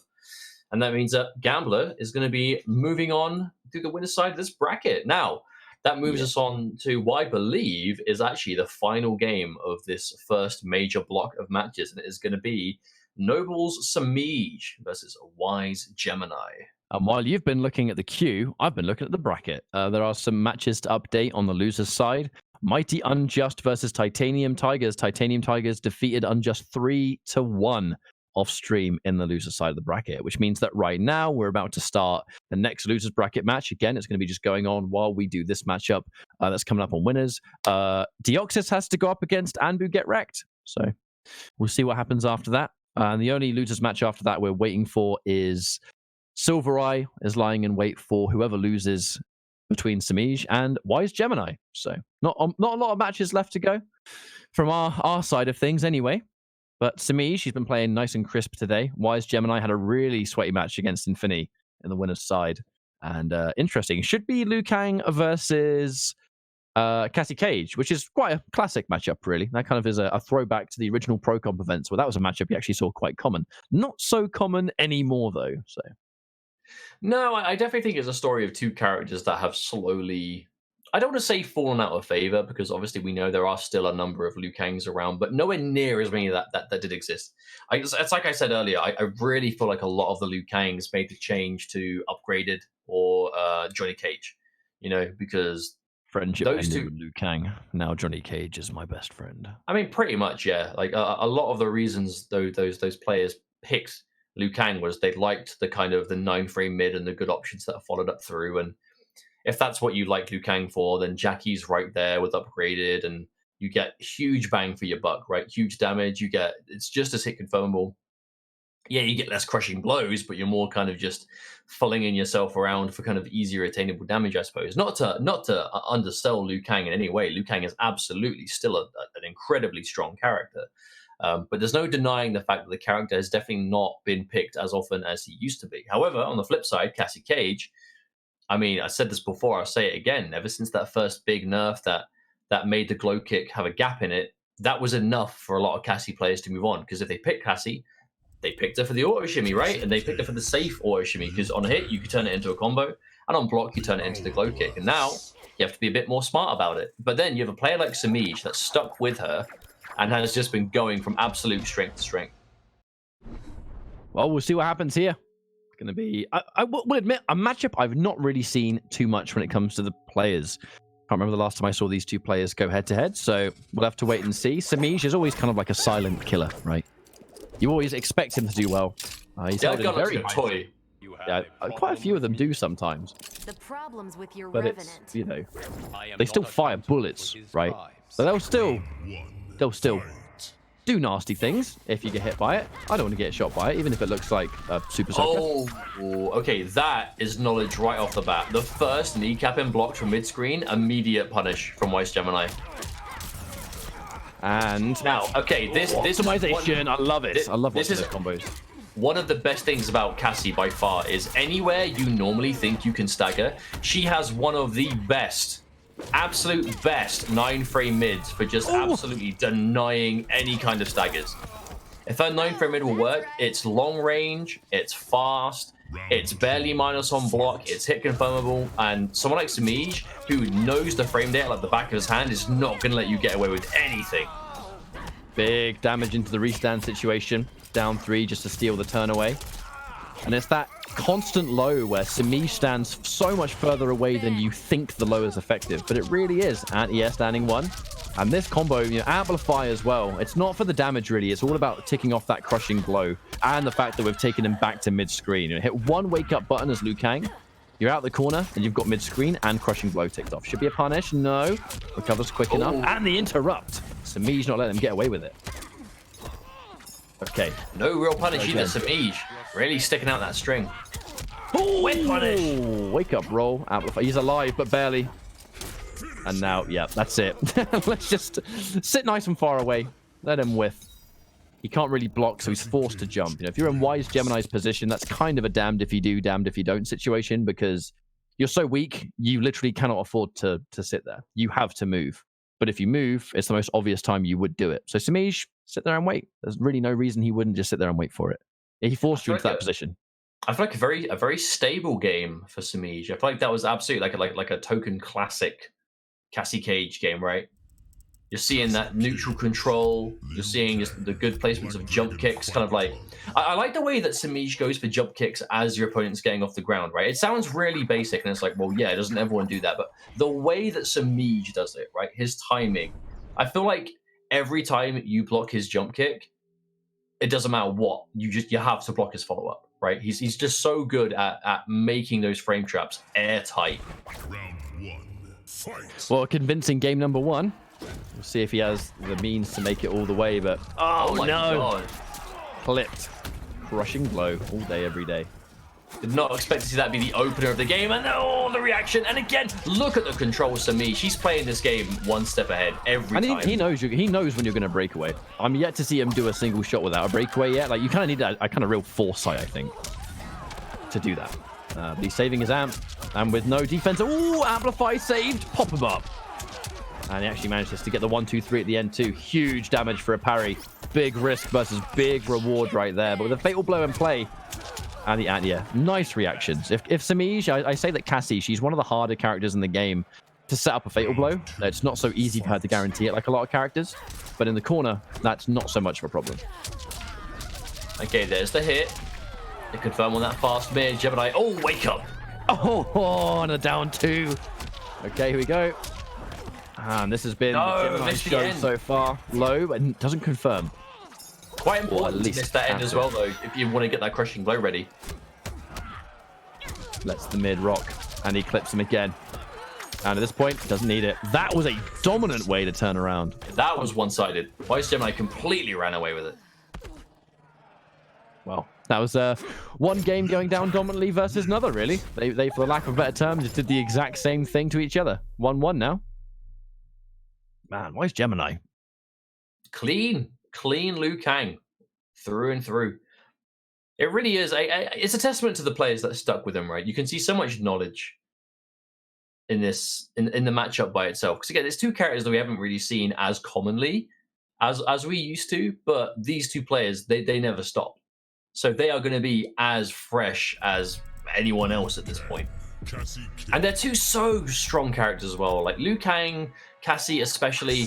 I honestly feel like Cassie is criminally underrepresented. Like, for real. It kind of feels like people just stopped playing the character. And that's really all that happened.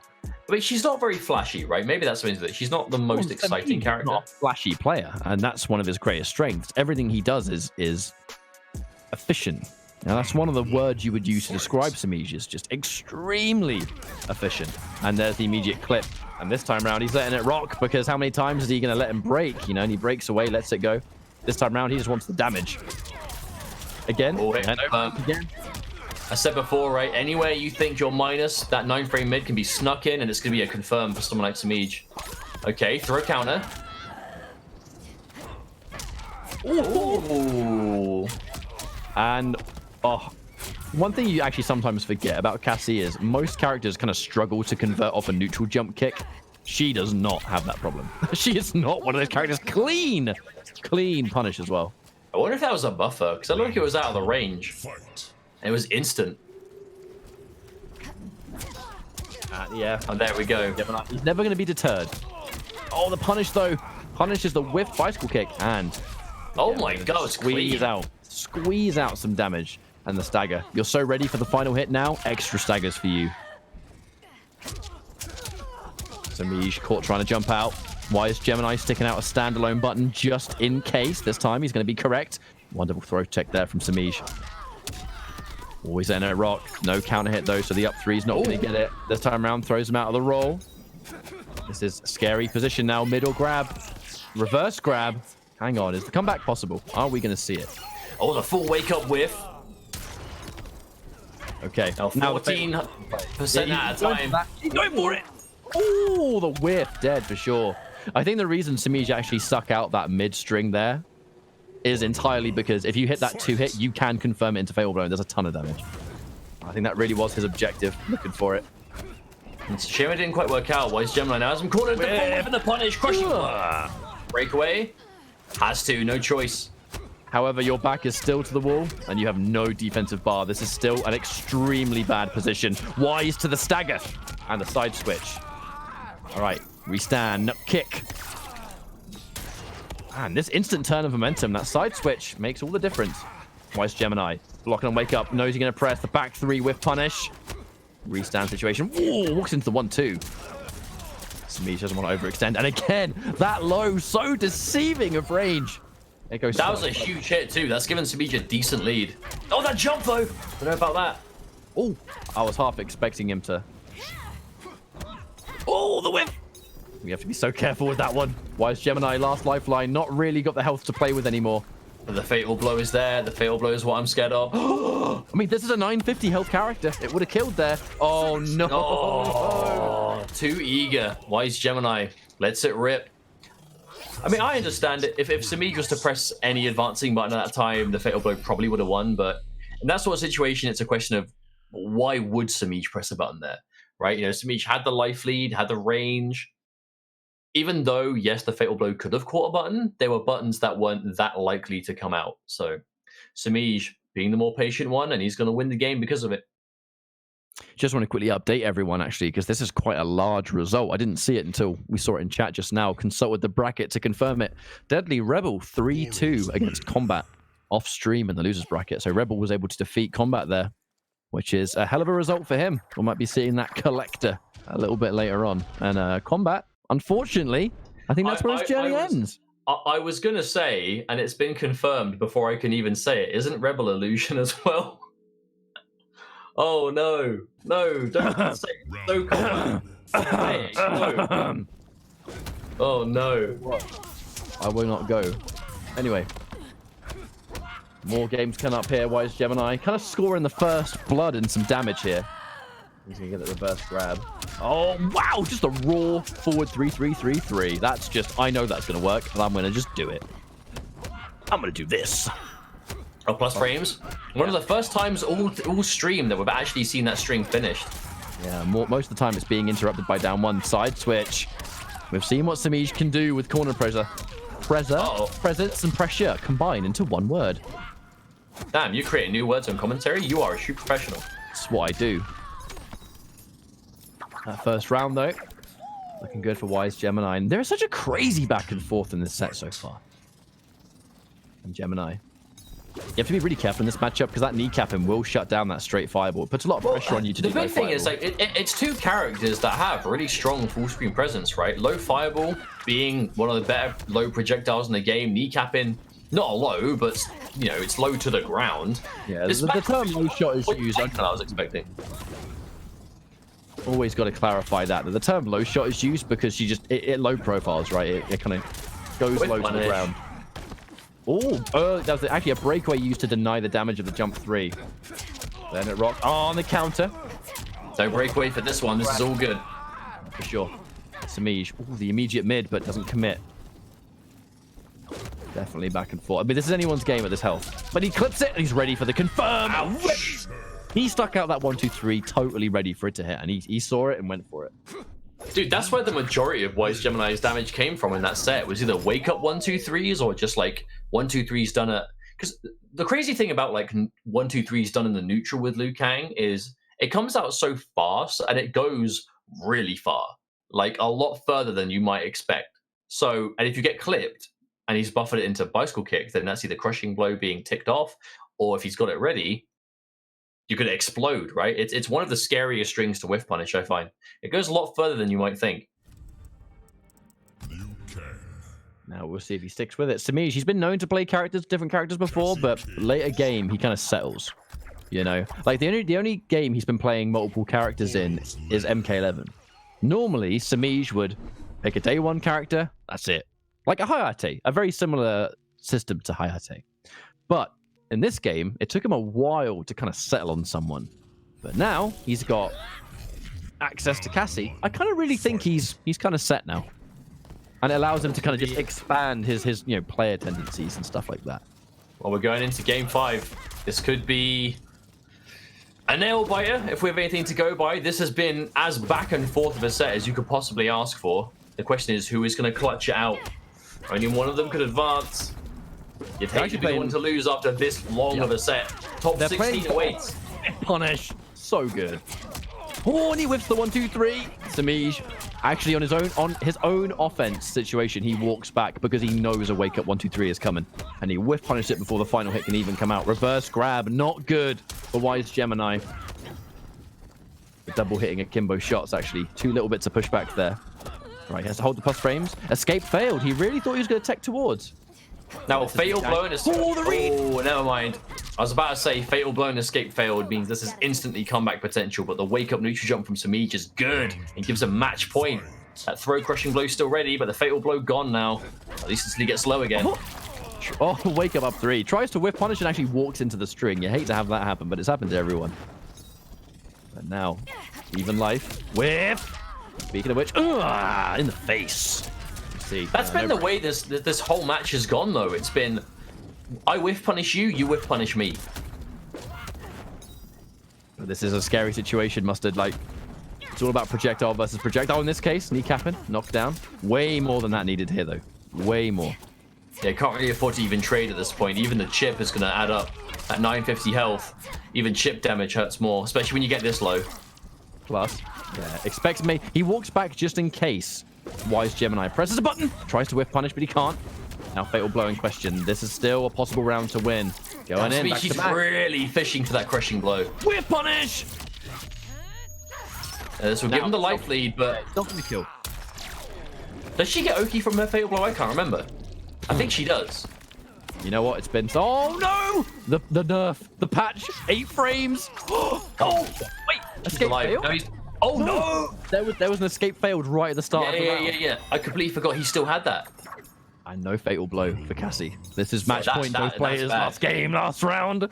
This is bad for Samij. No fatal blow. But it's definitely not over. He has a small lead right now. How long will it last? The question, big punish. Yep. Yeah, breakaways as well. Now, there's a bit of tactics here with Gemini. I think he's happy to take the extra damage if it just confirms that the meter has been spent by Samij. He's not breaking the first shot of the gun anymore. He's waiting for the launch and then doing it. Oh, mid. Uh-oh. Hang on. Liu Kang with the corner pressure. This is where he wants to be. This is his home. Oh, whip punish again. Yeah, time to land and then do the advancing mid to punish. That is crazy. That just doesn't wake up 1-2. Yeah, it did 1-2-3. It moved him out of the way. Yeah, it moved him out of the way. Oh no! 2 obvious. Way too highs. Right, last chance. Last chance. 2 last chances, and both times he just holds down because a crushing blow into a fatal blow that would have done massive damage. He really did bet it all on that, but you know what? If it worked, he had the crushing blow potential. He had the fatal blow ready. I think he would have won the game if that read had paid off. He would have won. That was Wise Gemini just saying, you know what? My cards are on the table. You know. That was it. That was going to be the read. That he was willing to bet it, and it just didn't pay off. But you got to commend it. He definitely stuck it out, but it wasn't meant to be. These have been some absolutely fantastic games, and dude, this I'm going to be honest. Great. Yeah, it's been good fun. I can't remember the last time I had this much fun with an online tournament from like home. Because we don't really get to do these very much, right? So that's technically. No, I want to say shout outs to Nips, of course. Shout outs to CGL for getting us on board, for giving us a chance to do some of these, and shout outs to you guys for tuning in. This may be the end of the first block of the day, so we're going to be tagging in for some other awesome commentary duos that we'll see. I actually can't remember exactly who's next. I believe it is Destroyer and Mitsuone. So I'm sure they'll keep you guys entertained for the rest of the day. But from us, guys, thanks for having us. It's been a pleasure. But I believe, I'm going to quickly break fourth wall. Are we good to throw to a break, or do we need to, or is there anything we need to do? I believe we're good to go. Nice one. Right. Nice one, guys. Mate. Yeah, so thanks very much for watching, guys. We're going to throw to a break for a few minutes, but don't go anywhere, because when we return, we will have the top 16 ready to go for Konsole Kombat 2. See you later, guys.